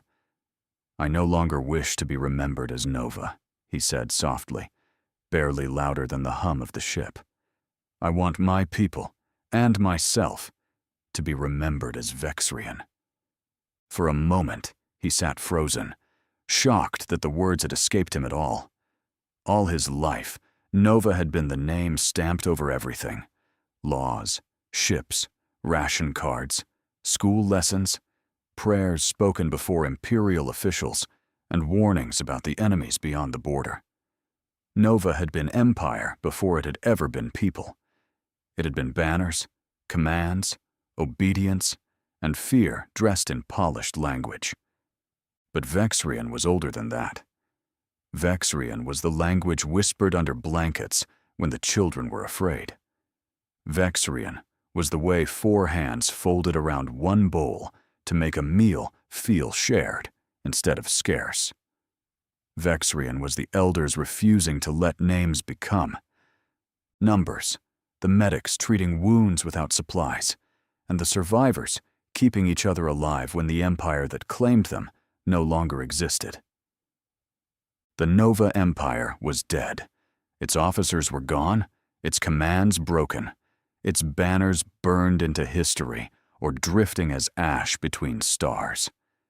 Tovan could mourn the people who had died aboard those ships without carrying the Empire's name, like a chain around the throats of the living. The dead had hidden them so they could survive, not so they could spend the rest of their lives pretending the Empire still owned their future. His mandibles trembled, and this time, the feeling was not only grief, it was fear. Yes, but also something cleaner. Something that did not belong to Nova command codes, dead warships, or survival registries that no longer had offices to receive them. We are Vexrian, he thought, testing the words in silence. We were Vexrian before the Empire named us. We will be Vexrian after the galaxy remembers we are alive. Tovan looked once more at the sleeping survivors and understood why the thought had frightened him. It was not small. It was a beginning. Not rebellion. Not yet. Not politics. Not speeches. Not flags. Just one exhausted survivor sitting awake aboard a former enemy's warship, realizing that his people did not have to let a dead empire decide what their name meant anymore. He thought no one had heard him. Then a voice spoke softly from behind the nearest partition. "Say it again." Tovan turned so quickly that his shoulder brushed the wall. The older engineer with the injured lower arm was sitting upright on their sleeping mat, blanket gathered around their shoulders, all four eyes open and shining in the dim amber light. Across the compartment, another adult had lifted their head. A medical aide near the water dispenser had gone still, with one hand wrapped around a cup. Even one of the children peered out from beneath a blanket pile, half awake and listening. Tovan's first instinct was to apologize. The word nearly reached his mouth before he stopped it. Apologize for what? For saying the name of his own people? For wanting the living to belong to themselves instead of an empire that had already asked everything from the dead? The engineer lowered their gaze. "My mate died on one of those ships," they said. They wore a Nova uniform. They believed the Empire was flawed, cruel even, but still something that could be repaired. If I stop calling us Nova, does that mean I abandon them too? The question struck the room harder than Tovan's whisper had. Several adults looked away. One survivor pressed a hand to their mouthparts. For a year, Nova had been both wound. And shelter. The name of the empire that had ruled them, and the name painted on the dead holes that had hidden them from extinction. "No," Tovan said. He spoke slowly, afraid of breaking something fragile. "We do not abandon them. We remember their names. We remember the ships. We remember what they gave so we could live. But the Empire is not the same thing as the people who died, trying to protect us." The medical aide at the water dispenser looked down into their cup. "Nova counted us by registry," they said. "Vexrian counted us by who was missing from the meal." Their voice trembled. I had forgotten that. The child beneath the blanket pile blinked all four eyes at them. "Are we allowed to be Vexrian here?" they asked. No one answered at first. The question was too small and too enormous. Allowed. As if identity were still something granted by officers, documents, ration clerks, or flags. Then the older engineer bowed their head. "Yes," they said, voice rough with grief and decision. "We are allowed." The word moved through the room without ceremony, not shouted, not declared like a revolution, whispered, tested, carried from one tired mouth to another. Vexrian. A survivor near the far partition repeated it while wiping their eyes. Another pressed all four hands together and said it like a prayer. The child under the blanket smiled sleepily and whispered it once before sinking back against the mat. Tovan sat very still as the name returned to them. It did not erase Nova. It did not make the grief easier or the dead less beloved, but it loosened something the Empire had tied too tightly around the living. Around him, aboard a deathcore warship under amber lights, 40 survivors began to understand that being rescued did not mean becoming someone else's story. They could carry their dead, their fear, their hidden world, and still choose the name that belonged to them before empires learned how to claim it. Tovan drew a slow breath and rose to his feet. The movement was small, but every awake survivor turned toward him as if he had sounded a bell. He did not speak loudly. He did not need to. In that dim compartment, with children sleeping beneath blankets and adults holding grief like a live thing, his voice carried because everyone wanted to hear what came next. Today, and for all time to come, we are Vexrian, Tovan announced. Nova is dead, but not forgotten. Nova will be our history and our lesson for the generations who come after us. We will remember what it built, what it broke, and what it cost. But Nova is no more. We are. Not its registry numbers. We are not its last command. We are not the silence it left behind. His 4 hands pressed together over his chest, not in submission, but in witness. We are true Vexrian. The words settled over the room like warmth finding cold stone. No one cheered. This wasn't that kind of beginning. Instead, the older engineer bowed their head. The medical aide whispered the phrase again. One by one, the survivors pressed their hands together, not for the Empire, not for DEATHCORE, not for any flag hanging over them, but for themselves. Under the guarded lights of the Romulus, the last citizens of Nova began becoming the first people of a remembered Vexrian future. On the bridge of the Romulus, Yuna stood at the command rail while the quiet reports of the rescue scrolled across her display. Then Romulus spoke directly into her mind, the ancient ship intelligence keeping her voice private and soft. Did you hear Tovan's speech? Yes, Yuna replied in thought, her eyes still on the status board, though her attention had shifted far below the bridge. I heard him. For several heartbeats, she said nothing more. The bridge around her continued its disciplined rhythm. Soft console tones, low crew voices, the steady pulse of a dreadnought holding vigil over a hidden world. But in Yuna's mind, Tovan's words still moved through the survivor compartment like a candle passed from hand to hand. It may be the most honest speech I have ever heard, Yuna thought back to Romulus. Beautiful, too. He did not try to sound powerful. He did not try to command them. He simply gave them permission to stop belonging to a dead empire. Romulus hummed inside her thoughts, thoughtful in a way the bridge speakers rarely allowed. Tovan Rel is a natural ambassador, the ship said. He does not know it yet. Yuna's gaze drifted toward the forward viewport, where the hidden planet turned silently beneath its ring of guards and ghosts. No, she agreed. But his people already do. They heard him choose a future, and they followed him there. After Romulus fell silent, Yuna remained at the command rail longer than duty required. Reports continued to scroll in front of her. Medical intake, quarantine status, perimeter formation, beacon isolation, survivor housing. But the words blurred into categories instead of meaning. Below all of it, one truth kept pressing against her thoughts. Tovan Rel had done something no fleet order could have accomplished. He had given his people a name that belonged to them. Yuna had seen officers with medals fail to do less.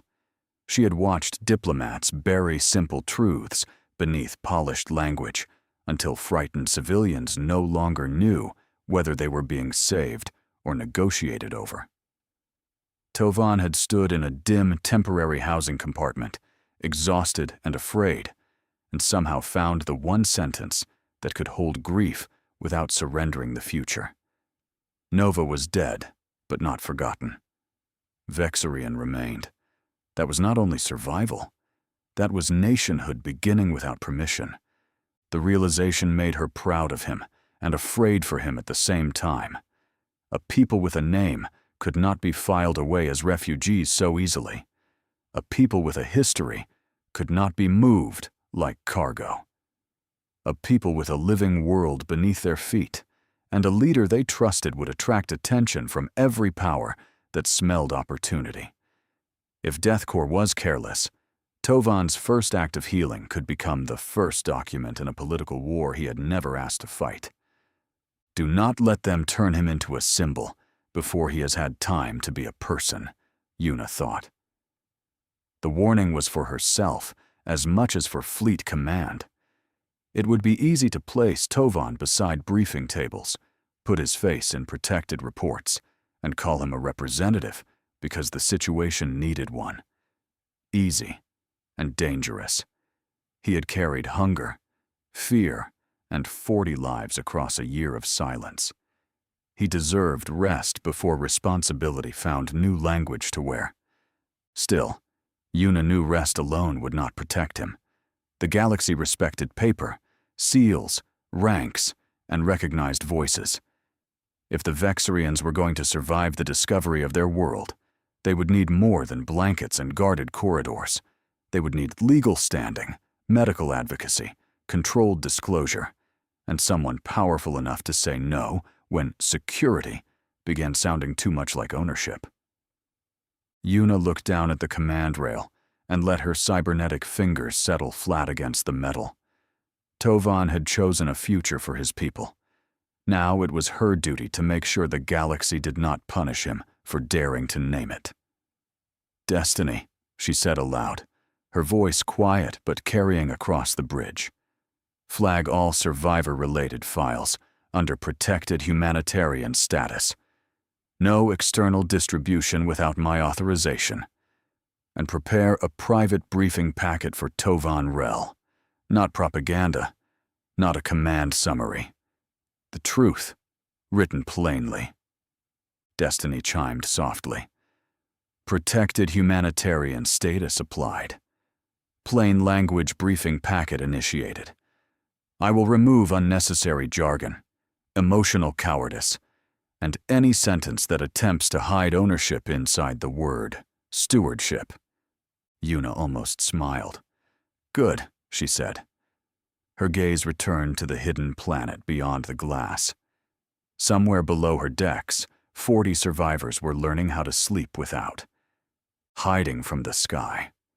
Somewhere among them, Tovan Rel was beginning to become what his people already needed.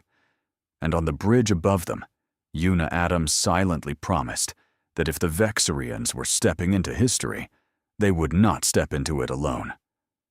Yuna remained on the bridge until the immediate orders settled into motion. The perimeter icons expanded around the hidden world. Medical updates continued to arrive from quarantine housing, and Destiny's protected file markers began appearing beside every survivor record.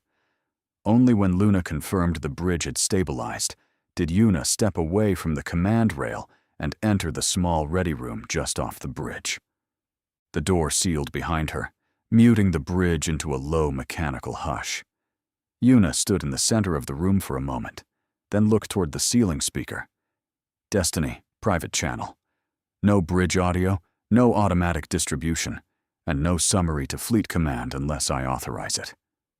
Destiny answered with a softer chime than usual. Private channel established. I have also disabled my impulse to make this sound dramatic, though I want credit for the restraint. Yuna exhaled through her nose. Fine. Credit granted. Now listen carefully. This packet is not about Tovan. It is for him. There is a difference. I do not want him studied like a political asset before he understands the board everyone is trying to place him on. Understood, Destiny said. Plain language briefing sections currently drafted. Current survivor status, medical protections, shipboard rights, restricted system perimeter, planet secrecy rationale, beacon anomaly, and why every powerful person in the galaxy becomes exhausting when rare minerals are involved. Keep the last part, Yuna said, but phrase it like a warning, not a threat.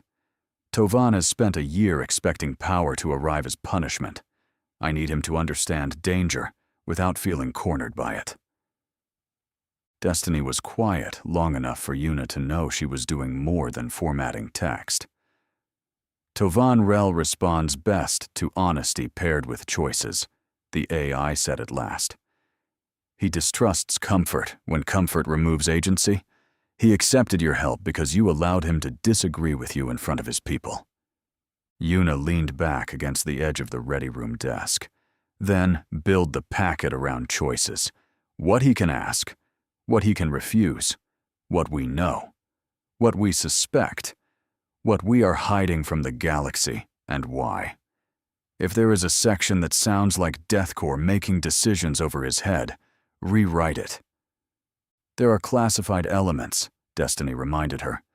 Dark fleet rumors, incomplete Slither King pattern analysis, the possible scout shadow beyond standard sensor confidence, and Fleet Command's interest in the planet's strategic resource value. Yuna's eyes narrowed. Do not mention the Dark Fleet. We cannot brief him on ghosts we cannot officially prove. Do not speculate about a scout shadow unless we have evidence strong enough to act on. But do tell him the Slither King threat is not theoretical. Tell him we are investigating whether the beacon was touched by an outside force, an internal survivor, or something pretending to be either. That is a difficult balance, Destiny said. Too little truth becomes manipulation. Too much truth becomes another burden placed on a malnourished 19-year-old who accidentally became the moral center of a refugee population. Yuna looked toward the closed door, beyond which the bridge continued guarding the world below. I know, she said. That is why the packet needs to be something he can put down. No command language that makes him feel drafted. No heroic language that makes him feel trapped by gratitude.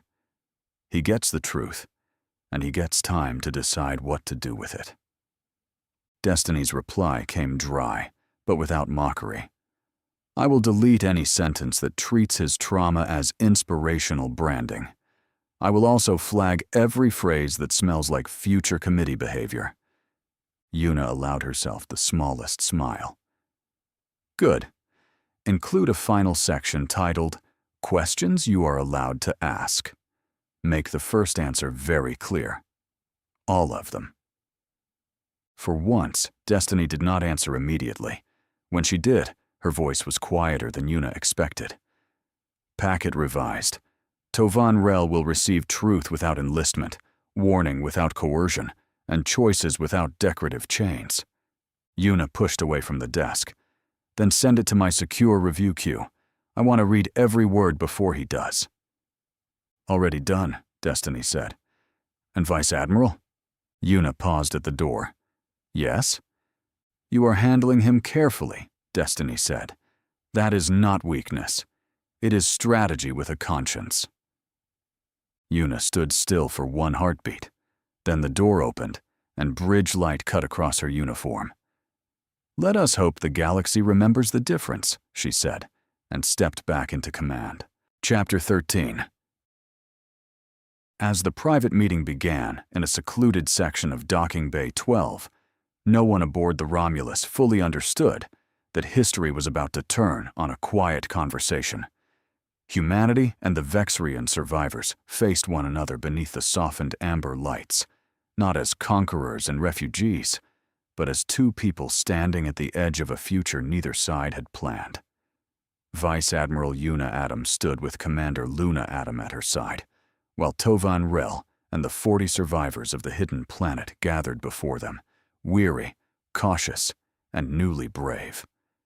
The negotiations had only just begun when Tovan stepped forward, folded all 4 hands against his chest, and spoke with clear resolve. I and my people no longer wish to be remembered as Nova, he announced. We wish to be remembered as Vexrian. Yuna studied him for a long moment, hearing not only a request, but the birth of a people reclaiming themselves from his dead empire. Then she gave a slow, respectful nod. I'm listening, the Vice Admiral said.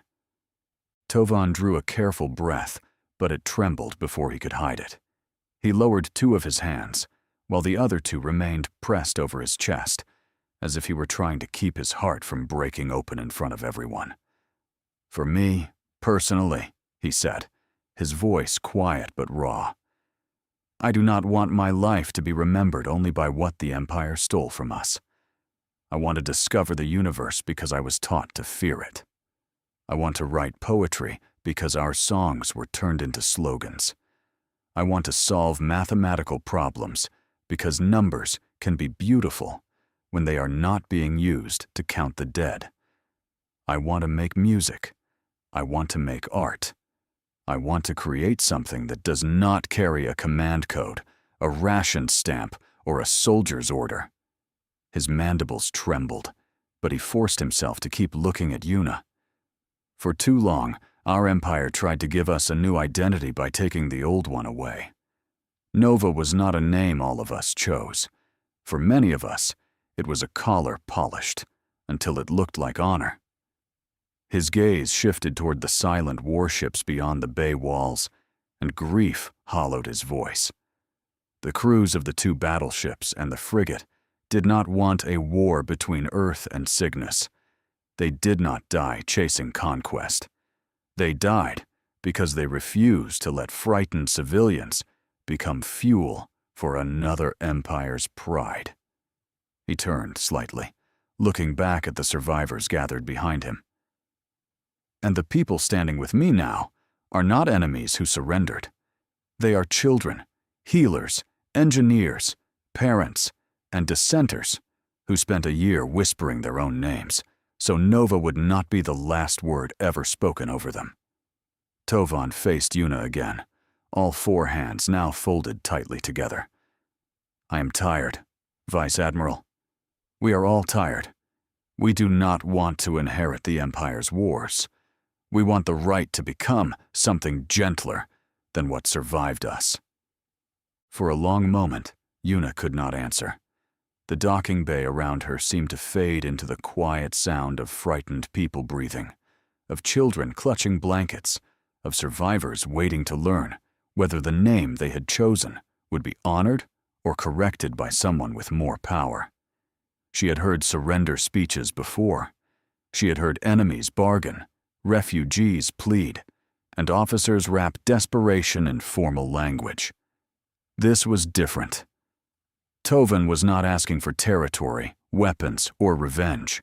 He was asking permission to become whole without carrying the empire that had broken him. Yuna felt the weight of every ship under her command, every dead world in the old Nova border, every civilian now standing in front of her because someone had been brave enough to whisper a forbidden name in the dark. When she finally spoke, her voice was low and unguarded. "Tovan," she said, "I cannot give back what Nova took from you. I cannot bring back the crews who died hiding your world, and I will not insult you by pretending our protection can erase a year of fear. But I can tell you this. I hear you. I hear the name you chose. I hear the people behind you choosing it with you. And as long as I command the Romulus, no one will use Nova as a chain around your throats again." Her eyes moved over the survivors, lingering on the children, the exhausted healers, the engineers with tired hands, and the adults who still looked ready to flinch from kindness. "You are not our trophies," Yuna continued. "You are not evidence in an old war report.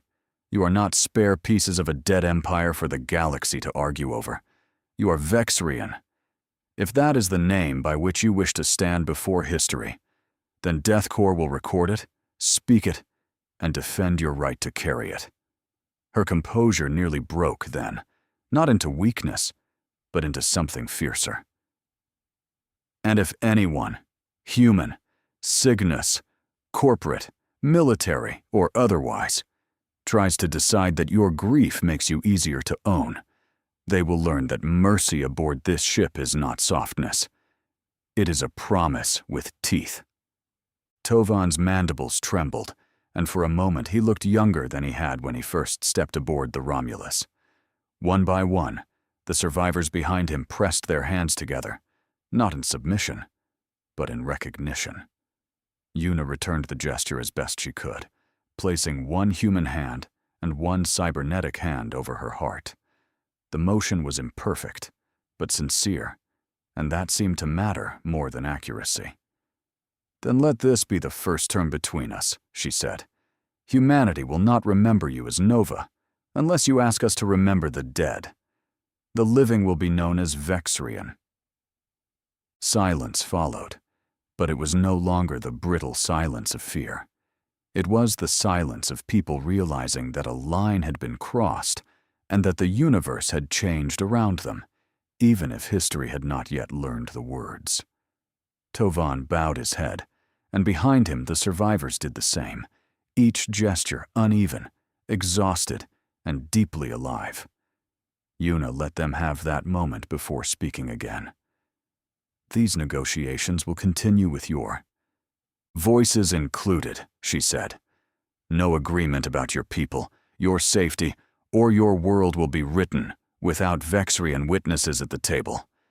DEATHCORE will secure the system, provide medical care, and protect your right to decide who you become next. In return, I ask only for honesty, patience, and the courage to help us understand the danger that found your hidden world." Tovan lifted his eyes to hers, and something fragile but unmistakable passed between them. Not obedience, not surrender, but the first shape of trust. "Then we will speak," he said. "We will remember the dead, protect the living, and help you find who opened the door to our world." Yuna gave him a solemn nod. Around them, Docking Bay 12 remained guarded, quiet, and full of witnesses. The meeting had begun as a negotiation between a warship and 40 survivors.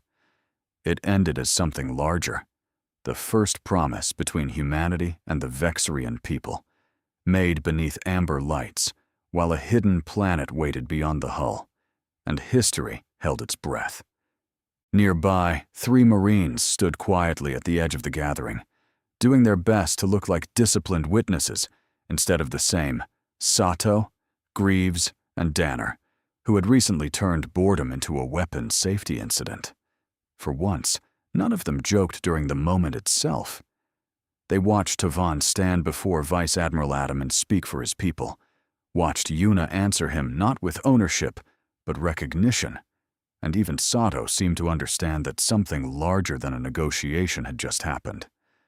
Then Sato leaned just close enough for his voice to carry, without sounding like he meant to break the spell. "Wow, Tovan," he said, a crooked grin tugging at his face. "You keep talking like that, and Command is going to issue you a fancy coat.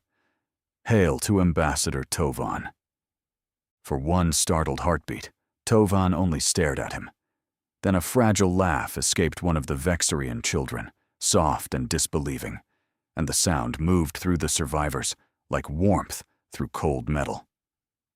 One by one, the Vexrians pressed all 4 hands together in their gesture of gratitude. Some bowed their heads toward Yuna. Others turned the gesture toward Tovan. Tears began to fall openly now, not from terror, hunger, or grief, but from the overwhelming realization that humanity had heard them and had chosen to call them by their true name. They were not Nova prisoners, not remnants, not ghosts of a dead empire. They were Vexrian, and for the first time, someone outside their own frightened circle had said it aloud. "But I am no leader," Tovan replied gently, almost embarrassed by the weight Sato's joke had placed upon him. He lowered his eyes, as if refusing the title might keep it from becoming real. Before Yuna or Sato could answer, one of the adult Vexrians stepped forward from the gathering, their blankets still wrapped around their shoulders, and their voice rough with exhaustion. "I disagree," they said. "A leader is not always the one who asks to stand in front. Sometimes it is the one everyone looks for when fear becomes too loud." The words moved through the survivors more quietly than applause, but with far greater force. One by one, the Vexrians turned toward Tovan. The older engineer bowed first, then the medical aide, then the parents, the healers, the children still clutching blankets, and the weary adults who had spent a year surviving under silence. They pressed all four hands together, not only in gratitude now, but in recognition. Tovan looked from face to face, stunned by the trust being placed before him. He had not asked for command, and perhaps that was why they gave it to him. In that guarded corner of Docking Bay 12, the Vexrian survivors chose Tovan Rail as the first voice of their people, not because he wanted power, but because he had taught them how to speak again. A wide, genuine smile spread across Vice Admiral Yuna Adams' face, softening the hard lines command usually carved there.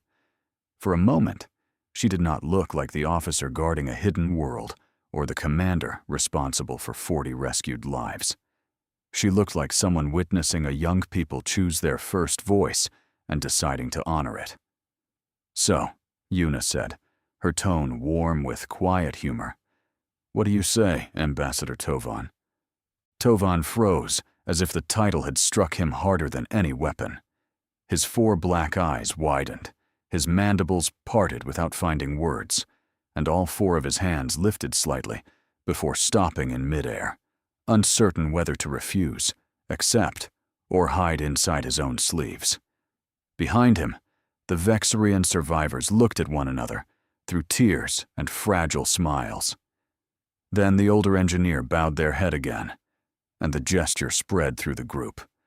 This time, it was not only gratitude, it was affirmation. Whether Tovan believed it yet or not, his people had already answered for him.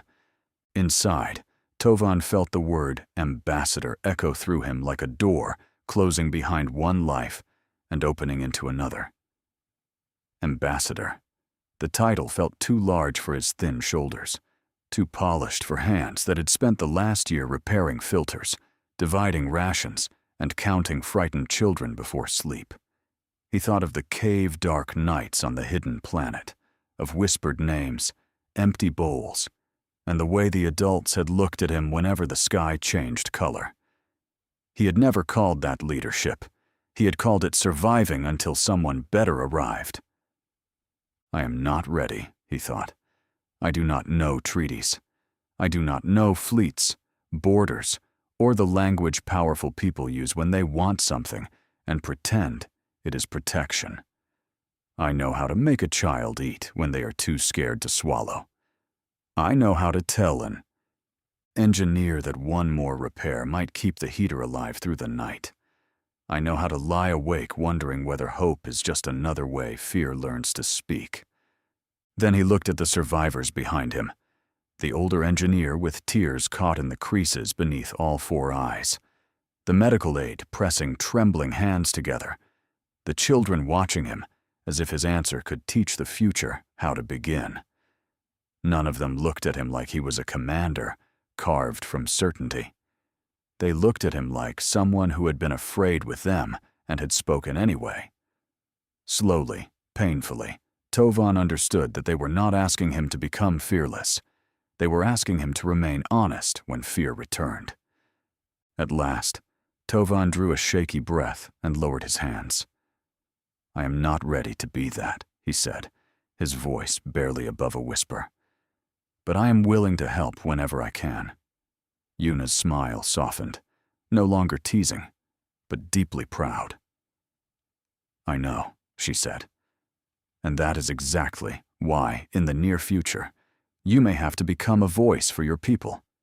Not a perfect voice, not a commanding voice, but an honest one.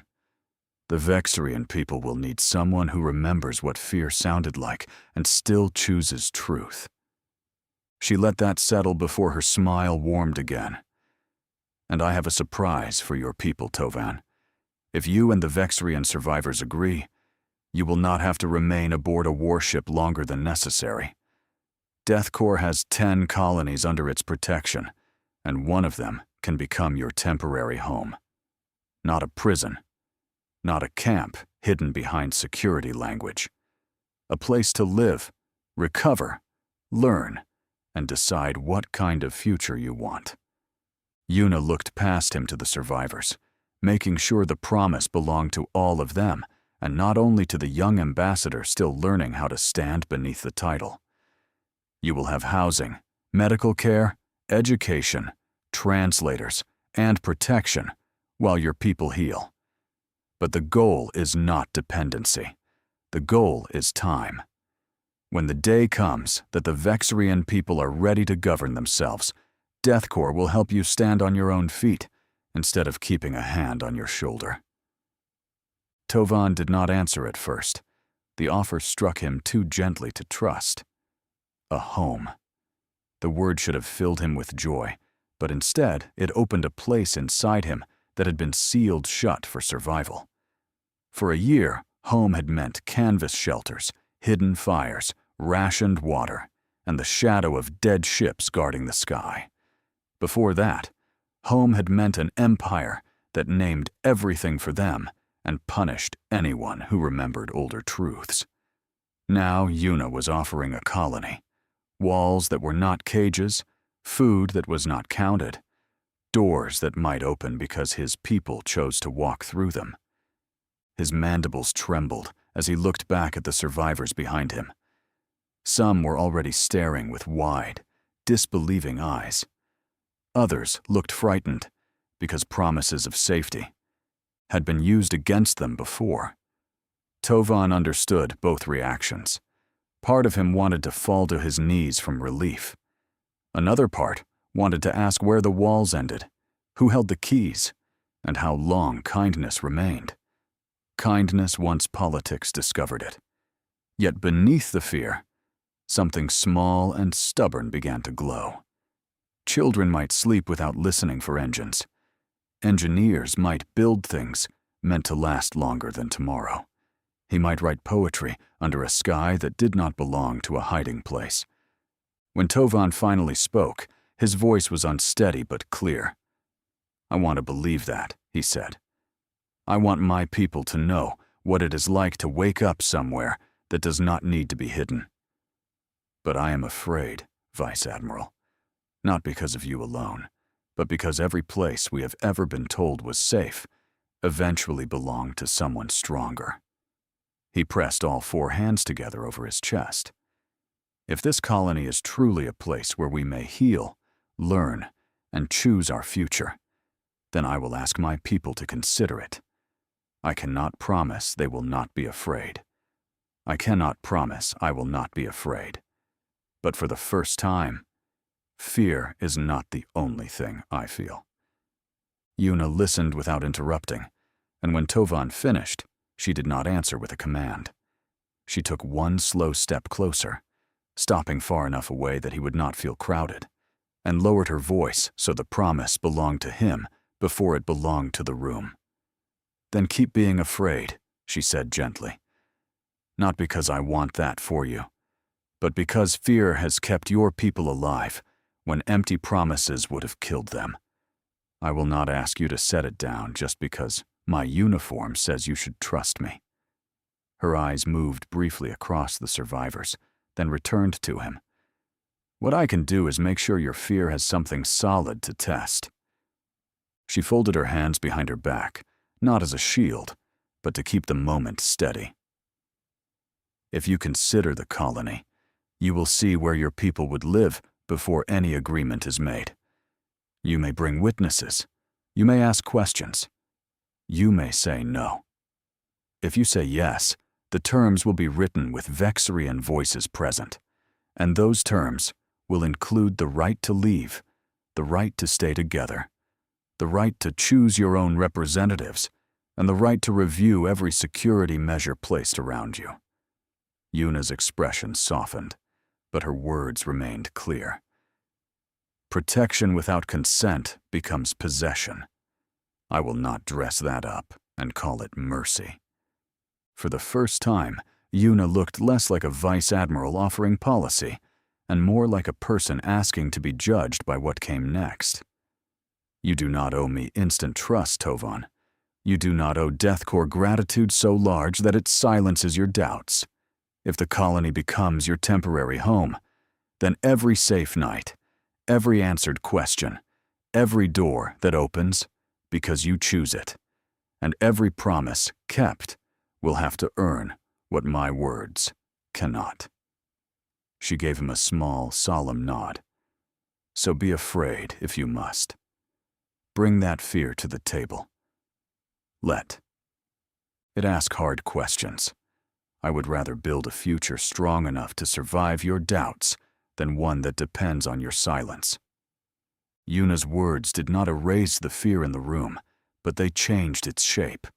The survivors did not cheer, and none of them rushed forward as if trust could be born complete in a single sentence. Instead, the reaction came in small, fragile signs.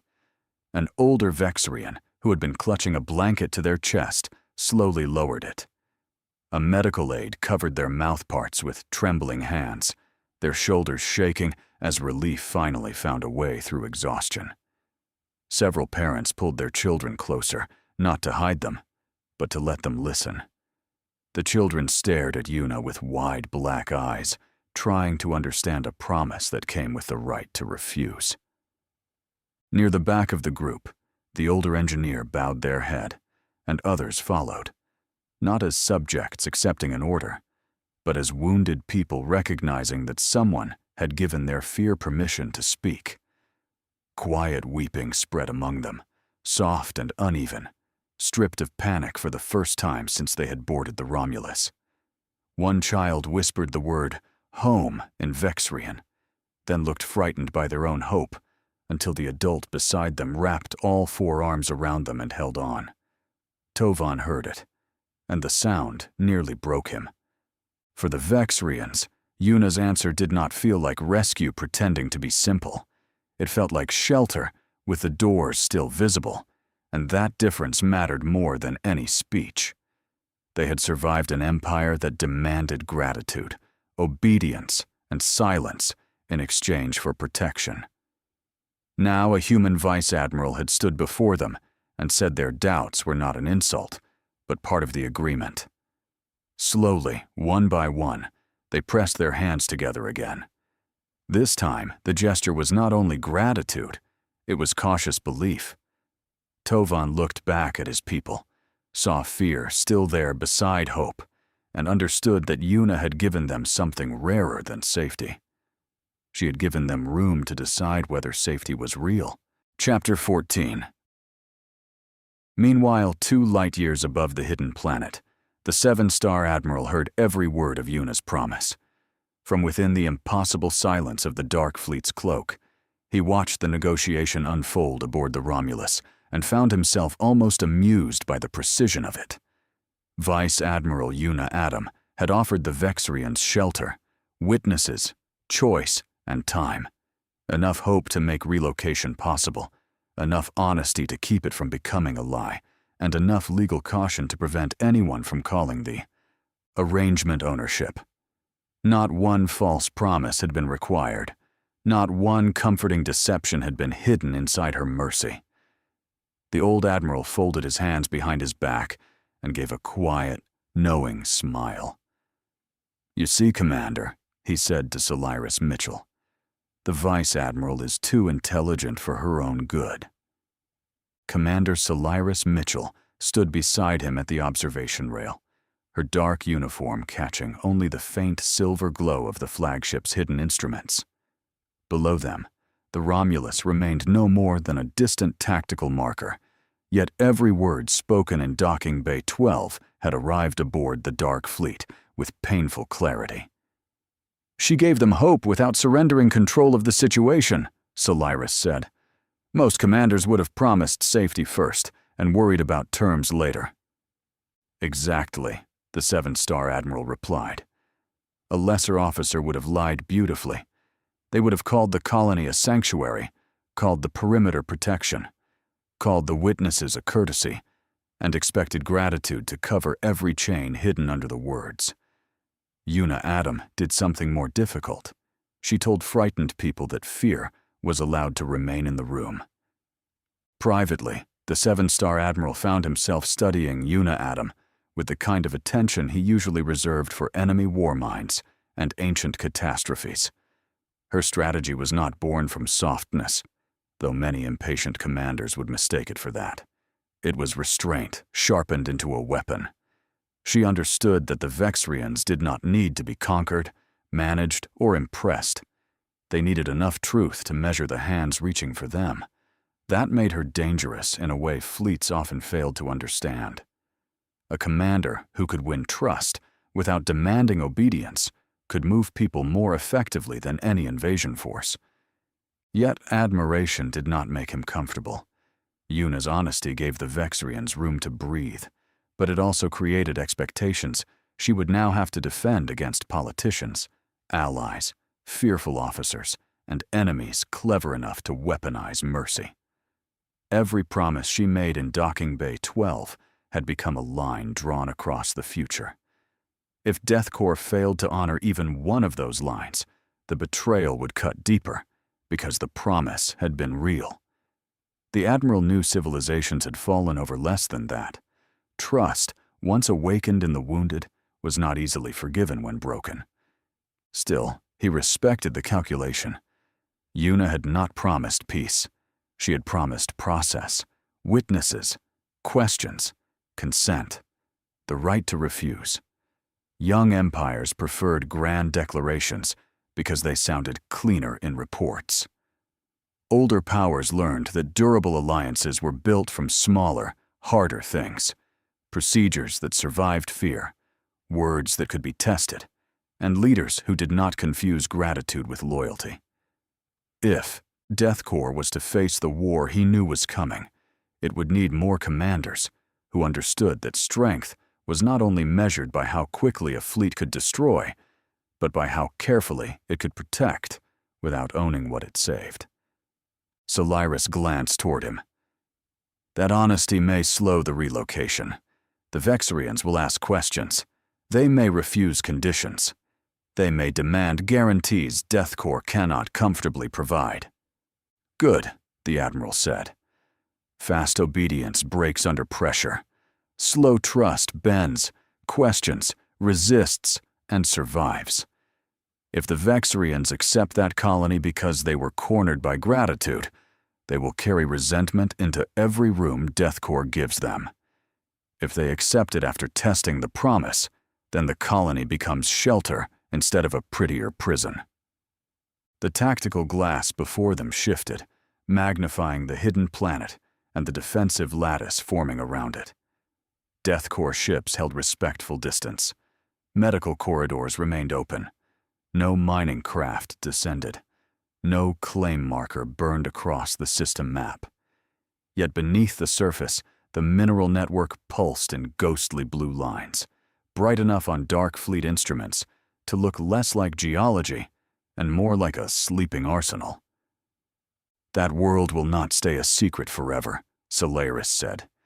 The moment the wrong government, corporation, or refugee faction learns what rests under its crust, the Vexrians will stop being survivors in need of care and become a political justification. Everyone will claim they are acting for the Vexrians while reaching for the planet. The seven-star Admiral's smile vanished. That is why Yuna's promise matters, not because it solves the problem, but because it creates a standard others can be measured against. From this moment on, anyone who approaches the Vexrians with chains, dressed as compassion, will have to answer why a DEATHCORE Vice Admiral managed to offer shelter without claiming ownership. A soft red pulse appeared at the edge of the projection. It was almost nothing. A distortion in the old beacon's wake, a delayed echo folded inside the transmission history. To DEATHCORE sensors, it would have looked like static. To the Dark Fleet, it was a fingerprint left by someone who had believed no one ancient enough was watching.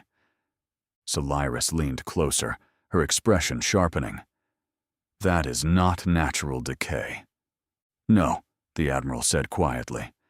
The beacon was not merely awakened. It was invited to wake. Someone placed a hand on the old Nova system from outside its authorized command chain, and then stepped away before DEATHCORE arrived. "Slither King?" Solaris asked. "Partly," he replied. "There is predation in the pattern, but also restraint. The Slither King consume. This touch observed, measured, and guided. It wanted DEATHCORE to arrive, but not too early. It wanted the survivors found, but not by accident. That means the beacon is not only a lure, it is a message." Solaris looked back toward the distant Romulus. Does Vice Admiral Adam know she is being tested? The 7-star Admiral's gaze settled on the warship guarding the Vexrian survivors. "Not yet," he said, "but she feels the shape of it. That may be enough for now." He folded his hands behind his back again, the quiet smile returning without warmth. Let Yuna Adam keep building trust. Let Tovan Rel learn how to stand in front of his people. Let DEATHCORE believe this is still a rescue turning into diplomacy. His eyes moved to the red fingerprint pulsing in the beacon's past. "Meanwhile, Commander, we will find the hand that opened the door. And when we do, we will decide whether it deserves a warning, a conversation, or the kind of silence only the Dark Fleet can provide."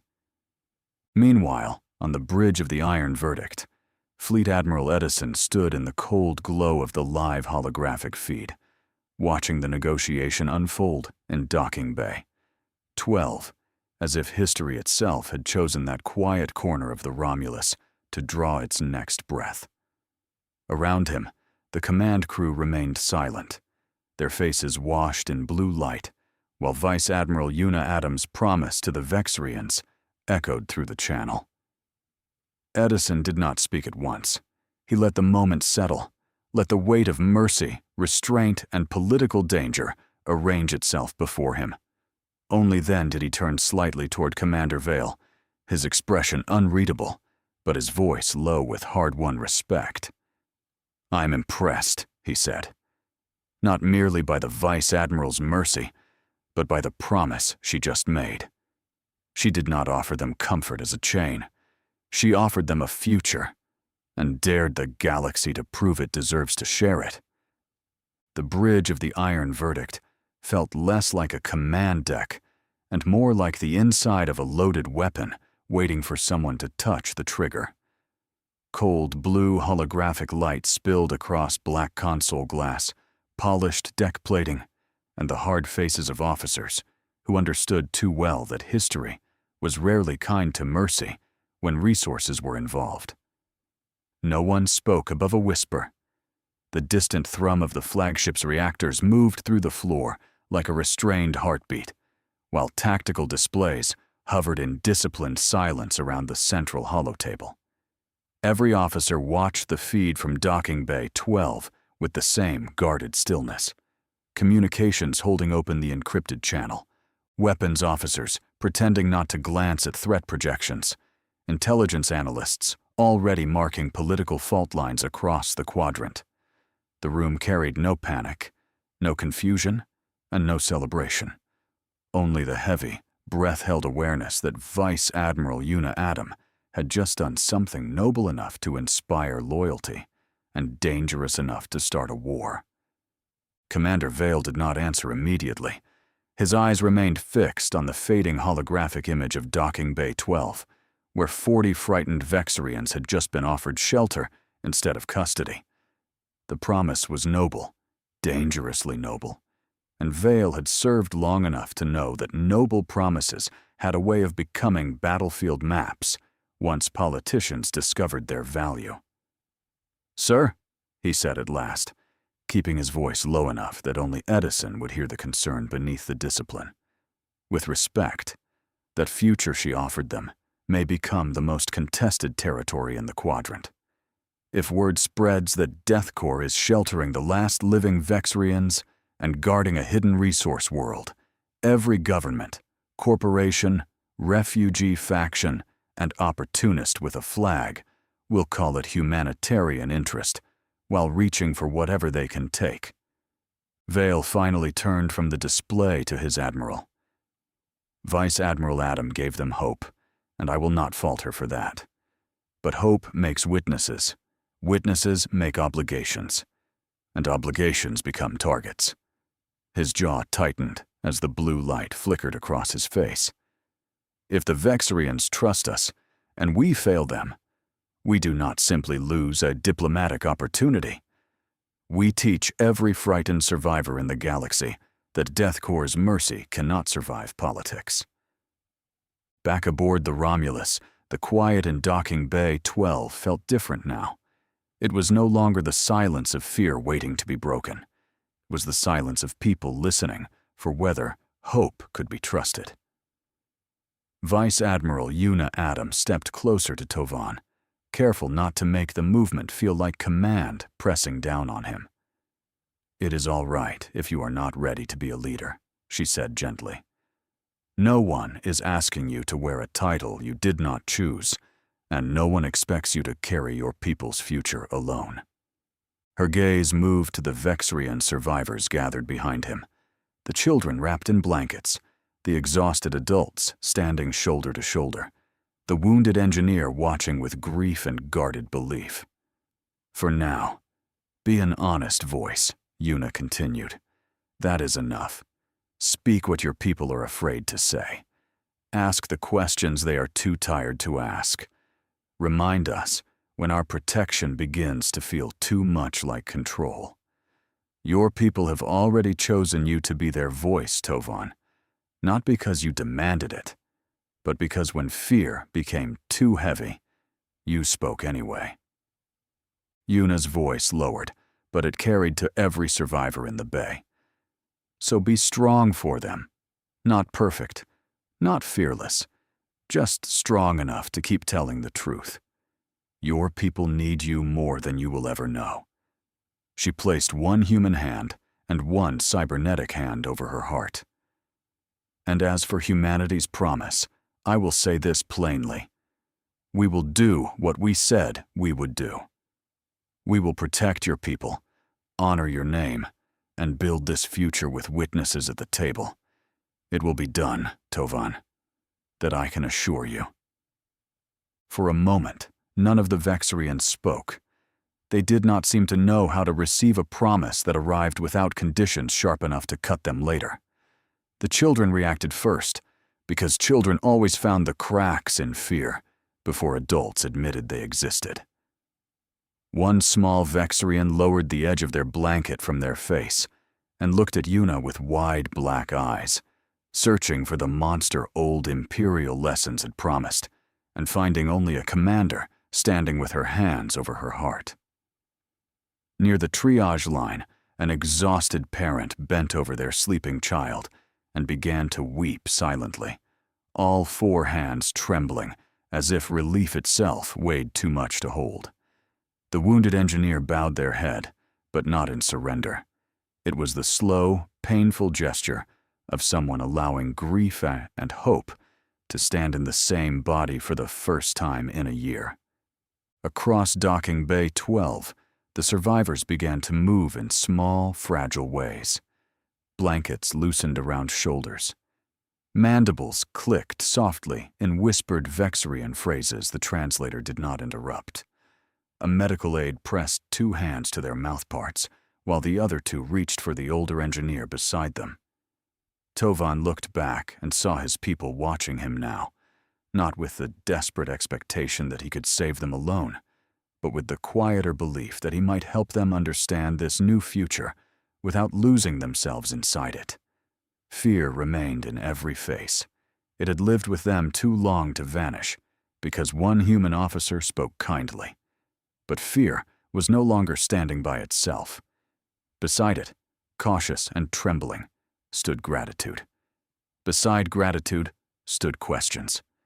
And beneath all of it, almost too small to name, stood trust beginning to breathe. Near the front of the group, the older engineer with the injured lower arm slowly sank to one knee, as if the strength had gone out of them all at once. Their blanket slipped from one shoulder, but they did not reach to fix it.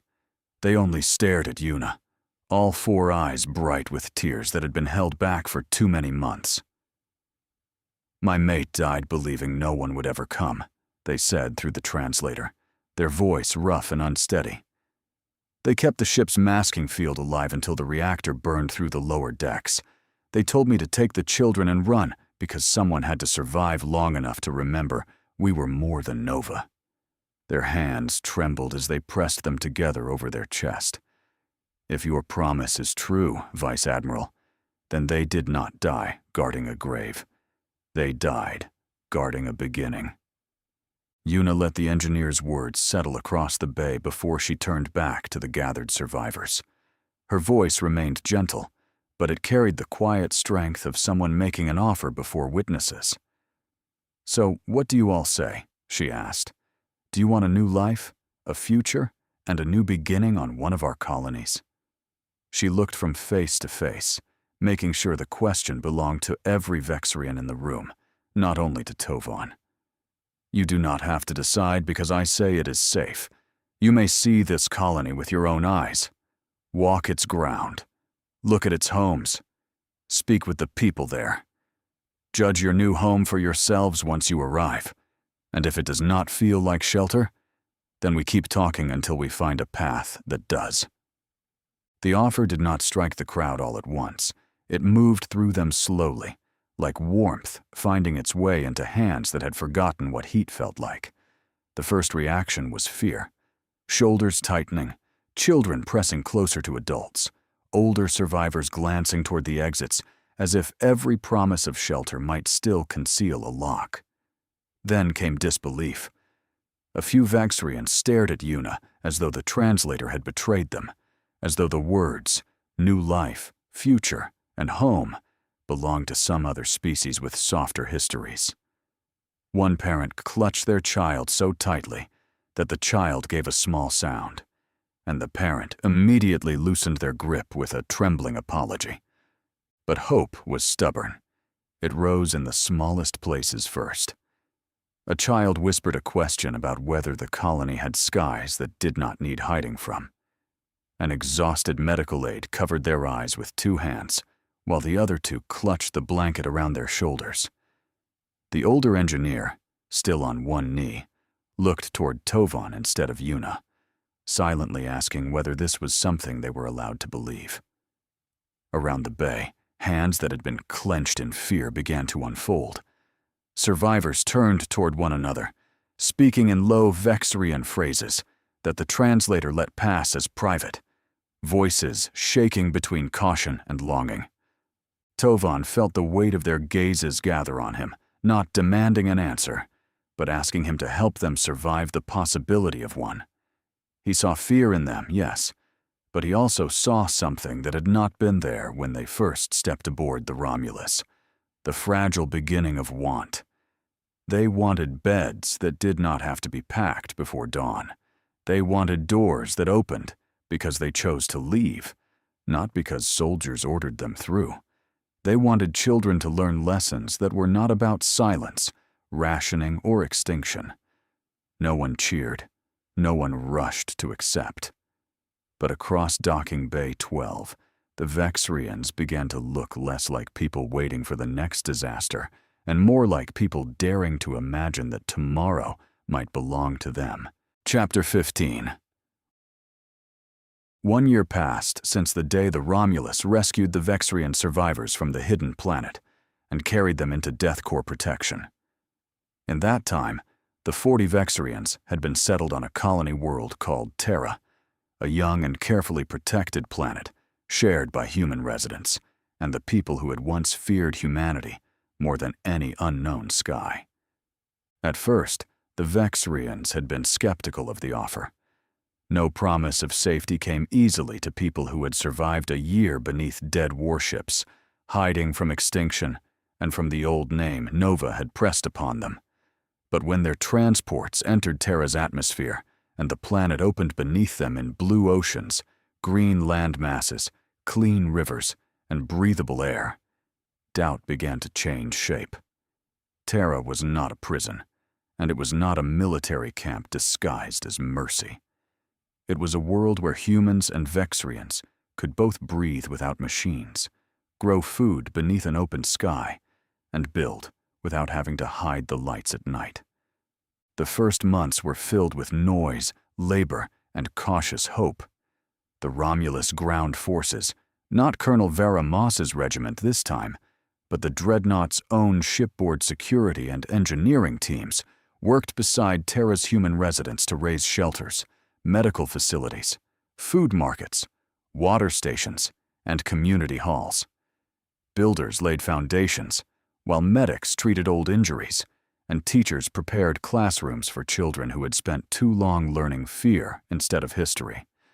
Schools were built for regular students, but a special academy was also established for Vexarian youth, human students, and any child whose future required more than ordinary lessons. Stephen Gardo, Earth's ambassador, became involved soon after the settlement began to stabilize. He did not arrive with speeches about gratitude or politics. Instead, he arrived with legal advisors, cultural liaisons, education officers, and enough patience to sit through long evenings of questions from people who had every reason to distrust official promises. He helped the Vexarians understand the laws protecting them, the limits of deathcore authority, and the rights they would hold as a people rebuilding under Allied protection. Tovan Rel turned 21 on Terra. By then, the title Sato had once joked into existence, Ambassador Tovan, no longer sounded like teasing. Tovan had spent the year standing beside his people in meetings, translating fear into questions, and helping human officials understand that the Vexarians did not need pity as much as they needed honest terms. When he finally decided to become an actual ambassador, Stephen Gardo agreed to train him personally. Their lessons covered treaties, colony law, cultural negotiation, public speaking, and the more difficult skill of recognizing when powerful people were hiding ambition behind beautiful language. 1 month after Tovan began his formal lessons, Vice Admiral Yuna Adam returned from another patrol aboard the Romulus. She came to Terra not for ceremony, but for an answer she had delayed asking until the Vexarians were safe enough to give it freely. The hidden planet, the world that had sheltered them, the world rich enough in resources to change the balance of future fleets, still waited under restricted protection. Deathcore guarded it. Fleet Command watched it. Cygnus knew enough to understand it mattered. But the question of its future remained unfinished. The meeting took place in Terra's new Civic Hall, a building raised by human and Vexarian hands together. All 40 original Vexarian survivors attended. Tovan stood at the front with Stephen Gardo nearby, while Vice Admiral Yuna Adam faced them with the same controlled patience she had shown the day they first stepped aboard the Romulus. Fleet Admiral Edison and Fleet Admiral Vorgon of the Cygnus Empire appeared through secure holographic displays, silent witnesses to a decision no one wanted, rushed. Yuna did not begin with demands. Tovan, she said, that hidden world belonged to the old Nova Empire, but it also protected your people when the Empire itself failed you. Deathcore will not decide its future without asking the Vexarians what they want done with it. Tovan looked back at the survivors behind him. Some were older now in ways a single year should not have been able to create. Some still carried grief for the dead ships that had hidden them, but none of them looked away. One by one, they pressed their hands together in the Vexarian gesture of witness. Then Tovan turned back to Yuna and placed the signed release form on the table. The document, signed in the year 3201 AD, carried the names of every survivor and formally renounced any claim made in the name of the former Nova Empire. It had been made official through Ambassador Stephen Gardo, Earth's ambassador, whose seal confirmed that the Vexarian decision had been witnessed, recorded, and recognized under Earth's diplomatic authority. Like I said, Vice Admiral, Tovan said, his voice steady enough to fill the hall. My people and I no longer want to be remembered as Nova. We are true Vexarian. That hidden world saved us. but it also belongs to a dead empire and a painful history. Earth and Cygnus may make use of it as you see fit, as long as its purpose serves life and defense instead of conquest. The future I am trying to build for my people is better than what Nova left behind. It is more open, more honest, and not chained to an empire that no longer exists. The hall remained silent after he spoke. Yuna read the signatures, then looked to Edison and Vorgon through the holographic displays. Neither admiral treated the moment like a simple transfer of property. They understood what the Vexrians had given away, not merely a resource planet, but the last physical inheritance of an empire they had chosen to outgrow. Through Yuna's earpiece, Edison's voice came quietly, meant for her alone. "I will make things ready at our new resource world," he said. "Production lines, orbital protection, controlled access, and every safeguard needed to keep greed from getting there before responsibility does." Yuna did not answer him aloud. She only kept her eyes on Tovan and the Vexrian survivors, the people who had chosen a new name, a new home, and now a new relationship with the galaxy. Terra had given them ground to stand on. This decision gave them distance from Nova's shadow. Whatever came next, for Earth, Cygnus, DEATHCORE, or the hidden planet itself, the Vexrians had made one truth impossible to ignore. They were no longer remnants of a dead empire. They were a living people, and they had chosen their future with open eyes. 3 weeks after the release form became official, the first mining operation began above the hidden resource world, under a silence that felt almost ceremonial. No public broadcast announced it. No corporate banners marked the orbit.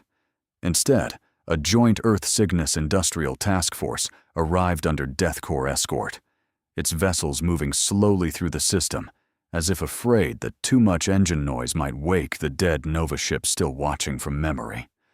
Fleet Admiral Edison had kept his word.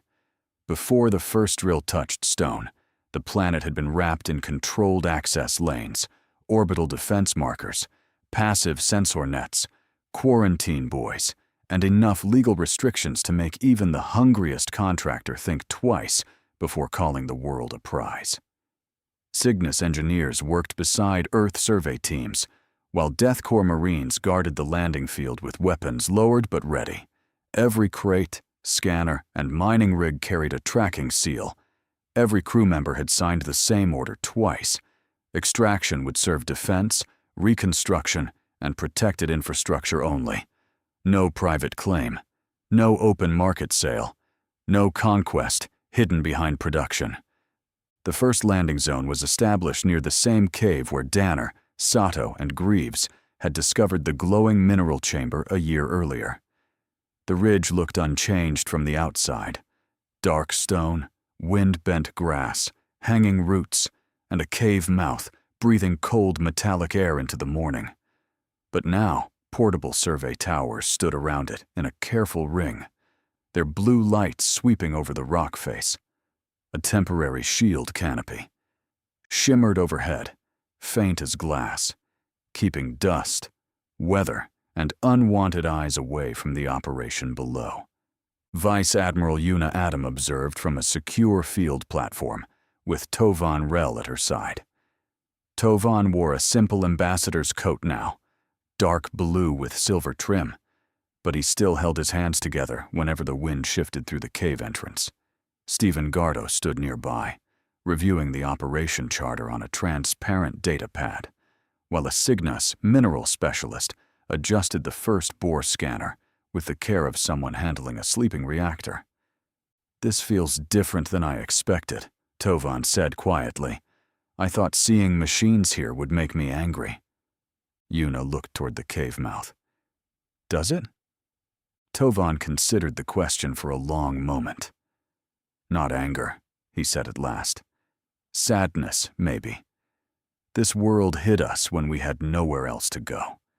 Part of me still thinks of it as a shelter, not a mine. But if what is taken from it protects Terra, Earth, Cygnus, and the people who gave us a new life, then maybe the planet is still sheltering us, just in another way. Below the platform, the first mining rig unfolded on hydraulic legs. It did not bite into the stone like the old extraction machines of wartime empires. It lowered itself slowly, scanning before touching, adjusting before drilling, and waiting for 3 separate green confirmations before the bore head revolved. The sound was soft at first, more vibration than noise, a deep, patient hum that traveled through the ridge and returned through the soles of everyone's boots.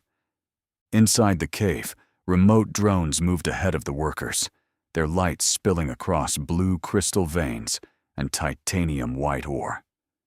The crystals answered with faint pulses, silver and violet glimmering through the chamber like quiet lightning trapped under glass. Engineers stopped speaking for a moment when the first sample core emerged from the rock, a smooth cylinder of layered metal, crystal, and mineral black stone, dense enough to make the lift arm strain. A Cygnus engineer whispered something in their own language. The translator rendered it simply as, "By the stars." Stephen Gardo stepped forward and placed his authorization seal against the sample container. "First extraction sample from the former Nova Hidden World," he said for the official record. "Collected under the 3201 AD, Vexarian Release Agreement, Earth Diplomatic Authority, Cygnus Oversight, and DEATHCORE Security Protection. Purpose restricted to defensive infrastructure, civilian reconstruction, and Allied survival preparation." The container sealed with a soft click. No one applauded. The moment felt too heavy for applause. The first piece of the hidden planet had left the ground, and every person watching understood that the act carried both promise and danger. In the wrong hands, the world could feed conquest.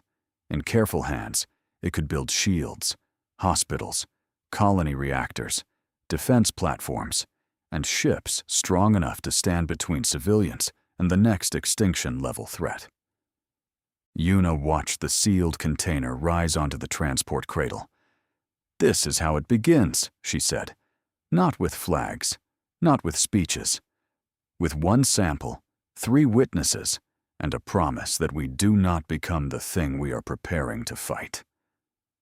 Tovan looked at the cave, then at the sealed sample, and finally at the sky, where orbital defense lights moved like faint stars. "Then let the record say the Vexarians saw the first stone taken," he said, "and that we will remember why it was taken." High above them, the first transport lifted toward orbit under escort. The resource planet had begun its new life, not as a conquered world, and not as a market prize, but as a guarded promise beneath the watch of Earth, Cygnus, DEATHCORE, and the people who had once survived by hiding in its silence. On the secure holographic channel above the field platform, Fleet Admiral Vorgon of the Cygnus Empire watched the transport rise through the planet's atmosphere in silence. The blue-white glare of the sample container's tracking seal reflected across his armored cheek plates, and for once, the old Cygnus Admiral did not look like a warrior measuring tonnage or battle advantage. He looked like someone standing before a door he knew must never be opened carelessly. "By the deep stars," Vorgon said at last, his voice low enough that even the translator carried reverence instead of ceremony. "My engineers told me the scans were rich. They did not tell me the planet looked like the bones of a fleet waiting under the ground." Yuna turned toward the hologram. "That is exactly why this operation stays controlled." Vorgon's 6 eyes shifted from the rising transport to Tovan Rel. The Cygnus Admiral's posture changed by a small but unmistakable degree, from strategic attention to formal respect. "Ambassador Tovan," he said, "your people have given away more than mineral rights. You have surrendered the last hidden inheritance of the Nova Empire and asked the rest of us not to become what destroyed it. That is not a simple legal act. That is trust placed in dangerous hands." Tovan lowered his eyes for a moment, then met Vorgon's gaze through the hologram. "Then please make those hands worthy of it, Fleet Admiral." A faint rumble moved through the Cygnus command deck behind Vorgon as officers exchanged quiet looks. No one in the room was used to hearing a young ambassador speak so plainly to a fleet admiral. Vorgon did not take offense. Instead, thick jawline drew back, and what Yuna had learned was the Cygnus equivalent of a grim smile. "Good," Vorgon said. "You should speak to admirals that way. If we are too proud to be corrected by those who paid the cost of our decisions, then we are not guardians. We are only conquerors waiting for better uniforms." He turned to someone outside the hologram's field of view. "Record this as a standing Cygnus order. No Cygnus contractor, fleet captain, industrial guild, or noble house will place a claim upon that world without joint authorization and Vexrian witness. Any Cygnus officer who treats the resource planet as spoils will answer to me before they answer to their ancestors." Stephen Gardo looked up from the operation charter. "That will make the joint agreement easier to defend." "It will make it harder to corrupt," Vorgon replied. "Defending an agreement is what lawyers do after greed arrives. I prefer to make greed unwelcome at the door." Yuna studied the Cygnus admiral for a long second. During the first alliance talks between Earth and Cygnus, she had known Vorgon as a fierce negotiator and a commander who measured weakness with uncomfortable accuracy. Now she saw another part of him, an old soldier who understood that power did not become honorable because it was shared among allies. It became honorable only when those allies accepted limits before temptation arrived. Vorgon looked once more toward the sky, where the transport's engine trail had thinned into a pale thread. "This world will strengthen Cygnus," he said. "I will not lie and pretend otherwise. Our shipyards need metals. Our shield forges need lattice crystals.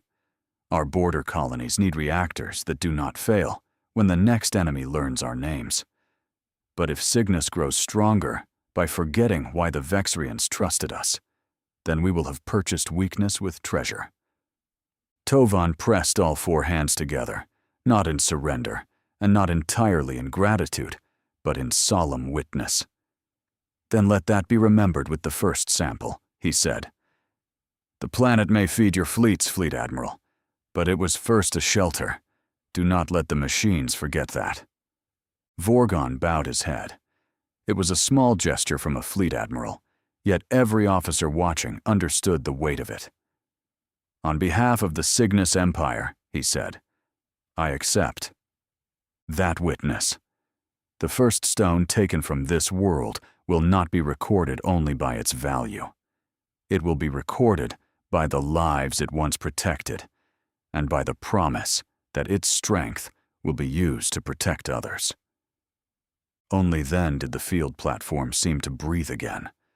Around them, engineers returned to their consoles, Marines resumed their watch, and the mining rig continued its careful hum inside the cave. The first operation had uncovered more than metal and crystal. It had revealed the kind of alliance Earth, Cygnus, DEATHCORE, and the Vexrians would have to become if the resource planet was going to build shields instead of another empire's chains. For a moment, the young ambassador in training forgot the weight of titles, treaties, and guarded resource worlds. Tovan's four black eyes lifted toward the sky, where the first transport had vanished into orbit, and wonder softened the exhaustion still living in his face. "I cannot wait to travel the universe," he said aloud, almost to himself, "to see what is truly out there."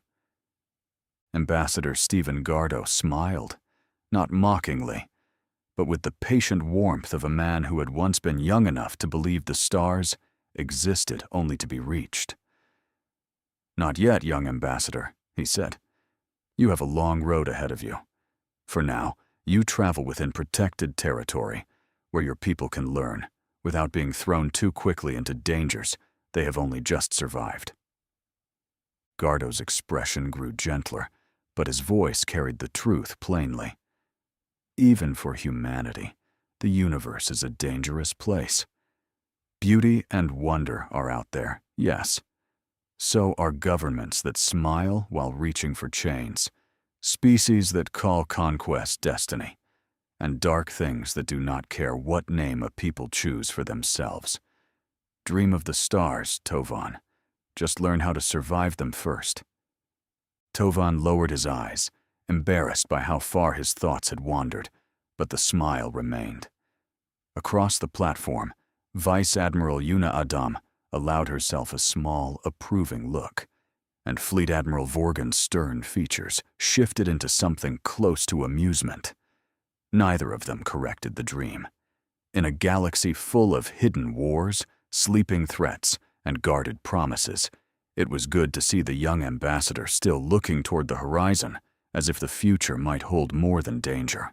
Chapter 16.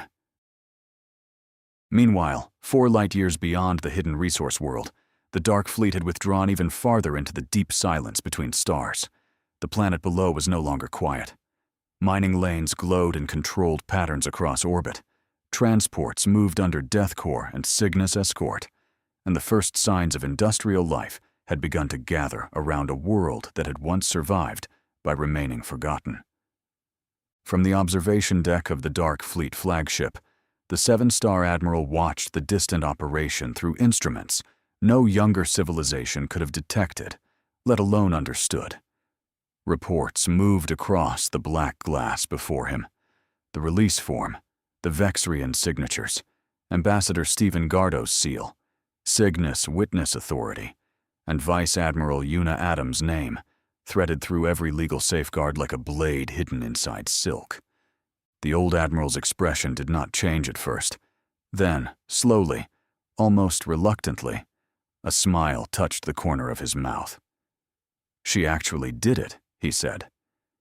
Vice Admiral Adam convinced the Vexrians to renounce the last inheritance of the Nova Empire without making the act look like surrender.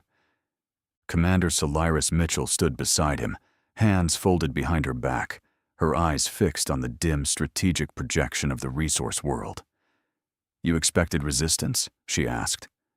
"I expected grief," the 7-star admiral replied. "Inheritance is not only property. It is memory, guilt, blood, and the last hand the dead keep on the living.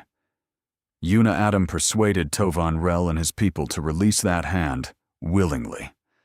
That is more difficult than taking a planet by force." Meanwhile, on the bridge of the Iron Verdict, Fleet Admiral Edison had not yet closed the secure channel to the resource world. Tovan's small dream of traveling the universe lingered in the silence, fragile and bright enough to reach across the cold distance between ships. It stirred a memory Edison had spent more than 4 years forcing into the deepest corner of himself. Another young ambassador with impossible hopes and a future waiting beyond the stars. His daughter, Erika Edison. The former Nova Empire had destroyed her ship before those hopes could grow into anything the galaxy would remember. The old wound cut through him quietly, sharper because Tovan's dream was not ambition or politics, but the simple wish to see what lay beyond fear. Edison respected that. He respected the bravery of a young survivor, still daring to imagine the universe as something more than graves, borders, and enemies. So he said nothing. He only remained on the channel a moment longer, listening in silence, while the memory of Erika stood beside him like a ghost he refused to look away from. The Dominion spear remained in a partial station-keeping posture above the resource world, not fully deployed and not fully withdrawn, holding a half-temporary guard over a planet that still did not have a proper name. Below, Dirtside, the first mining operation continued under tight restrictions, while DEATHCORE Marines maintained security through the deeper cave network. Inside the inner chambers, Private Sato, Lance Corporal Greaves, and Private First Class Danner patrolled with a few reinforced Marines at their backs, their helmet lights sweeping over blue crystal veins, titanium white ore, and the strange conductive lattice that pulsed faintly whenever the survey equipment passed too close. So we are guarding the most valuable pile of rocks in known space, and Command still has not named the planet? Danner muttered, his rifle light sliding across a vein of glowing blue crystal. That feels disrespectful. Expensive places should at least have a sign. Sato kept his weapon low but ready, scanning the darker tunnel ahead. You name it. Command rejects it, and then Destiny files it under criminal stupidity. Let the admiral suffer through the paperwork. Greaves glanced at the glittering chamber wall, and even through his visor, his greed seemed visible. I vote we call it retirement. Danner looked at him. That is not a planet name. That is a confession. Fine, Greaves said. Retirement Prime. Sato sighed. This is why Colonel Moss does not let you name operations. Behind them, one of the reinforced Marines gave a quiet cough that sounded suspiciously like a laugh. The sound carried too far in the cave, bouncing off the mineral walls until it came back thinner and colder. Everyone went still for a moment, listening to the tunnels answer them with silence. Danner's humor faded first. Jokes aside, he said, lowering his voice, does anyone else hate how alive this cave feels? Sato nodded once. Yeah, crystals pulse when scanners pass. Air moves like something is breathing. And we are sitting under a planet everybody is suddenly interested in. Greaves tightened his grip on his rifle. For the record, I liked it better when the shiny rocks were just making me poor in advance. Danner swept his light toward a branching passage where the glow seemed deeper than it should have been. Then, keep your greed on a leash and your eyes open. If this nameless rock starts talking, blinking, or trying to sell us a timeshare, I am shooting the brochure first. Then the cave screamed. It was not a roar, not a growl, and not the call of any creature the Marines had ever heard, in training, combat, or nightmares. It tore through the inner chamber in a long, metallic shriek that seemed to come from everywhere at once, vibrating through the crystal veins beneath their boots. Across the cave network, all 4 security teams froze. Alpha, a 6 Marine group near the outer shaft. Omega watching the equipment corridor. Charlie guarding the lower survey path. And Sigma, the team Colonel Moss had placed around Sato, Greaves, Danner, and the reinforced Marines inside the inner chamber.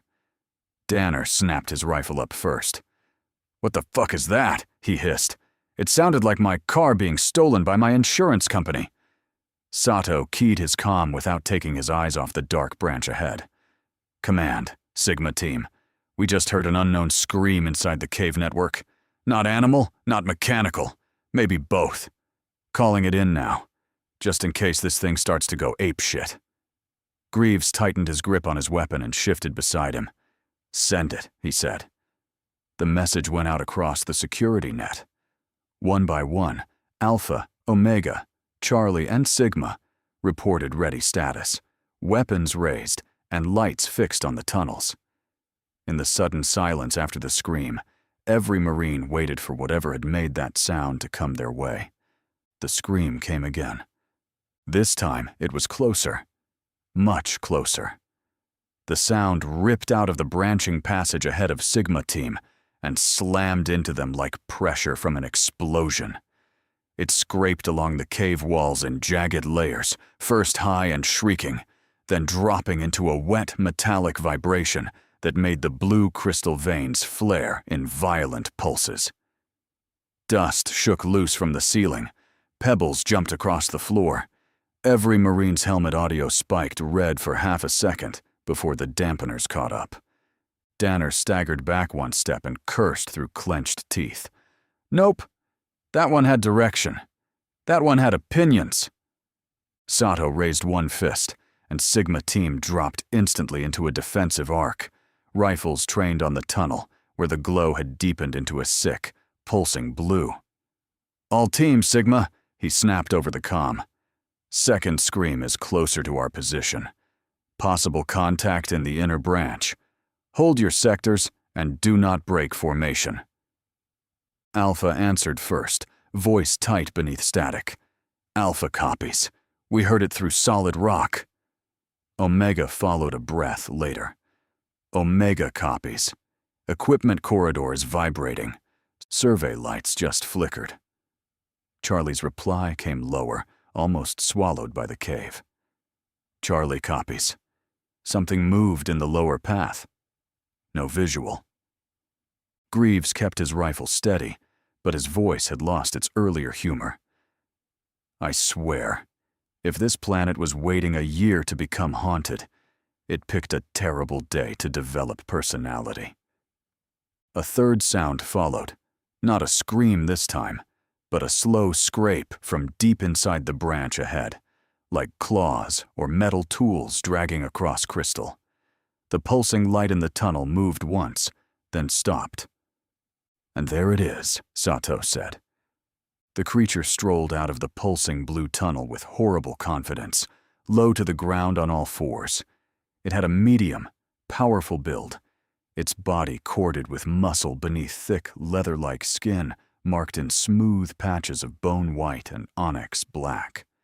2 horns curved outward from the front of its skull, not raised like a crown, but angled like weapons meant to hook and tear. Where eyes should have been, there was nothing, only smooth, blank flesh. On either side of its head, 2 black pits opened like ear holes, twitching toward every breath, every boot scrape, every nervous shift of armor. It opened its mouth and screamed at them, not roared. Screamed. The sound came out sharp, intelligent, and wrong, a tearing shriek that made every crystal vein in the chamber flare in answer. Sigma team held formation by instinct, rifles locked on the thing's chest, while the creature lowered its head and flexed claws against the stone, as if daring them to fire first. Then something dropped from the ceiling. It hit the cave floor behind Omega team with a wet, armored thud, stone fragments scattering around its limbs. This one was larger, its jaws peeling open to reveal teeth, nearly 8 inches long, each curved like a knife carved from dirty ivory.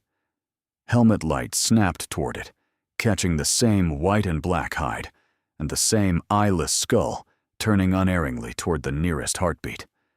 One of Omega team's Marines backed half a step, rifle steady despite the fear in his voice. "Boys," he said over the comm, "I believe it's hungry." "They're hunters," Danner snapped, "and hunters do not come alone. They have a pack." As if answering him, 2 more creatures dropped from the upper cave walls, landing on opposite sides of the chamber, with claws digging into crystal and stone. Sigma, Omega, Alpha, and Charlie shifted in a single violent breath, weapons tracking 4 angles at once. The Marines were no longer facing an unknown animal in a cave. They were standing in the middle of a hunting ground, and the pack had just decided to show itself. The first pack charged before anyone gave the order to fire. Sato's rifle spoke first, a burst of blue-white rounds hammering into the lead creature's shoulder and spinning it sideways before it slammed into the crystal wall. "Contact! Contact!" he barked. The command net exploded into disciplined violence. Alpha opened from the outer shaft. Omega fired backward into the teeth behind them. Charlie swept the lower path with crossing streams of tracer fire, and Sigma held the inner chamber like a locked door being kicked by nightmares. The creatures did not break. They moved like water with claws, one pack driving straight at Sigma, another pouring down the walls toward Omega, and a third bursting from the lower passage into Charlie's sector. 3 packs, 12 eyeless hunters. They screamed over one another until the cave became a weapon made of sound. Omega lost 2 Marines in the first 10 seconds. One was pulled off his feet before his boots left scorch marks in the dust. Another stepped between a creature and the equipment corridor long enough to empty his weapon into its skull before the second hunter hit him from above. His beacon went red, then black. Omega answered with grenades, filling the corridor with thunder and burning crystal shards. "Backline! Shift left!" Danner shouted. He fired until his rifle overheated, dropped to one knee, and drew his sidearm without missing the creature leaping for Greaves. The pistol cracked 3 times. The hunter's head snapped sideways, but its body kept coming. Greaves caught it with a short-range blast that tore it open against the floor. "I hate this planet," he yelled. "I formally withdraw my retirement plan." Alpha tried to collapse the outer shaft line, but the third pack hit them from the ceiling, dropping through mineral shadows like falling knives. 3 Alpha Marines died holding the choke point, their suit lights vanishing one after another beneath white and black bodies. The last Alpha gunner triggered a shock mine at his own feet and hurled the surviving hunters back in a blast of dust, blood, and shattered stone. Charlie lost 1 Marine in the lower path when a hunter came through the smoke without a sound, horns low and jaws open. Charlie's squad leader did not let the body fall alone. She rammed her rifle under the creature's throat and fired on full auto until both of them disappeared in muzzle flash. When the light cleared, the Marine was gone, the creature was dead, and Charlie was still firing. Sato saw the count change across his visor. 6 casualty markers, 6 Marines down. He felt the number like a punch, then buried it where orders lived.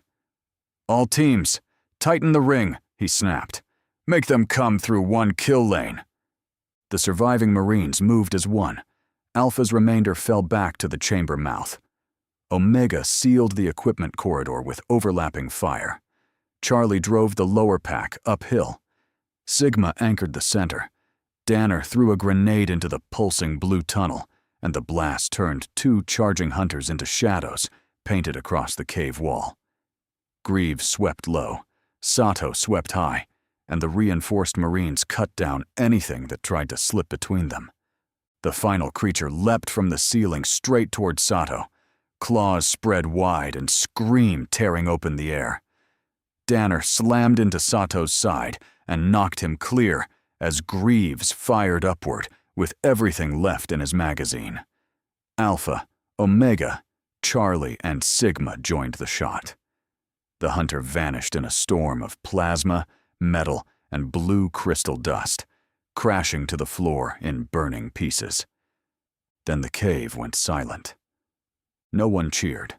No one moved too quickly. Helmet lights swept over torn stone, dead hunters, smoking crystal, and 6 black casualty markers glowing across the team net. Sato rose slowly, breathing hard. Danner hauled him the rest of the way up, and Greaves stood beside them with an empty rifle and a face no joke could hide. 3 packs, Danner said, voice rough. They were testing us. Sato looked toward the dark branches beyond the bodies, his rifle rising again despite the tremor in his hands. "Then Command needs to know something worse," he said. "If that was a test, something down here already knows how we fight." Colonel Vara Moss received the casualty report 30 seconds later. For one brief moment, she did not speak. On the command feed from the cave, 6 black markers glowed where living Marines had been moments before. Alpha had taken the worst of it. Omega was still reporting wounded. Charlie's lower path was locked down under emergency fire discipline. Sigma remained in the inner chamber, surrounded by dead hunters and mineral dust, with Sato's last warning hanging over the net like a blade. Vara's face did not break. That was what made it worse. The officers around her had seen rage, grief, and panic in younger commanders. Colonel Moss gave them none of that. She stood beside the tactical table aboard the Dominion Spear, shoulders squared, jaw locked, eyes fixed on the casualty count, with a stillness so cold it made the bridge crew lower their voices without being ordered. 6, she said at last. No one answered. No one needed to. The number had already reached every Marine channel, every recovery officer, every medic waiting near the cave mouth.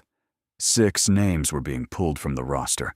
6 families would receive the kind of message no commander ever wanted authorized. And 6 sets of armor were now waiting in the dark for someone to bring them home. Vara drew one slow breath through her nose, then buried the grief where duty could carry it without letting it spill. "All teams, this is Moss," she said, her voice cutting cleanly through the command net. "You held. You did your jobs. Now you keep doing them. No one chases shadows. No one breaks formation. No one goes deeper, because anger is pretending to be courage." She turned to Major Rourke. "Seal every mapped tunnel behind them. Get medevac to Omega and Charlie. Recovery teams move under heavy escort only. I want our dead retrieved with dignity and our wounded breathing before anyone says the word pursuit." Rourke's expression was hard enough to cut stone. "Aye, Colonel. Heavy escort. Wounded first. Fallen next. No pursuit." Only then did Vara look back to the cave feed. "Sato," she said, and the name carried more weight than the rank attached to it. "You, Danner, and Greaves, keep Sigma alive until relief reaches you. You are not heroes down there. You are witnesses. I need you breathing, thinking, and telling me exactly what those things taught themselves about us." Sato's answer came through static, rough but steady. "Copy, Colonel. Sigma holds." Vara closed her eyes for 1 second. Only one. When she opened them, the grief was still there, but it had been forged into command. "And find me the nest," she said quietly. "But do it right. I will not spend 6 lives learning a lesson and then answer it with stupidity." Colonel Moss went dirt side within 10 minutes. Her dropship set down outside the cave mouth under a low ceiling of gray cloud, its engines scattering dust across the mining lights and emergency markers. Moss descended the ramp in sealed combat armor, with Major Rourke at her shoulder, followed by medics, recovery specialists, and a reinforced escort detail. No one spoke over the open channel without need. The 6 black casualty markers on their visors said enough. The cave entrance looked smaller than it had on the tactical feed, but the air coming out of it carried the truth of the fight. Burned crystal, spent plasma, torn stone, and the copper-dark scent of blood caught in cold, mineral wind. Moss paused at the threshold and looked into the black before stepping through. "Lights low," she ordered. "Do not blind the recovery team. Weapons ready. Eyes open." Inside, the battlefield waited for her in blue and violet flashes. Dead hunters lay twisted among shattered crystal, their black and white hides smoking where the Marines had burned through muscle and bone.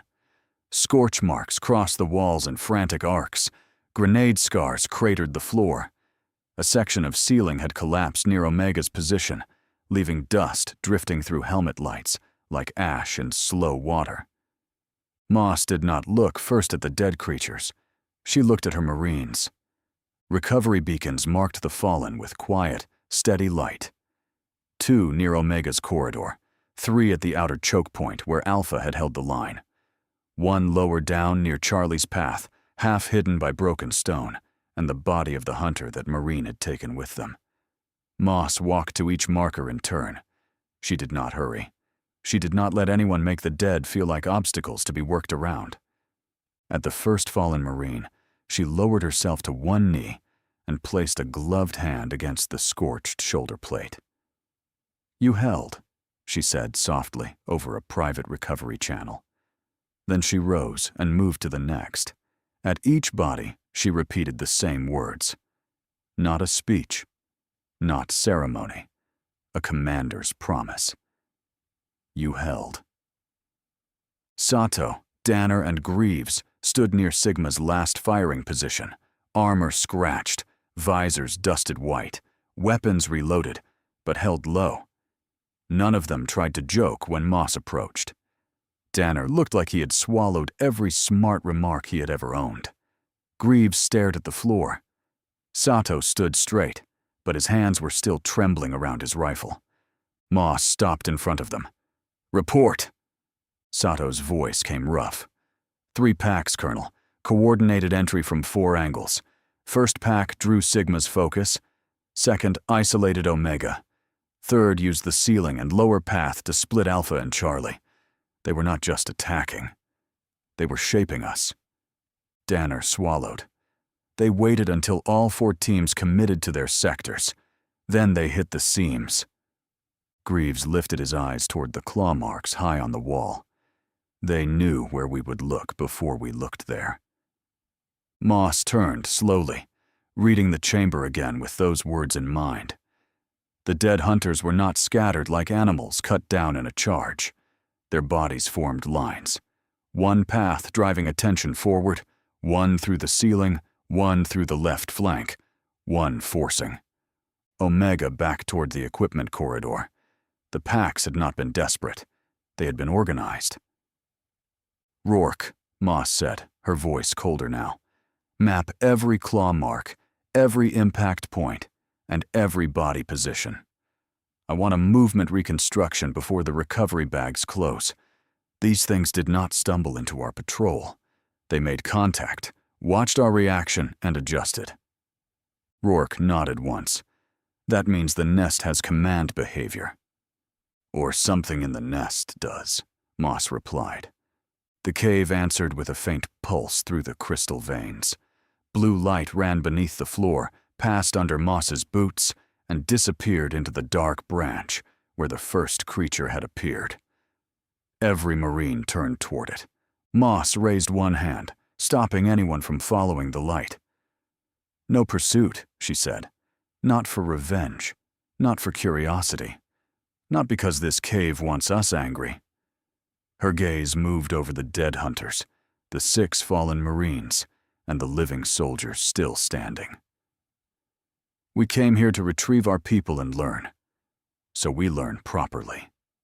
She turned back toward the recovery teams. "Bring them home." Moss did not leave the cave before opening the briefing channel. The signal routed through the Dominion spear, bounced to the Romulus, and then locked a secure 3-way command feed with the Iron Verdict. Vice Admiral Yuna Adam appeared first in blue holographic light, her expression already hardened by the casualty report. Fleet Admiral Edison appeared a moment later, standing beside the command rail of his flagship with the same quiet severity he brought to disasters that had not finished unfolding. "Colonel Moss," Yuna said, "give us the truth." Moss stood in the middle of the battlefield with dead hunters behind her and recovery lights moving carefully around the fallen. She did not soften the report. "We engaged 3 coordinated packs inside the inner cave network, 12 confirmed hostiles, 6 Marines killed in action, multiple wounded. The creatures used sound, terrain, ceiling access, and pressure from multiple directions to split our teams. That was not instinct alone." Edison's eyes narrowed. "You are saying they were commanded?" "I am saying something in this cave behaved like command," Moss replied.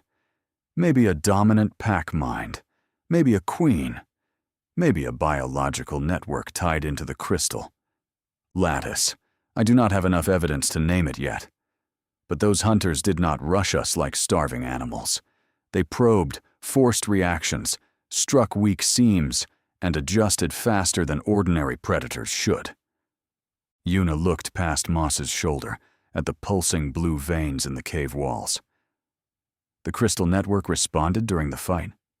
"Yes," Moss said. "It pulsed with the screams, carried vibration through the stone, and just now sent a light pattern back toward the branch where the first hunter appeared. That could be geology, it could be energy transfer, or it could be communication." The words settled over the channel like frost. On the Romulus, Yuna's bridge stayed silent. On the Iron Verdict, Edison did not move, but every officer behind him seemed to understand. that a resource planet had just become something far worse than valuable. If the nest is intelligent, Edison said, then this is no longer a mining security problem. It is a first-contact battlefield with casualties. Moss nodded once. Agreed.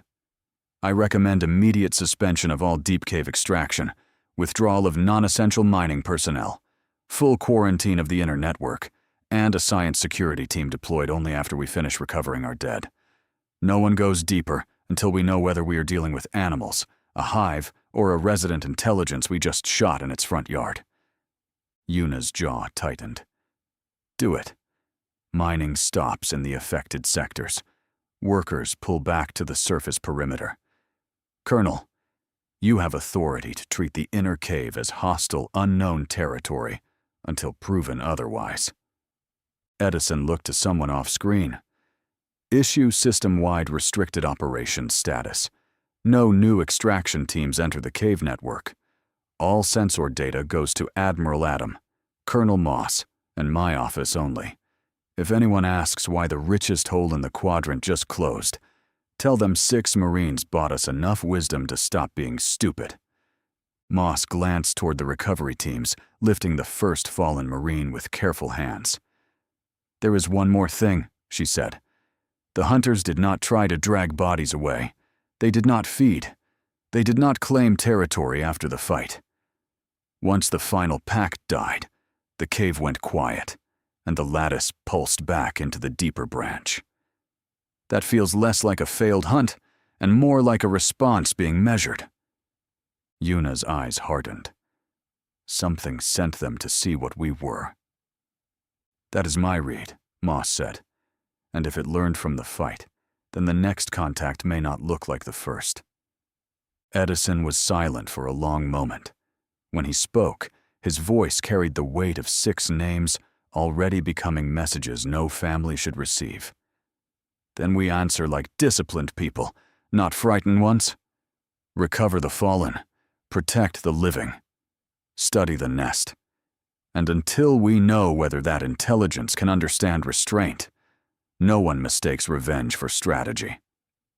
Moss looked back into the dark branch where the blue pulse had vanished. Understood, Fleet Admiral, she said. But if something down there is thinking, then it should know this too. We came here to mine stone, not start a war. It killed 6 of mine. I will find out why before I decide what it deserves. The cave gave no answer. Only the faint blue veins glowed in silence, running deeper into the planet like nerves beneath skin. Chapter 17. 2 days later, the astro-xenobiology team was summoned to analyze the brief battle in the cave network. Dr. Mark Henry stood before the command table with the combat footage frozen behind him. The eyeless hunters caught mid-charge in blue crystal light. They are still animals, he said, but they are very intelligent animals. Their behavior follows patterns similar to ancient Earth predators, part wolf, part tiger. The wolf side is the synchronized pack hunting, coordinated pressure, flanking movement, and shared timing. The tiger side is worse. They toy with their prey before finishing it.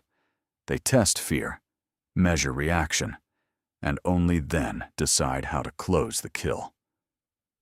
Henry advanced the footage frame by frame until the final hunter vanished beneath overlapping fire.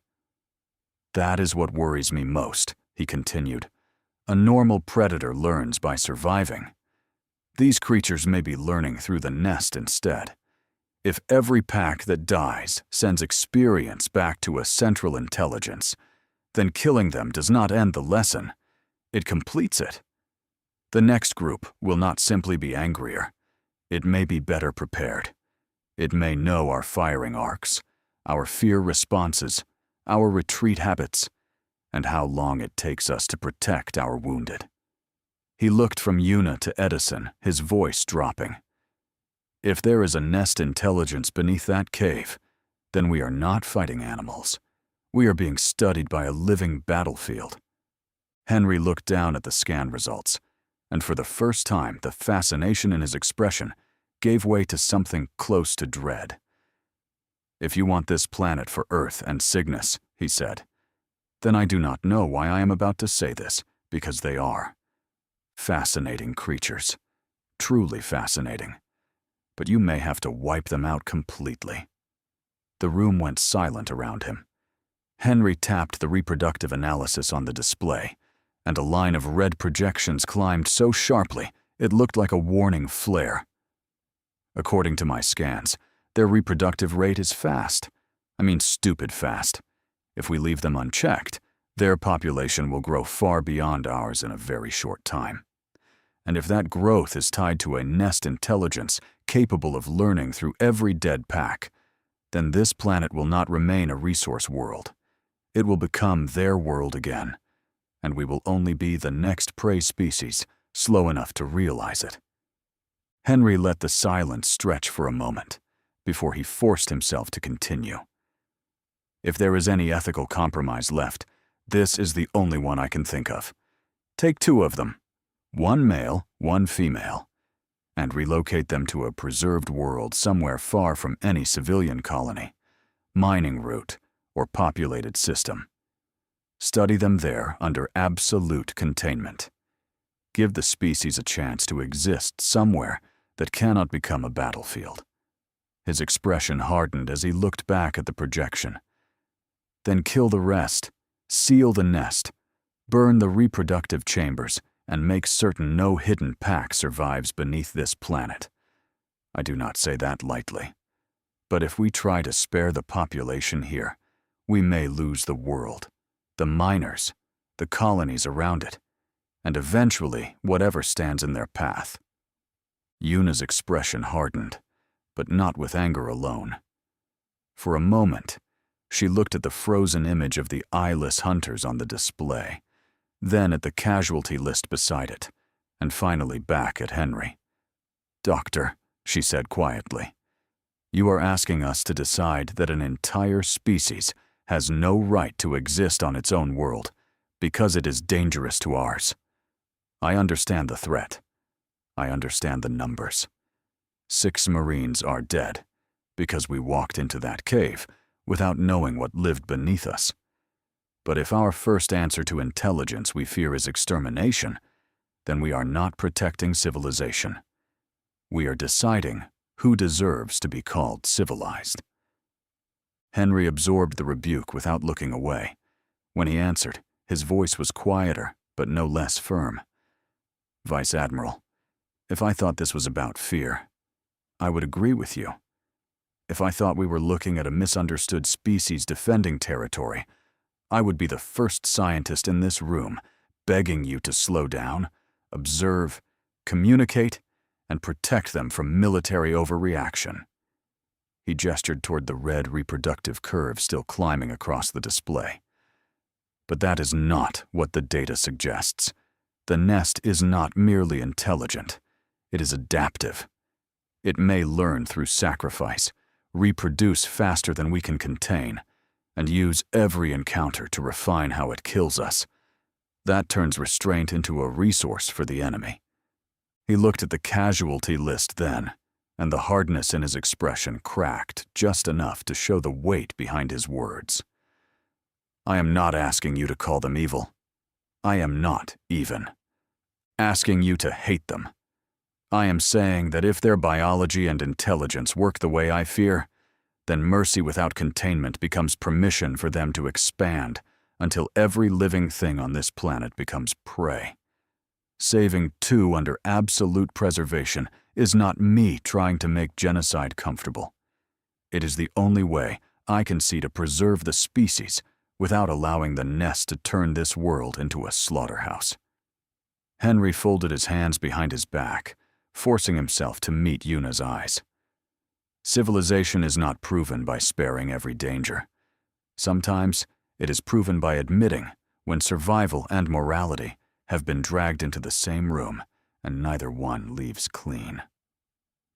Colonel Moss finally spoke from the far side of the command table, her voice low enough that everyone had to listen harder. "Vice Admiral, I respect the moral line you are holding." "I do." But I buried 6 Marines in that cave because we did not understand what was hunting us. If we go back down there pretending caution alone will protect the next team, then I will be writing more death notices before the week is out." She looked at the frozen combat footage, then at Henry's reproductive projections. Those creatures did not panic. They adapted. They hit seams in our formation, used the terrain, and learned where fear made us slow. If the nest can improve from every contact, then every delay gives it time to make the next fight cleaner for them and bloodier for us. Moss's jaw tightened, but she did not raise her voice. That made the warning land harder. "I am not asking for revenge," she continued. "Revenge is sloppy. Revenge gets people killed. I am asking command to remember that every ethical decision we make in this room has to survive contact with the next squad walking into that dark. If we choose restraint, then restraint needs armor, evacuation plans, kill zones, flamers, sealed routes, and permission to pull out the moment the nest starts thinking faster than we do. Because if we send my Marines back in with good intentions and bad preparation, those creatures will not care how civilized we meant to be." Fleet Admiral Edison let the room sit with Moss's warning before he spoke. When he did, his voice carried the final weight of command rather than anger. "Then this is the temporary policy until we know more. All deep cave extraction remains suspended. No mining crew, survey team, or civilian contractor enters the inner network under any excuse. Colonel Moss will establish layered containment around every mapped entrance with withdrawal corridors, sealed fallback routes, and enough firepower to make another pack regret approaching the perimeter." He turned toward Henry. "Dr. Henry, you will form a joint science security assessment team. Your objective is not extermination. Not yet. Your objective is proof. I want reproductive estimates confirmed, communication pathways traced, and the nest intelligence evaluated with every non-suicidal method available. If there is a way to be communicate, contain, or relocate without losing more people, you will find it. If there is not, then your recommendation comes back to this table with evidence strong enough to survive moral scrutiny." Then Edison looked to Yuna and Moss in turn. "Vice Admiral Adam, no extermination order will be issued without your review, my authorization, and a confirmed failure of containment options. Colonel Moss, you have full defensive authority. If those creatures breach the perimeter, threaten personnel, or attempt to reach the surface settlements, you may respond with lethal force without waiting for permission. But no one goes hunting into that nest for revenge, curiosity, or pride." His gaze settled on the frozen image of the eyeless hunters.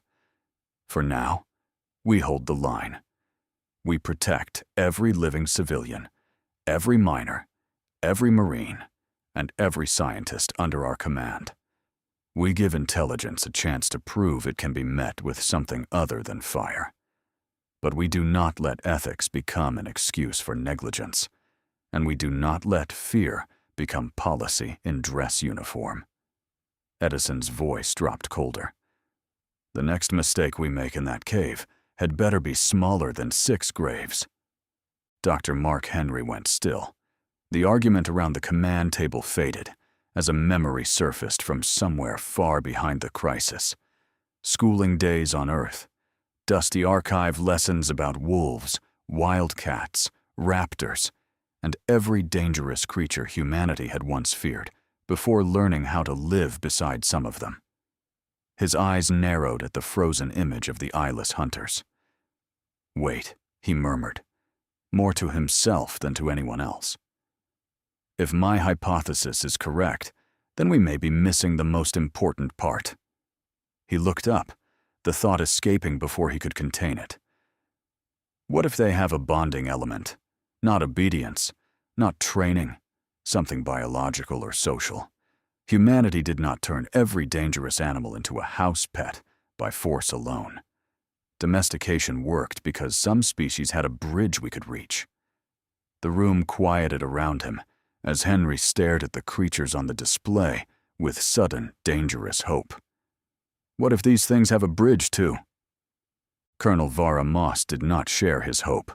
Her eyes stayed on the frozen image of the hunters, but her voice cut across the room with the flat weight of 6 dead Marines. Doctor, I appreciate the scientific optimism, but those things did not curl up beside a fire and ask for table scraps.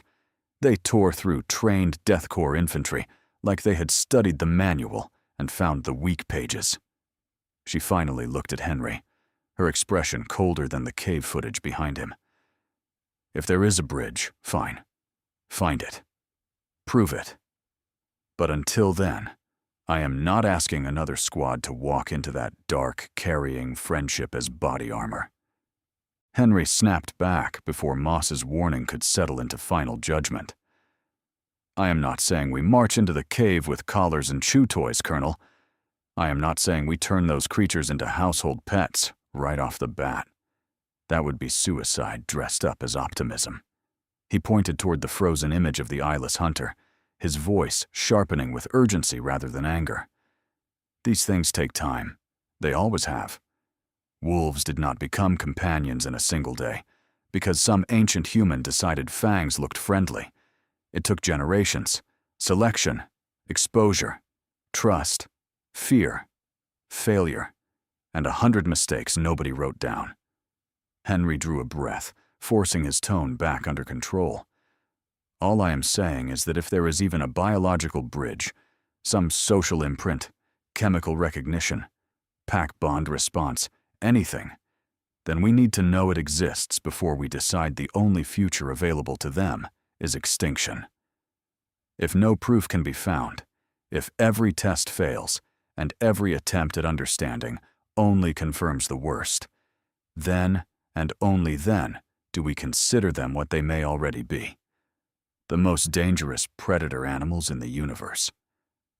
Moss held his gaze for a long second, then leaned both hands against the command table. Then design the tests, Doctor. Her voice was quiet, but it carried the weight of command steel. Not a theory.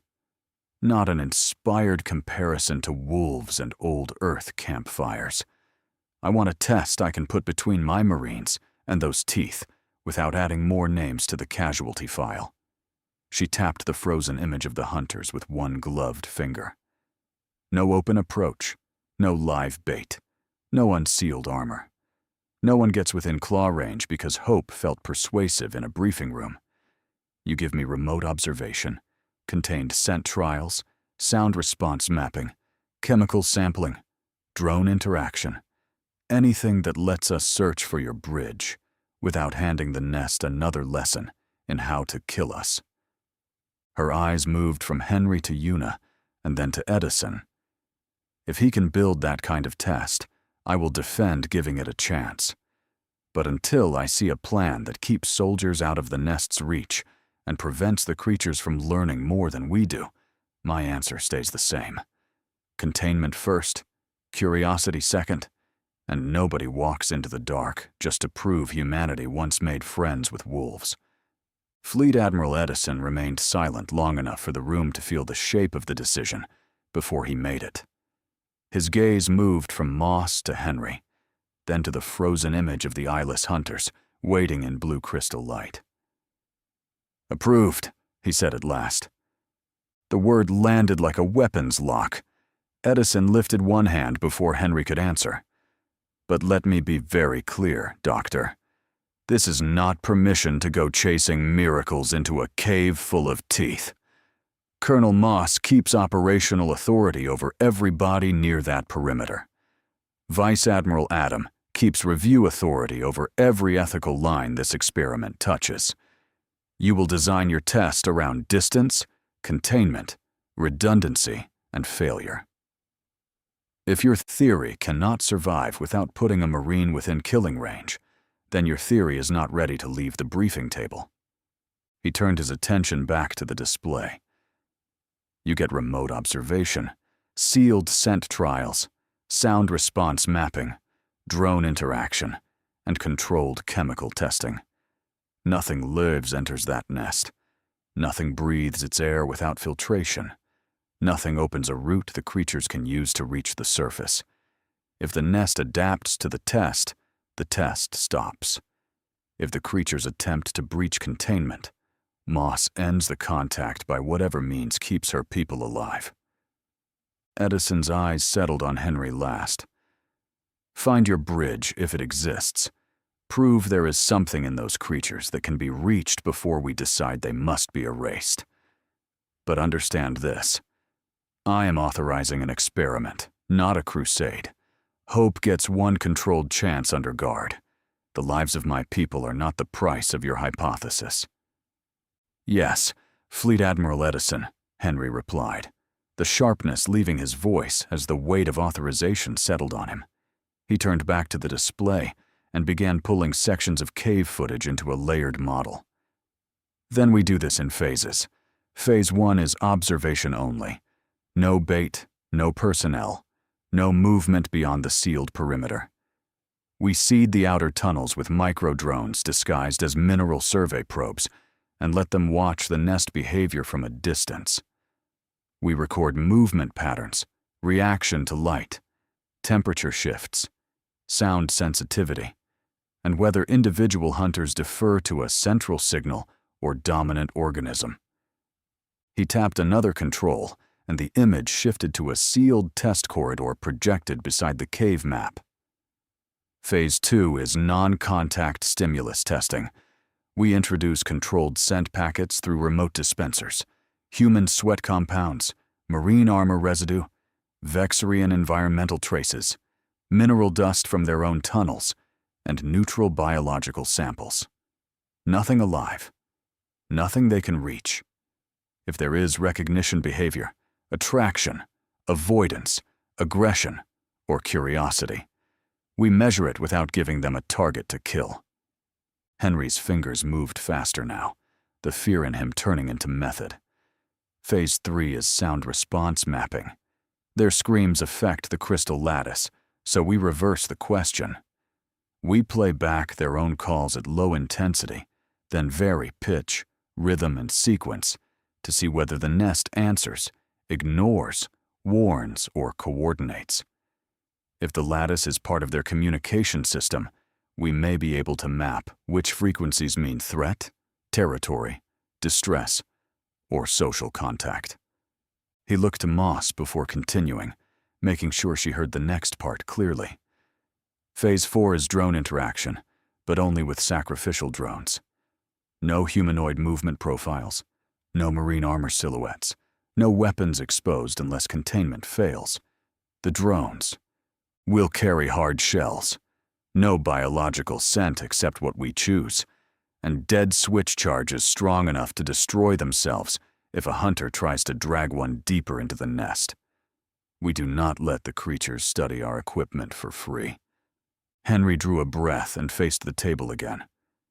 Every phase has an abort condition.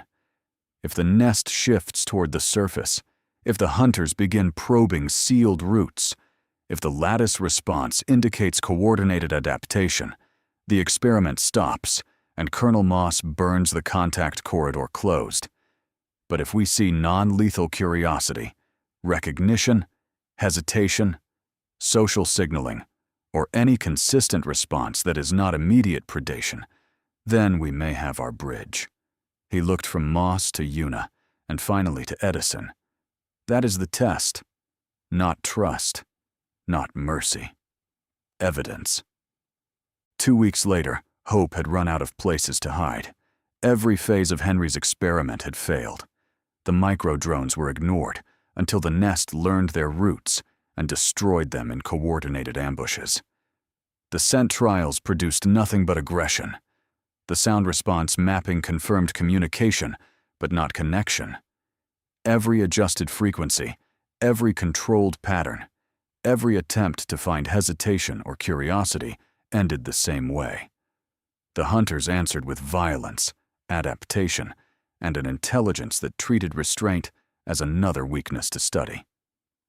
Dr. Mark Henry stood before the command table with 2 weeks of failure burning behind his eyes. The final report glowed in red across the display, each line stripping away another piece of the hypothesis he had wanted so badly to prove. "They're just plain and simple fucking animals," he said at last, the words leaving him like defeat instead of anger. He shook his head, disappointment carved deep into his face. Brilliant animals, terrifying animals, maybe the most adaptive predators we have ever encountered. But every bridge we tested turned into a kill response. He looked down at the reproductive projections, then toward the frozen image of the eyeless hunters. "Take 2 of them," Henry said, voice raw now. "One male, one female.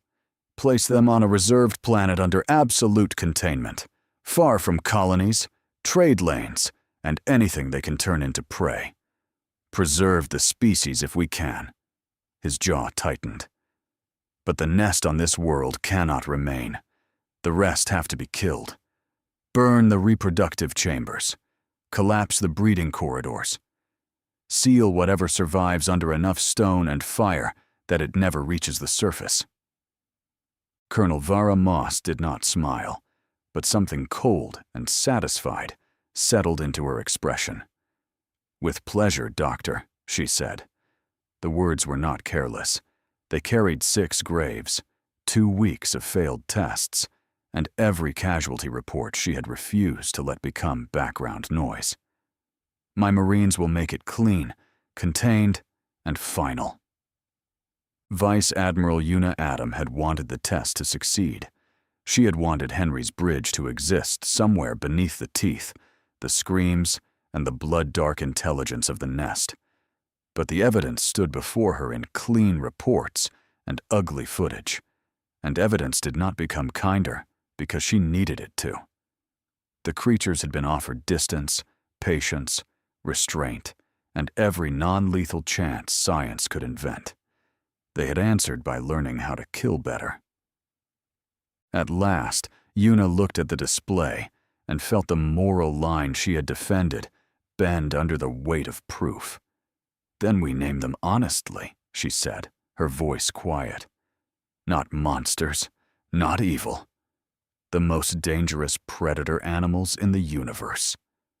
Yuna remained silent for several seconds after naming them. When she finally turned to Colonel Vara Moss, the order looked heavier on her than any weapon. Moss saw it at once. The conflict behind Yuna's eyes, the part of her that still hated the necessity even after the evidence had stripped away every gentler option. But command did not wait for comfort, and mercy had failed every test they could safely give it. "Colonel Moss," Yuna said, her voice quiet but steady, "issue the order. Kill them all fast and clean. No suffering, no spectacle, no revenge. Save 2 first, 1 male, 1 female, and cage them under absolute containment for relocation. After that, the nest ends." Moss held Yuna's gaze for a moment longer than regulation required. She did not mistake the order for cruelty. She recognized it for what it was: a commander choosing the least survivable piece of morality and carrying it anyway. Then Moss gave a slow, sharp nod. "Understood, Vice Admiral," she said.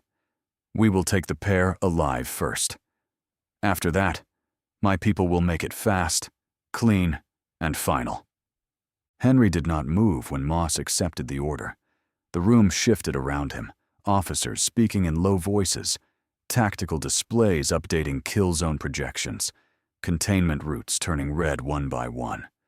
But he remained fixed in place with the final report still glowing against his face. 2 weeks ago, he had stood at that same table and argued for patience.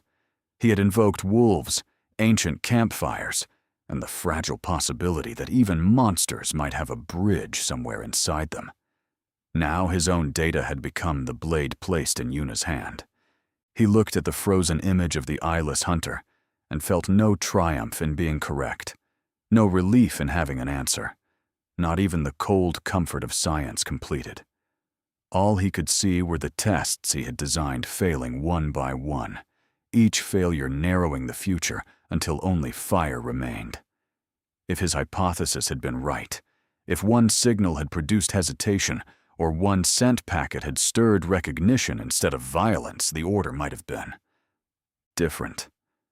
Instead, he had proven the opposite with enough certainty that no one in the room could look away from it. "I wanted to be wrong," Henry said quietly. No one answered him, and perhaps that was kinder. Yuna kept her eyes forward. Moss began issuing the first capture-and-kill preparations. Edison stood like stone at the far end of the table.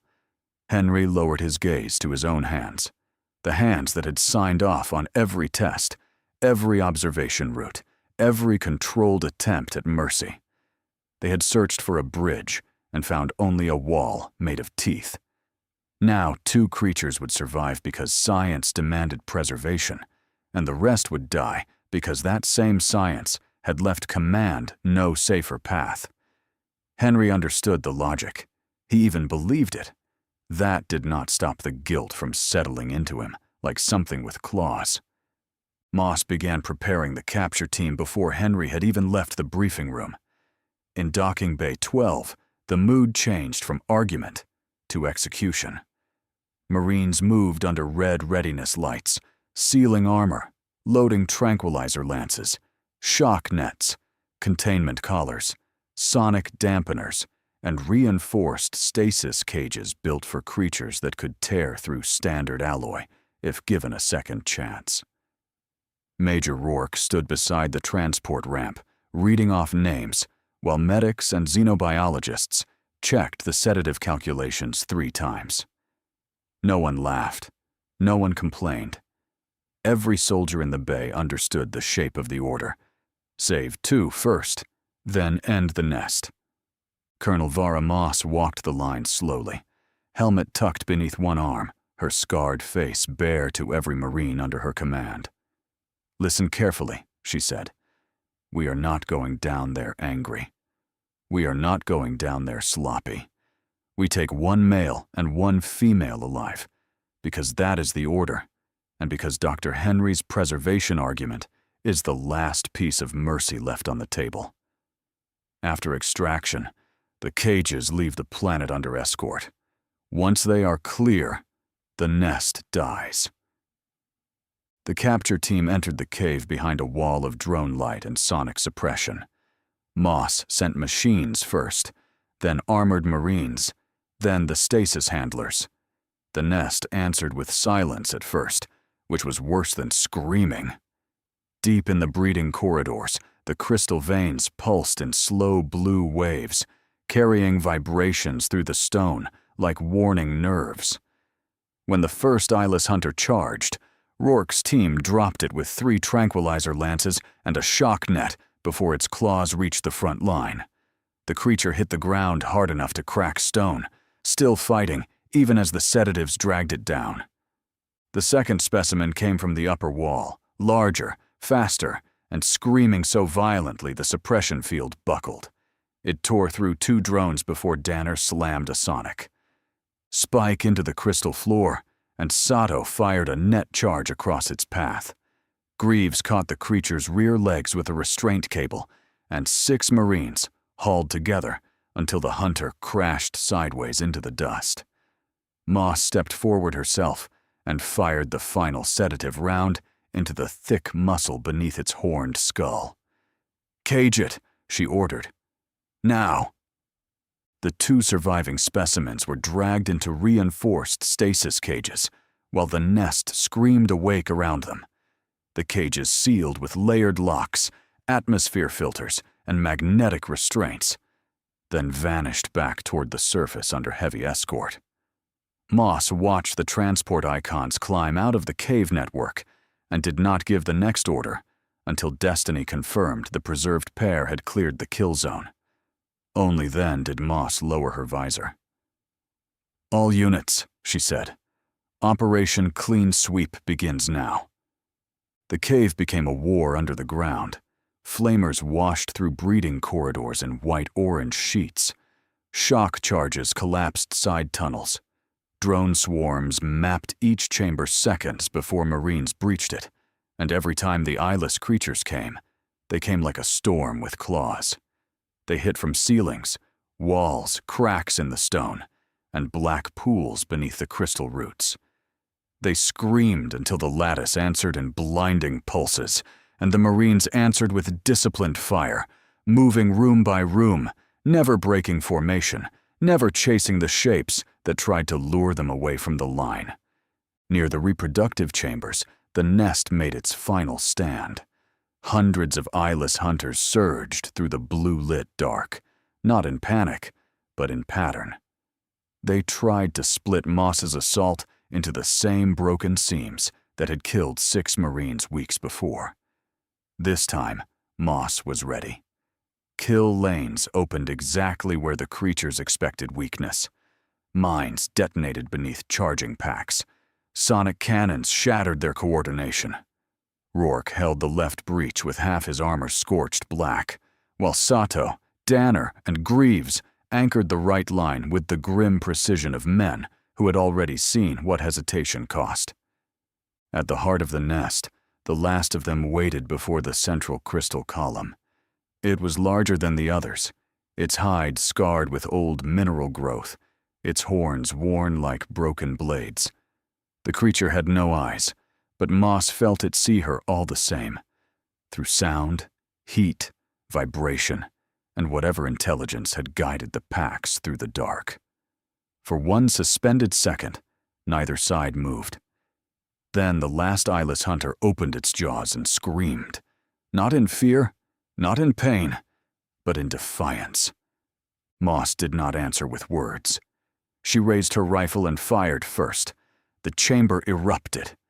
The hunter moved like a shadow cut loose from the wall, dodging the first burst, smashing through a drone, and slamming into 2 Marines, hard enough to throw them across the floor. Rourke caught one horn with a shock blade and nearly lost his arm for it. Danner put 3 rounds into its flank. Sato blinded its hearing pits with a sonic flare. Greaves drove a demolition spike into the base of the crystal column and shouted, "Colonel, column is set!" Moss waited until the creature lunged for her, then stepped inside its reach and fired the final explosive round beneath its jaw. The shot lifted the hunter off its feet and threw it back against the crystal column, just as the demolition spike detonated. Blue light became white. The central lattice split from floor to ceiling, and the scream that tore through the nest was not the voice of one creature, but of all of them together, breaking apart. Tunnels collapsed in chained thunder. Reproductive chambers burned. Breeding corridors folded under stone and fire. The surviving packs threw themselves into the kill lanes until there were no more bodies moving, no more screams answering from the dark, and no more claw strikes echoing through the mineral veins. When the last tunnel sealed, Moss stood in the choking dust with her rifle lowered and her armor streaked in ash. Around her, Marines checked the wounded, counted the living, and confirmed chamber after chamber with cold voices. No active movement, no surviving packs, no reproductive signatures, no lattice response. The eyeless creatures of the resource world were gone.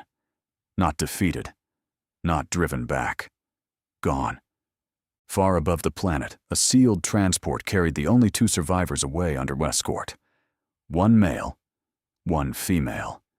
Sedated, restrained, and locked inside preservation cages, they were bound for a reserved world with no colonies, no trade lanes, and no unsuspecting prey.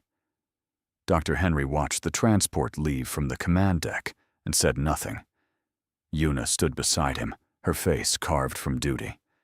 Moss remained below, among her Marines and the dead silence of the cave, listening to a battlefield that would never scream again. By the end of that day, the eyeless creatures were no more on the resource world. Only 2 remained in the universe, carried toward a preserved planet under guard, on the terrible silence left behind by a species spared only in pairs. Chapter 18. A week later, the mining work resumed, under a silence that no one mistook for peace. The mineral processors came online one by one. their heavy throats grinding ore into refined material, while survey crews marked new extraction lanes with blue and amber lights. DEATHCORE camps rose around the landing fields and cave entrances, built for workers and ground forces alike. Prefab barracks, medical stations, repair bays, security towers, mess halls, and armored shelters strong enough to withstand anything the planet might still be hiding beneath its crust. Within a month, the once isolated resource world began to change. Cargo lanes formed between orbit and the surface. Crews arrived in steady rotations. Miners, engineers, mechanics, medical staff, orbital technicians, Cygnus industrial specialists, Earth logistics officers, and DEATHCORE security units assigned to keep greed, panic, and old ghosts from undoing everything the Vexrians had surrendered by choice. What had once been a hidden graveyard and a predator's nest slowly became a guarded industrial frontier. Earth and Cygnus shared authority over the planet now, not as conquerors, but as stewards under strict treaty protection. 2 orbital defense stations were towed into position above the northern and southern approach corridors, their shield arrays folding open like steel wings against the stars. Around them, patrol craft moved in quiet loops. Sensor buoys watched the dark, and automated warning beacons marked the system as restricted Allied territory. Anyone approaching without clearance would know before crossing the outer perimeter that this world was protected. At last, the planet received its official name. Fleet records, Cygnus registries, mining charters, and DEATHCORE security maps all updated on the same day with the same designation, EC Prime. The letters stood for Earth and Cygnus, a joint name for a joint promise. To some, it was a resource world. To others, a strategic fortress in the making. But to the few who remembered what had been buried beneath its glittering caves, EC Prime would always carry another meaning as well.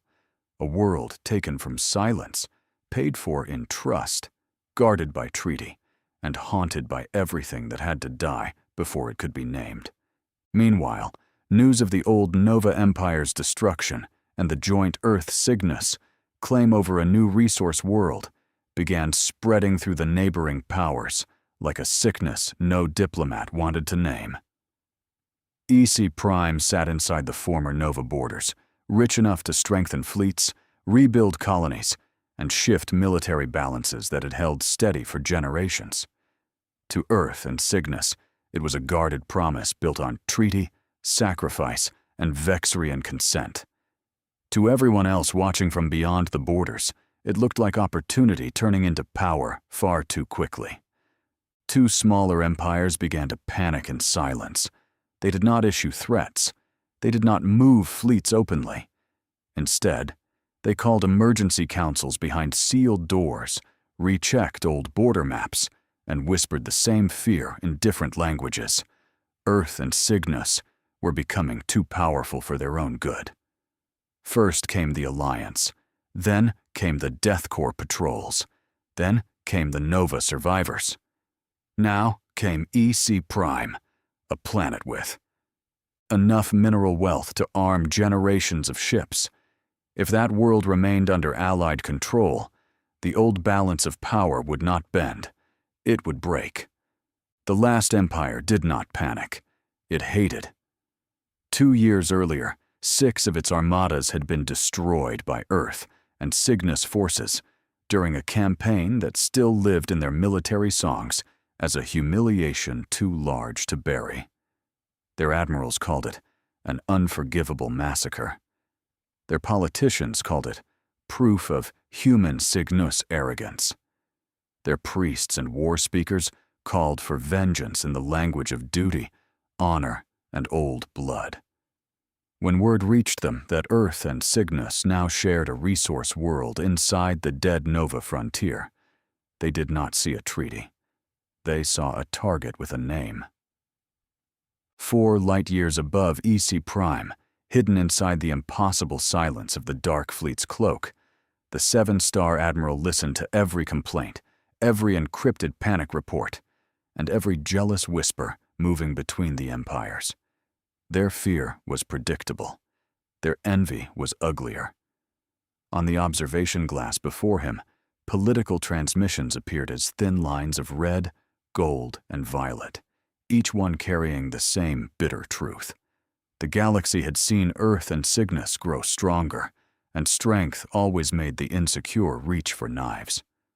Commander Cygnus Mitchell stood beside him, reading the same intercepted feeds. "They are seething," she said, "not because Earth and Cygnus broke the treaty, but because they kept it and still gained the planet." The seven-star admiral's expression did not change, but his eyes hardened on the distant glow of EC Prime. "Jealous empires are more dangerous than honest enemies," he said. "An honest enemy tells you what it wants before it fires. Jealous empires smile, call their fear balance, call their greed security, and then convince themselves treachery is justice." He folded his hands behind his back as the hidden fleet watched the resource world below. "Let them complain. Let them panic. Let them sharpen old grudges in the dark. If they come for EC Prime, they will learn that Earth and Cygnus are not the only powers standing guard." "Cygnus," the seven-star admiral said, his voice low enough that the command deck seemed to lean closer.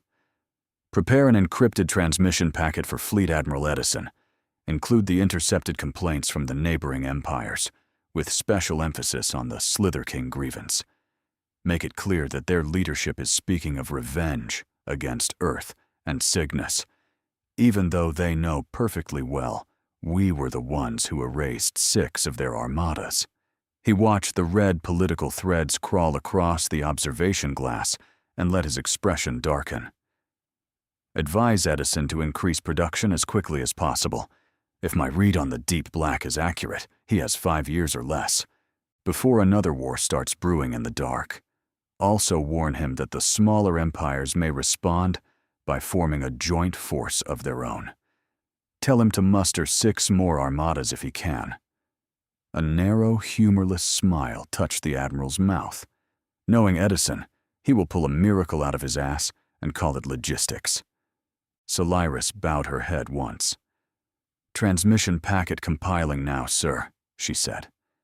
Her fingers moved across the dark console, drawing together intercepted diplomatic complaints, Slither King revenge rhetoric, production estimates, and a threat projection marked in severe crimson. When the packet sealed, it vanished into the encrypted channel like a blade slipping into the dark. Aboard the Iron Verdict, Fleet Admiral Edison received the Dark Fleet packet in the middle of a readiness review. The moment the encryption cleared, his expression turned grim enough to quiet every officer within sight of the command rail. He read the summary once, then again, his jaw tightening with each line. "Are you fucking kidding me?" Edison said at last, his voice low and dangerous. "The other empires are jealous because Earth and Cygnus kept a treaty and still came out stronger. And the Slither King want revenge against us?" He gave a short, humorless chuckle. "Damn those bastards. We were not the ones who wiped out their armadas." He turned toward the tactical pit, the packet still glowing red across the command display. "Commander Vale," Edison said, command hardening around every word. "Call a meeting. I want Vice Admiral Yuna Adam and Fleet Admiral Vorgon on a secure channel immediately. If the Deep Black is starting to move, then we are not waiting for it to knock." Commander Vale snapped to attention. "Yes, Fleet Admiral." He turned toward the communications pit, already slicing one hand through the air toward the duty officers. "Secure priority channel, triple encryption, pull Vice Admiral Adam from the Romulus, and Fleet Admiral Vorgon from Cygnus Command. Mark the subject as immediate strategic threat assessment." The command center of the Iron Verdict shifted around Edison like a machine waking for war. Officers abandoned routine displays and pulled up production ledgers, fleet readiness charts, shipyard capacity estimates, and deep space political traffic. The Dark Fleet packet remained open above the central table, its warning lines burning in red. Within minutes, 2 holograms sharpened into place. Vice Admiral Yuna appeared first from the bridge of the Romulus, her expression hardening the moment she saw Edison's face. Beside her, Fleet Admiral Vorgan of the Cygnus Empire materialized in silver blue light, 6 eyes narrowing as the encrypted threat summary translated across his display. "This had better not be another bureaucratic emergency wearing a war helmet," Vorgan said, his voice rough with controlled irritation. "My shipyards are already screaming at me in 3 dialects." "It is worse," Edison said. "The Dark Fleet just sent us an encrypted packet. Neighboring empires are panicking over EC Prime. 2 are talking about balance and containment, which means they are looking for a polite way to threaten us. The 3rd is not hiding behind politeness. The Slither King Grievance Network is openly discussing revenge against Earth and Cygnus." Yuna's jaw tightened. "We knew EC Prime would change the balance. We built safeguards, treaties, witness clauses, and every legal fence short of wrapping the planet in warning paint. But envy does not care how carefully something was earned." Vorgan bared his teeth slightly. "If the smaller empires are frightened, they will not attack alone. They will call it a stabilizing coalition, a defensive compact, a neutral security pact. Some elegant lie with enough signatures to make cowardice look like diplomacy. If they form a joint force, they will not need to match us ship for ship. They will only need to make every border feel expensive." Edison dragged the production ledger into the center of the holographic table. Shipyard icons flared across Earth, Cygnus, Terra, and the guarded lanes around EC Prime. "The Dark Fleet estimates 5 years or less before the next major war starts brewing in the deep black. I believe them. They have been staring into places our sensors barely know how to misread." Yuna studied the projected shipyards.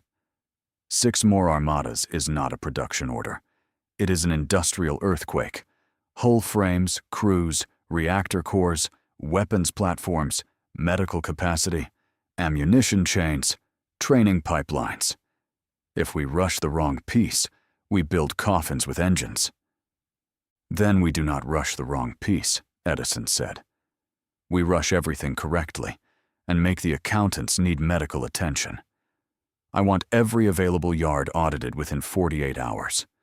Civilian construction that can be converted without starving colony infrastructure gets converted.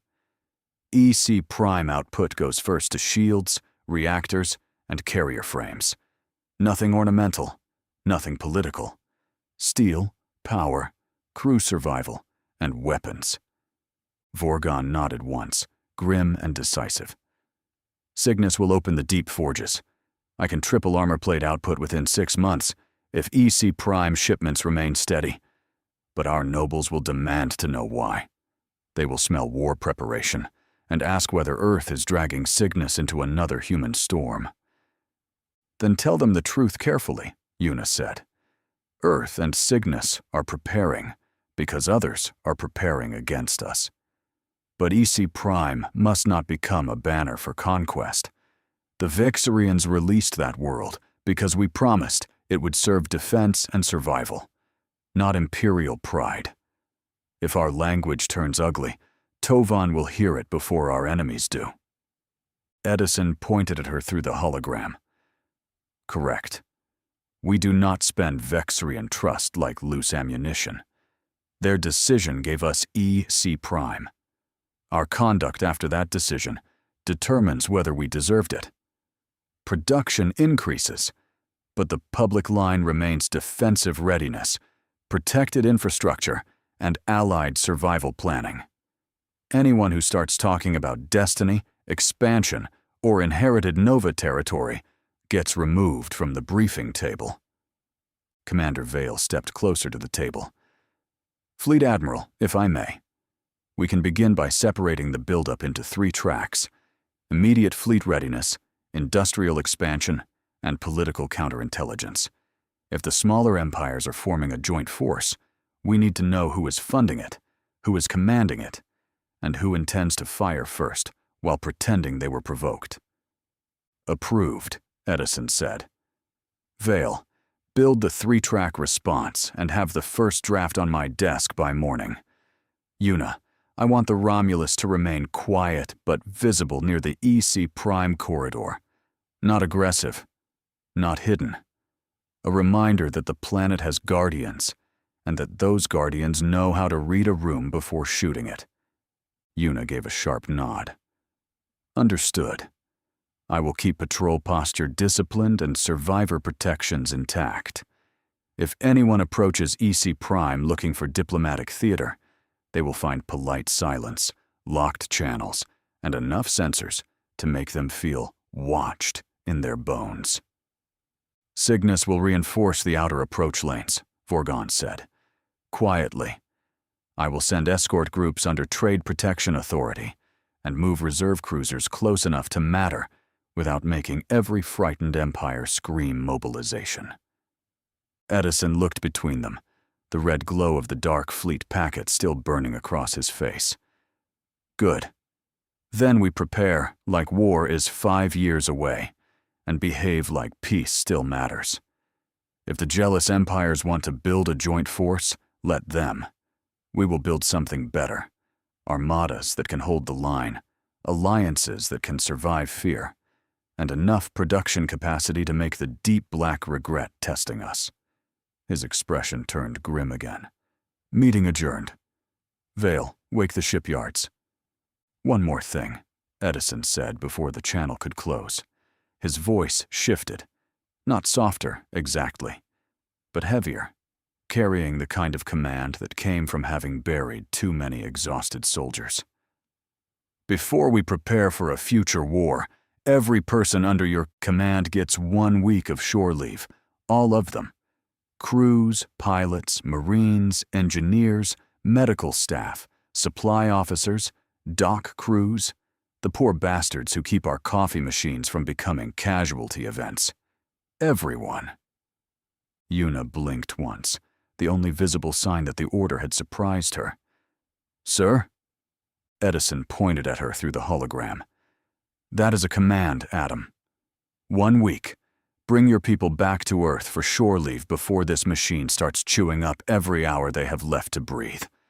After that, the preparation will be long, rugged, and goddamn rough on every soldier, pilot, and technician we have. I will not have this fleet walk into 5 years of war preparation already hollowed out. He turned toward the Cygnus hologram. Vorgon, if you are willing, do the same for your crews. Rotate them through rest while we still control the calendar. Bring them to Earth if they want it, or send them somewhere under Cygnus sky where they can remember they are more than uniforms. A tired smile touched Edison's face. Do it, old friend. Not because we are weak, but because rested soldiers break less when the black starts pressing back. For a moment, neither Yuna nor Vorgon answered. The meeting had been all production schedules, threat projections, and future armadas. Edison had dragged something human back into it, the knowledge that crews were not fuel for strategy, no matter how badly strategy needed them. Yuna's expression softened by a fraction. Understood, Fleet Admiral. I will bring the Romulus home to Earth. 1 week shore, leave for the whole crew, before we begin the long build. Vorgon bowed his head slowly. Cygnus will honor the spirit of that command. I will rotate my crews through rest and send those willing to Earth under Allied hospitality. The others will take leave beneath Cygnus stars. His 6 eyes lifted back to Edison. You are right, old friend. A fleet that forgets its people will eventually have ships crewed by ghosts. Edison nodded once, grim satisfaction settling over him. Then it is settled. 1 week of shore leave. After that, we wake the shipyards, sharpen the armadas, and make sure whatever is coming finds us ready. He looked between them one last time. Meeting adjourned. For real this time. The order traveled faster than any jump drive. Within hours, fleet channels that had been filled with production estimates, threat projections, and armada planning carried a different kind of directive. Stand down in rotation, secure all essential watches, and prepare for 1 week of shore leave. At first, half the crews thought it was a mistake. The other half assumed Fleet Admiral Edison had hidden a readiness drill inside the word vacation. When the Romulus entered Earth orbit, the dreadnought did not arrive like a warship looking for battle. She came in slow. Engines softened to civilian approach limits. Hull lights dimmed against the blue sweep of the planet below. On the bridge, Yuna stood at the command rail and watched Earth fill the viewport. For once, no one announced a threat. No one called out weapon status. No one whispered about dead empires, hidden planets, or wolves in the dark. The crew simply looked at home. Docking Bay 12 became something Yuna had not seen in too long. A departure hall instead of a staging ground. Marines who had spent months sealed inside armor walked down the ramp in civilian coats, blinking at sunlight filtering through the orbital terminal glass. Engineers carried duffel bags instead of toolkits. Pilots argued over restaurant reservations. Medical staff moved in small, tired clusters, already discussing sleep with the reverence other people reserved for medals. Lieutenant Merrick stepped onto the terminal deck, inhaled deeply, and spread his arms as if personally embracing the entire planet. Fresh air, real gravity, and food that did not come from a dispenser with emotional problems. Major Roberts walked past him without slowing. "You are on leave, Merrick, not spiritually reborn." Destiny's voice chimed through Merrick's wristcom. "Correction, Major. Lieutenant Merrick's spiritual rebirth has been postponed until he learns not to lose to Rock 12. Merrick slowly lowered his arms. "I came all the way to Earth to be bullied by my ship from orbit." Across the week, the fleet scattered into ordinary life with the awkwardness of people who had forgotten how to be ordinary. Some soldiers went straight to crowded cities, where market lights reflected in their tired eyes, and street vendors shouted over music, traffic, and laughing civilians who had no idea how close the deep black felt to the people walking among them. Marines ate too much, slept too little, and spent entire afternoons arguing over which food stall made the best noodles. Pilots rented ground vehicles they did not need, then drove them too fast along coastal roads simply because the horizon was not trying to kill them. Others chose silence. A group of crew chiefs rented a cabin near a northern lake and spent 3 days fishing badly, drinking coffee at sunrise, and pretending not to talk about the 6 Marines lost beneath EC Prime. Dr. Koss visited a medical memorial garden and stood for a long time before the wall of names, her hands folded around a cup of tea gone cold. Colonel Vara Moss walked alone through an old military cemetery at dusk, stopping at no grave in particular because too many names lived in her memory to need stone. Yuna and Luna spent their first day on Earth without uniforms. It felt wrong at first. Yuna kept reaching for a command bracer that was not on her wrist, and Luna kept checking reflections as if expecting a bridge alarm to appear behind them. They walked through a quiet coastal town where the buildings leaned toward the sea, bought hot food from a vendor who did not recognize either of them, and finally settled on a seawall above black volcanic stone. Below them, waves broke white against the rocks and dragged themselves back into the deep with a sound older than any fleet. For a while, neither sister spoke. Luna ate from a paper carton with the focus of someone learning how civilian food worked again, while Yuna watched the horizon as if it might give orders. Seabirds wheeled above the water. Children ran along the promenade behind them, laughing too loudly for a world that did not know it was being protected by exhausted soldiers on temporary leave. "You are staring again," Luna said at last. Yuna looked away from the sea. "I am memorizing." Luna lowered her carton. That is a very Yuna answer. Most people say they are enjoying the view. You make it sound like you are filing evidence against time. Yuna's mouth tightened, but she did not deny it. Maybe I am. She looked down at her hands resting on the seawall. One flesh, one rebuilt beneath synthetic skin and quiet machinery. On the bridge, I can count threats, estimate production, assign patrol lanes, and pretend 5 years is enough time to prepare for whatever is coming. Out here, I look at you and remember that time is not moving the same way for both of us. Luna's expression softened, though her voice stayed firm. Yuna, I am eating fried fish on a seawall. I am not a memorial exhibit. Yuna gave a small, reluctant laugh. I know. That is the problem. You are here, warm, irritating, alive, and eating something that probably violates 3 fleet nutrition guidelines. And some part of my mind keeps trying to turn it into an archive before the moment has even finished happening. Luna set the carton between them and leaned back on her hands. Then stop archiving me for 5 minutes. Be here with me. Listen to the waves. Smell the salt. Judge that child for trying to feed a gull directly from his hand. Very poor tactical judgment, by the way. Yuna followed Luna's gaze just as the gull stole the food and the child shouted in betrayed outrage. For once, Yuna laughed, without checking who could hear it. The sound came easier than she expected, and that made her throat tighten afterward. Luna bumped her shoulder lightly against Yuna's. There. See? You still remember how to be insufferably human.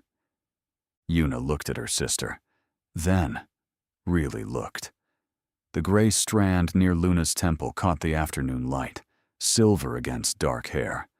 She wanted to look away before Luna noticed, but Luna had spent a lifetime noticing what Yuna tried to hide. Don't, Luna said softly. Yuna's gaze dropped. I keep thinking about what the surgeons told me. Every 50 years, 1 year. They said it like a blessing. Sometimes it feels like a sentence. Luna was quiet for a moment. Then she said, Then here is my official response as your younger sister and occasional professional nuisance. Do not spend the next 50 years mourning me in advance. I am going to age. I am going to complain about it. You are going to take too many pictures. Destiny is going to label them something emotionally invasive. And I am still going to correct your bad memories when you tell stories wrong. Yuna swallowed hard. You make it sound simple. It is not simple, Luna said. It is just alive. That is the part you keep forgetting. You cannot command time into behaving, Yuna. You can only decide not to waste the part of it sitting next to you on a seawall with greasy food and stolen gull property. Yuna looked back at the sea. The waves returned and retreated, returned and retreated. Patient beyond war, beyond fleets, beyond every frightened thing that thought urgency made it eternal. I do not want to lose you, she said. Luna leaned her head briefly against Yuna's shoulder. Then don't lose me today. Yuna closed her eyes for one breath and let the words settle. Not a solution. Not a cure. Not enough to defeat time, but enough for that afternoon. She reached for the food carton, took a bite, and made a face. This is terrible. Luna smiled. I know. I've been waiting for you to admit it. Then her smile faded into something quieter, more uncertain. She looked out toward the sea instead of at Yuna. And someday, she added, I might leave DEATHCORE behind. Maybe not tomorrow, maybe not soon. But someday, perhaps, I might start a family of my own. She finally turned back to her sister. Do you understand that, my older sister? The words landed harder than Yuna expected. For a moment, the ocean seemed to grow louder between them. DEATHCORE had always been the shape of their lives. Orders, ships, Missions, alarms, the weight of command, the kind of loyalty that made leaving feel almost like betrayal. But Luna had not said she wanted to abandon Yuna. She had said she wanted a future that belonged to herself. Yuna looked down at the food carton in her hands, suddenly unable to make a joke about it. "I understand," she said, though the words came slowly. "Or, I'm trying to." She lifted her eyes to Luna. "Part of me wants to order time, Deathcore, and the entire galaxy to keep you exactly where I can see you. That part of me is selfish, afraid, and very much your older sister." Luna's expression softened. "I'm not asking your permission to disappear," she said. "I am telling you because I need you to know there may come a day when I want something beyond the uniform. A home that is not a ship. A life that wakes up to someone laughing in the kitchen instead of destiny threatening the coffee machine. Maybe children. Maybe a ridiculous little house by a sea I can complain about. I do not know yet." Yuna let out a breath that shook at the edges. "I have spent so much time thinking about losing you to death that I forgot I could lose parts of you to life, too." She gave a small, pained smile. "That is not fair of me. If you leave Deathcore one day, if you build a family, if you choose a quieter kind of courage, I will not stand in your way." Luna leaned against her shoulder again, lighter this time. "Good," she said. "Because if I ever have children, you are going to be the terrifying aunt who teaches them fleet tactics before they learn basic math." Yuna laughed, and for once she did not try to hide it behind command. The sound surprised them both.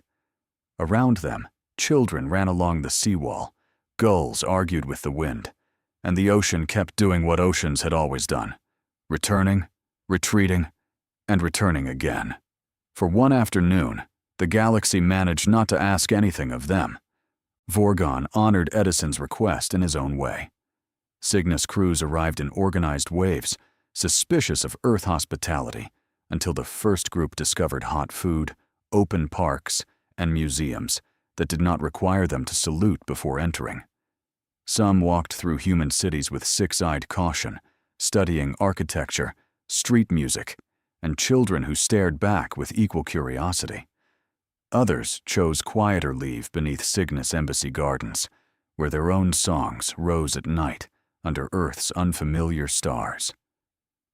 Vorgon himself visited the orbital terminal on the third day and found Edison watching human and Cygnus crews share a long table in the public concourse. No one at the table sat perfectly. No one looked ready for inspection. A human engineer was teaching a Cygnus armor specialist how to cheat at cards badly, while three pilots from different fleets argued over whose emergency landing story was the least fictional. "You were right," Vorgon said. Edison did not look away from the laughing crews. "Do not sound so surprised. I am right at least twice a decade." Vorgon's mouth curved into a warrior's faint smile. "They needed this, mine as well as yours. I had begun thinking of crews as numbers inside readiness reports. Shore leave reminded me that numbers do not laugh that loudly when they are losing at cards." Edison's expression stayed hard, but his voice softened beneath it. "That is why we do it now. When the shipyards wake up, when training doubles, when production turns every calendar into a weapon, they will remember there was a week when command let them be people. That memory will have to last longer than it should." By the seventh day, Earth's ports began filling again with uniforms. Soldiers returned carrying souvenirs, half-finished stories, new scars on old grief, and the reluctant calm of people who had slept in real beds. Some looked lighter, some only looked less hollow.